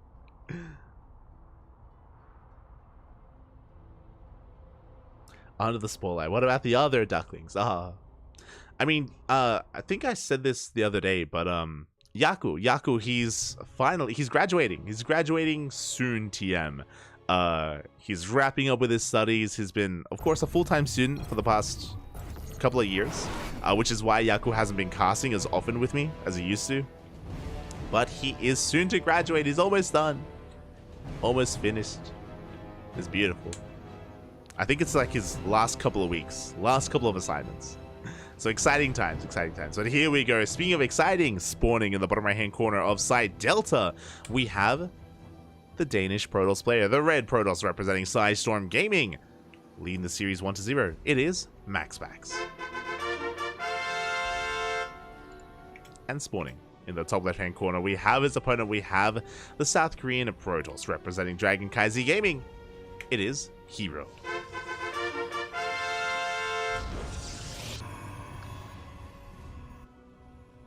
Yeah, Yaku, he should be free starting next month, December. Like, I'm talking like 1 or 2 weeks into December, and then, I can have him again. We can cast a little bit more consistently, at least for a time. Of course, I always say to Yaku to focus on his IRL commitments. Of course, the next part is going to be Yaku looking for a job, so best of luck. Best of luck to Yaku. Best of luck. Just some updates on the Ducklings. The other things, of course, Asher as well has been focusing on his on his career as well. He's been less available than he used to be. Feels bad, man. Feels bad. But for Asher, we try to cast at least once a week. We try to cast once a week together. If he's available over the weekend. If he's available.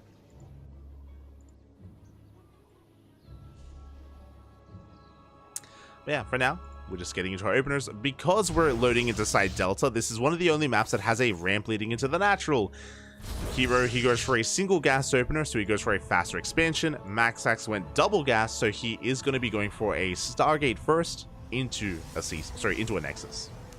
So MaxX will have a slightly delayed expansion. There's that Stargate that we mentioned, again, because of the double gas.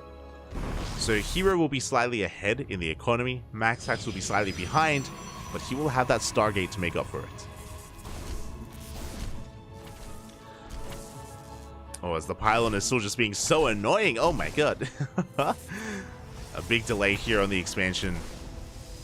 The pylon even finishes and we're going for a... Oh, we almost went for a cyber block. But eventually we will work through this. So again, a bit of a role reversal, where Hero has a better economy and MaxPax has to be the aggressor here. Looking to get into an Oracle, I imagine, to try to get some economic damage done.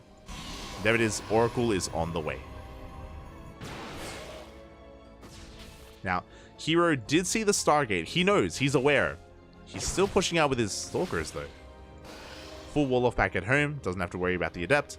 He's pushing forward, and MaxPax is in a bit of trouble. He's going to have to use his Oracle defensively instead.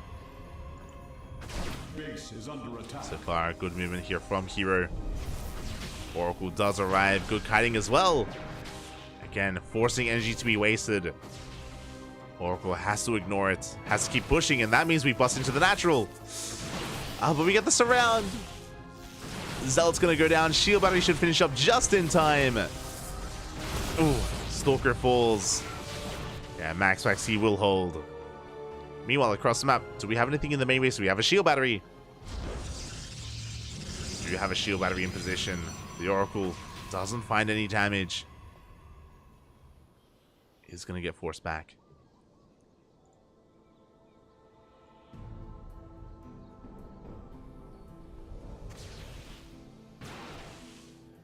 So we're going to be coming back in, going straight for the probes. Oh, we take a lot of hits. We get one worker.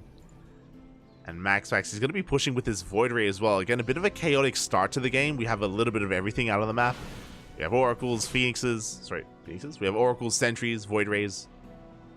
MaxPax going to be reinforcing, pushing towards that natural. Shield battery did die, by the way. It did get focused down. And we're going straight for the pylon. Hero out of position. Pylon's going to be going down, depowering everything at the natural. Probe comes in from behind. Probes are going down. Ay. Hero taking a lot of damage. He will hold, but Hero lost 5 workers in the process. Very nicely done here by MaxPax, pulling Hero apart. And even though Hero had a faster Nexus, MaxPax takes a worker lead. He's ahead in the economy. More gates on the way. It's going to be 4 gates in total. Blink as well for Blink Stalkers. Hero, despite going for the Twilight Council, he delays his upgrades, goes for a Dark Shrine. Bold move. Very risky move here from Hero. Especially considering, I mean, he's scouting with Hallucination. He confirms the lack of Robo. That's true. But there's a Stargate. We have access to Oracles. We still have an Oracle even. So very risky here from Hero to go for those DTs.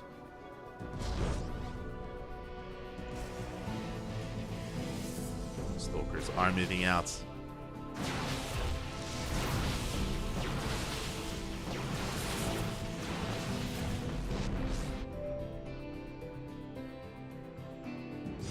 As Hero's looking to take his own third base a little bit later than his opponents. Now, thankfully for Hero, there still isn't a Robo, so we do have to rely on Oracles to defend. Speaking of, the Oracle is going to be scouting across the map. It's not back at home. We do have a Forge on the way for cannons. For +1, and we will gain access to cannons. Hallucination once again confirming the lack of detection. Dark Templar are on the way. They got a lot of work to do. Making their way across the map. And we'll see if MaxPax can spot them in time. He does come across them, but I don't think he notices. He's going to keep on pushing, going to be threatening this third. Robo on the way. We're pushing in. Shield battery goes down. DT is revealed defensively. MaxPax, he dives on the army. He should be able to deal with this army and force a cancel on this Nexus. Meanwhile, across the map, we have Dark Templar all over the place. Oh, the warp in! We hold on to the natural. MaxPax, he holds on to the natural. But he won't be able to keep on pushing. And he's taking some rough trades here against the Stalkers. He will overpower them. And across the map detection has arrived.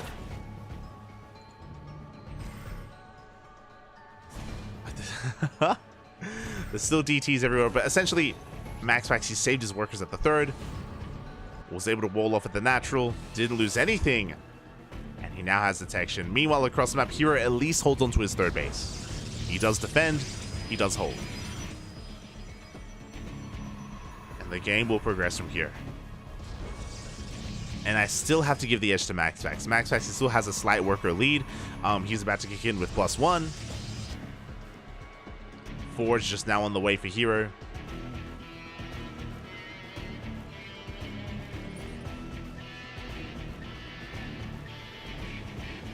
Now Hero, he does have a couple of Immortals and Archons to help supplement his army. But that Void Ray is still alive. And we dive on forward. We activate the Prismatic Alignment as well. We are pushing through. Overcharge is popped. Void Ray goes down. At the same time, the Oracle gets into the natural. The Oracle from the start of the game even. We get 5 worker kills. MaxPax unrelenting, forcing the boys to be pulled as well. So many workers going down. It's 13 dead probes. And Hero, he's holding on with those Immortals, but behind this, no, we get a massive stasis trap in the main. Hero gets caught out. Not like this. As MaxPax is taking a 4th base. Working towards charge. Getting his own Immortals up and running. And he wants the Archon. He's going to get it as well. Movement here from MaxPax. At the same time, we have a War Prism threatening the main base. We have the Oracle going towards the natural, getting more worker kills. And Hero's all in at this point. Hero, he has to commit. There's no turning back. Not anymore. He does have to just send it. Oh, the Immortal! Immortal almost gets caught out. Charge is done. We're focusing down the Immortals one after the other. We do get 1. We're going to get 2. We're going to get all 3 of them.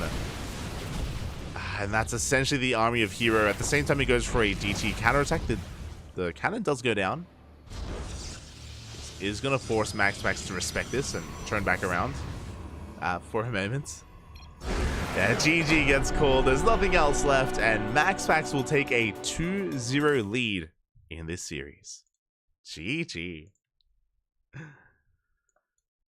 GG, well played. Hero trying to be greedy this game, trying to cut some corners and be more economic, but he was punished in the end. MaxPax showing us that he doesn't have to rely on the economy to get ahead in this matchup in PvP. He can be the aggressor as well, and he can snowball out of control. GG, very well done. With that, MaxPax, he's 1 game away, and we mentioned it. Last week, Hero was the champion. Last week, Hero won it all against MaxPax. But here today, MaxPax is getting his revenge. He took down Clem. Now he's looking to take down Hero in a convincing series as well. Can he pull it off? As we're getting ready for game number 3. Potentially the final game of the series. Oh boy. All might end here. And I'm a little bit torn. Part of me wants this to go to the ace match. The other part of me wants to get some food before the next cast. Ay. I'm very torn.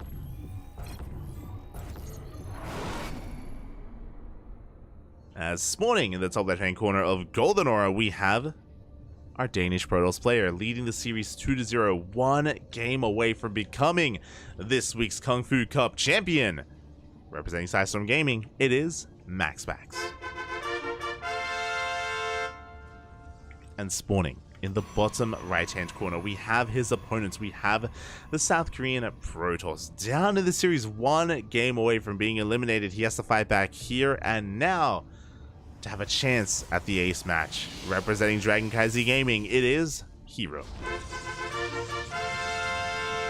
He needs your energy. He needs your support to make this a series. As we have MaxPax going for the gate expand once again. This time Hero going for a double gate opener. Oh boy, and Golden Aura. Not a bad map to go for a one base all in. I'm feeling a one base all in here from Hero, but we'll see. We'll see if he commits. As MaxPax is coming in for a scout. Hero going towards the top right hand corner of the map. This isn't a bad location for a proxy Stargate. We'll see. As the probe is going to be hidden. Twilight Council's on the way. Again, just a 2-gate opener. Meanwhile, MaxPax goes for a gate expand. Only one gas, so going straight for the expansion. Going for a delayed Stargate this time. There's that pylon thrown down, but it looks like it's only a fake proxy pylon. Looks like Hero isn't committing. So no proxy Stargate.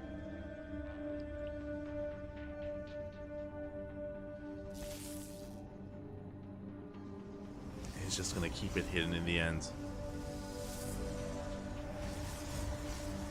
And yeah, we'll see what Hero makes of this. We'll see if MaxPax does overreact. Again, because he delayed his second gas, like, he's just had a very greedy, very economic opener. Hero doesn't know, he hasn't seen. He's actually doubling back with his probe. The Cybercore is done. He could still go for the proxy Stargate, and it's not going to be a Stargate. It's going to be a Twilight Council instead. This screams proxy Dark Shrine. Oh my god. I mean, okay, this could be a couple of different things. It could be like one base Blink Stalker all in, like 4 gateways, and we just send it. But typically you don't proxy the Twilight Council unless you intend on proxying the Dark Shrine as well. So I'm very curious.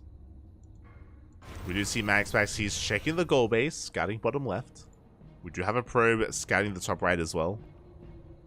Ooh, and he will come across the probe of Hero. Yeah, he does find it. And without this probe, Blink has to be the option, or a Dark Shrine back at home, I guess. Yeah, Void Ray's on the way. We do have that safety Void Ray in production. It is going to be Blink. So, one base Blink. Yeah, 3rd gateway's on the way. We should get a 4th gateway to proxy and to reinforce.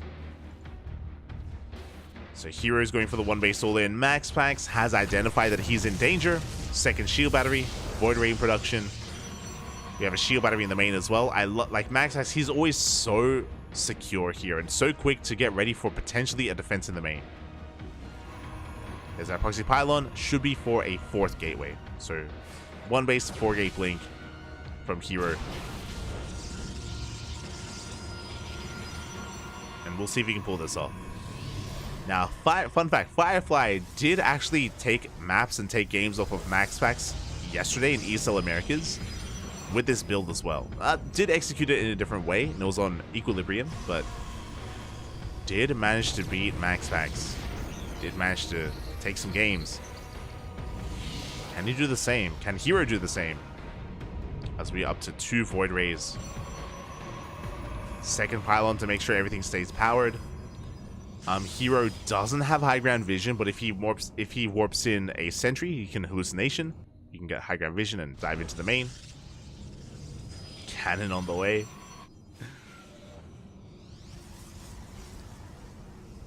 Likewise, if an Adept shades in, then it can gain high ground vision that way as well. As MaxPax is just confirming, making sure that there is no expansion. How many Stalkers? 13. 13 Stalkers against 3 Void Rays. Can we make this work? Here we go, we're coming to the shade. We dive past the wall into the natural base as well. We ignore the army. Going straight for the main. There is a cannon lying in wait. And a shield battery as well. Not a bad dive. What's important though, we held on to the overcharge. It wasn't spent. And the Void Ray count stands strong. Oof. Cannon will go down. Does have to be replaced. Again, MaxPax is working off of 1 gateway. Very limited production. Warping in 1 unit at a time. There's 2 Stalkers. We dive in. We can one-shot Stalkers. 2 of them go down. But we have to 2-shot Void Rays. Where's the overcharge? We have it. Is it too little too late? We pull the boys. The Void Rays, they stand strong. But we're down to 4. And only Void Rays to defend. Nothing else. No Robo, no Immortals, no more Stalkers. We dive in. We don't get him. Uh-oh. Bit of mistargeting there. Still 4 Void Rays up and running. Hero down to 12 Stalkers. Again, Max actually has to be so careful with his movements. Overcharge is on cooldown. Cybercore is going to go down. Max, he does throw down the Robo just in time in the main. The Robo is for Immortal production. We dive in. We get another Void Ray. Another back pickup. Keeping the Void Ray count at 4. We're up to 14 Stalkers. That Stargate taking a lot of hits. The Stargate taking a lot of damage. We can't afford to lose it. It's going to go down. That's it. That's the production. That's all we have left. We dive into the natural base, and Max just doesn't have enough. Every single Void Ray is going to go down. We pop the overcharge, but what are we really keeping alive? Max has 1 Robo for Immortal production. That's not going to be enough, and Hero has done it. Again, Firefly took down Max with a 4-gate Blink all in, and Hero is looking to do the same. He wants to dive into the main. Oh. There we go, the Shade. He shades into the main base. We do get high ground vision. Cannons are going to be going down. GG gets called. There's just too much, and Hero takes a game off of Max. He fights back. Ooh, putting a point on the board. GG. Oh my god. GG, well played. We will have a game 4. We do have a back and forth here.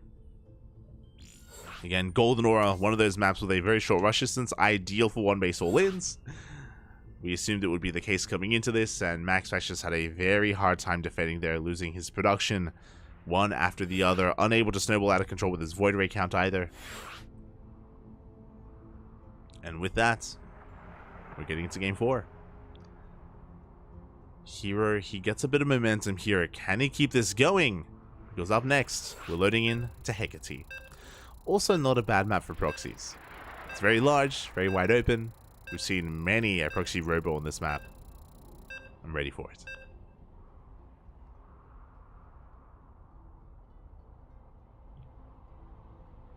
Here we go.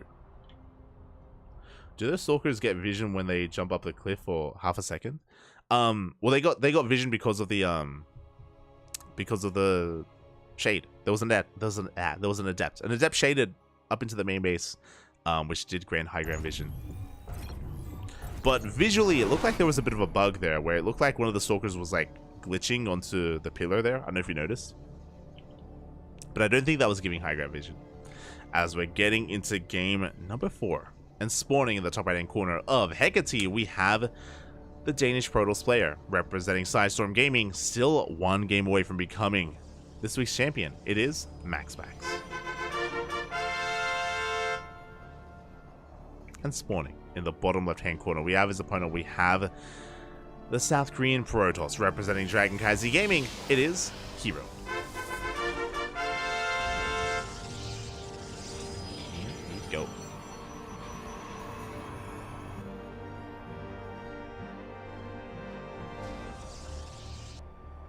Hero once again going for a 2-gate opener.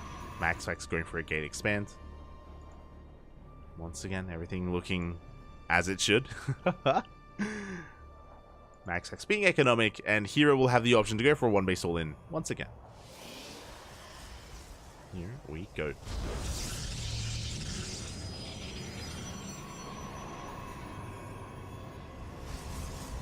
As the 2 gateways are thrown down. Behind this, Max, of course, getting into his economic opener. Going double gas this time, so it looks like he's going for a faster Stargate with a delayed expansion.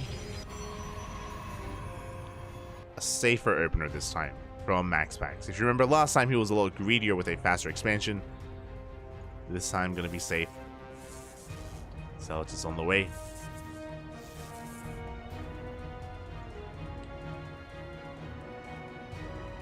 MaxPax just trying to get a read on what's going on. Hero does go for a proxy pylon. This is prime for a proxy robo. For another one base all in. Meanwhile, the Cybercore finishes, and we should be seeing a Stargate. There it is. Again, so this is a different opener compared to last game. Last game, MaxPax went for one gas geyser, which is why he got a faster expansion. This time, double gas, which means expansion after Stargate. Which is a good call, considering the potential for a one base all in. Like, there's a lot available here for Hero. Probe is on the way, and there is that proxy gateway. Again, it's very common to proxy on Hecate just because of how large it is. Oh my god. MaxPax, he was so close. He almost scouted, but barely didn't see it. He knows that a pylon is missing. He knows it's somewhere on the map, just doesn't know where. With this, a Void Ray should be on the way. Ooh, going Oracle first. Bold move. Stalkers are coming in.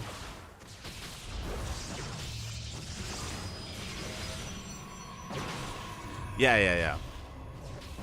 I saw what you were saying about the Stalker being pushed up.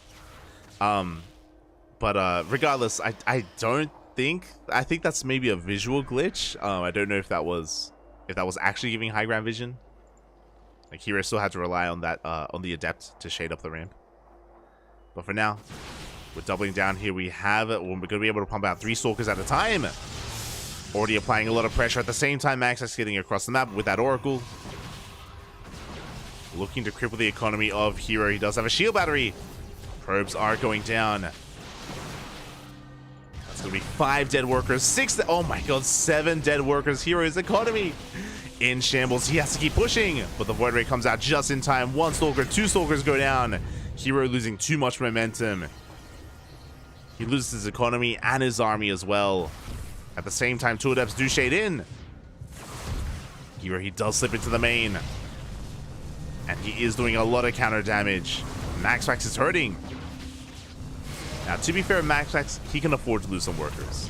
He was ahead. Still ahead. But that Stalker count of Hero getting even higher. We had a... That's how we got in. There was a pylon in the main. I apologize for missing it, but there was a pylon in the main base. Will go down.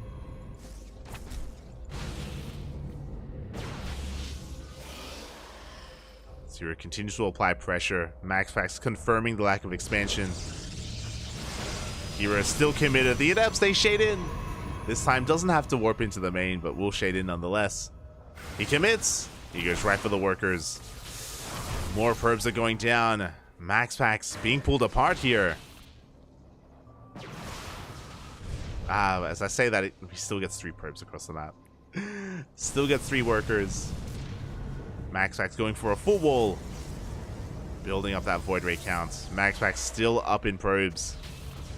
Adepts, they shade in. My apologies. The pilot was too late. The wall is too late. And we shade into both mineral lines. The natural and the main base. Oh, sorry. We canceled one of the shades. Cybercore goes down. Into the main as well. Like, MaxPax, he's still in a good position, but things are getting a little bit rowdy.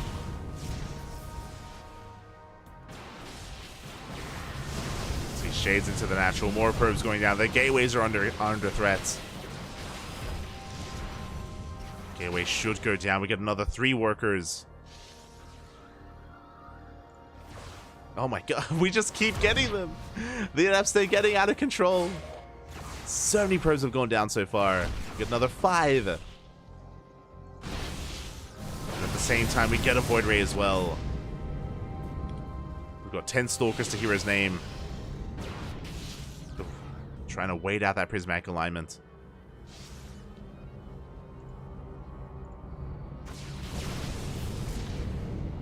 And Hero, he has to be so careful with his control. is going to lose a Stalker. Doesn't quite get a Void Ray. Loses 2 Stalkers. 2 Stalkers for a Gateway. Not bad. Do have a backup Cybercore on the way. And another Gateway. We can still only warp in Void Rays. So the Adepts, they keep shading in.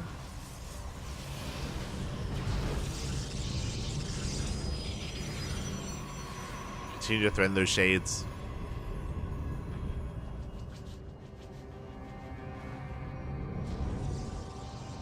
Still a very tense moment. The Void Ray count is slowly getting higher. Hero, he has to deal with this. But we're up to 4 Void Rays. Hero, he doesn't have the Stalker count he needs. Dragging the army out of position. Getting on top of the Stargate. We'll get a pylon. That will supply block Max Fax.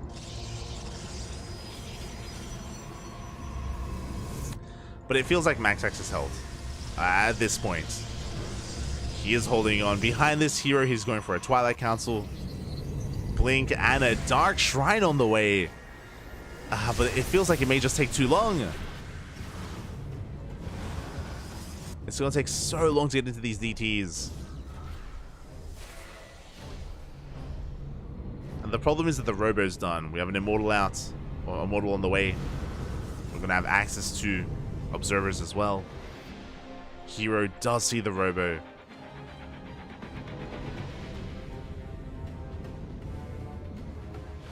And as the game goes on, we're just saturating our natural base even further. Max Pax has seen the Twilight Council.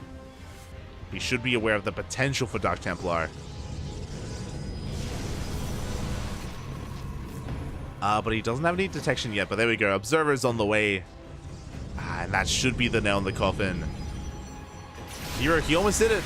He was doing an impressive job at just, yeah, getting economic. He's killing more probes. It's happening. But it's not enough. Like, Hero, he's still on 1 base. He's still all in. Observer has arrived. Dark Templar, they waddle in, but we have detection. No.